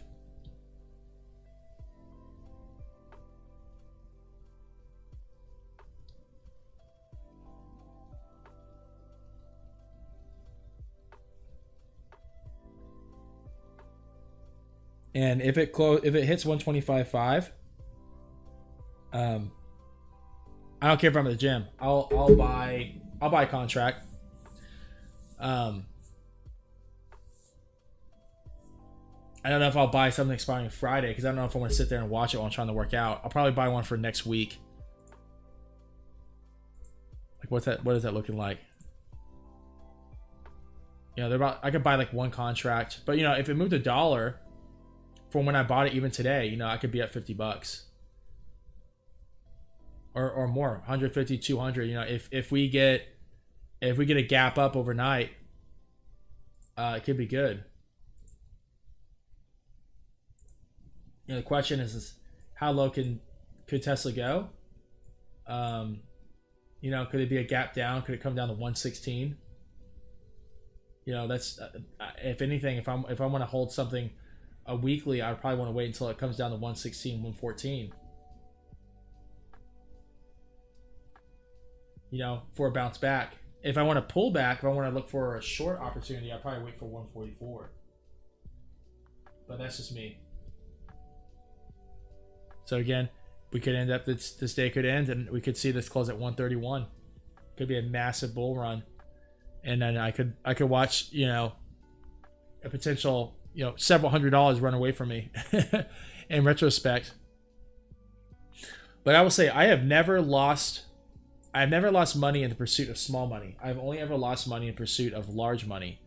If I'm going in with you know, several $100s and I'm trying to double my money, it never ever works. And if you ever want to get an idea of the truth of that, you know, you just really have to come over here to these options charts and just see how it works. You know, there was like an opportunity today to double your money, but for the rest of the day, it just fell. There was like really very little opportunity for you to. Oh, sorry, that was for yesterday where it doubled. Yeah, because Tesla ran up like 6%, and even overnight, 434 up to 9. I mean, God, you would have more than doubled your money if you sold it open. But the entire day, these calls have been falling. These are just getting destroyed. There's been opportunities for swings, as we can see. So, anyway, guys, that was fun. Thanks for watching, and hopefully be back on tomorrow. And let's hopefully get another day of some profit in.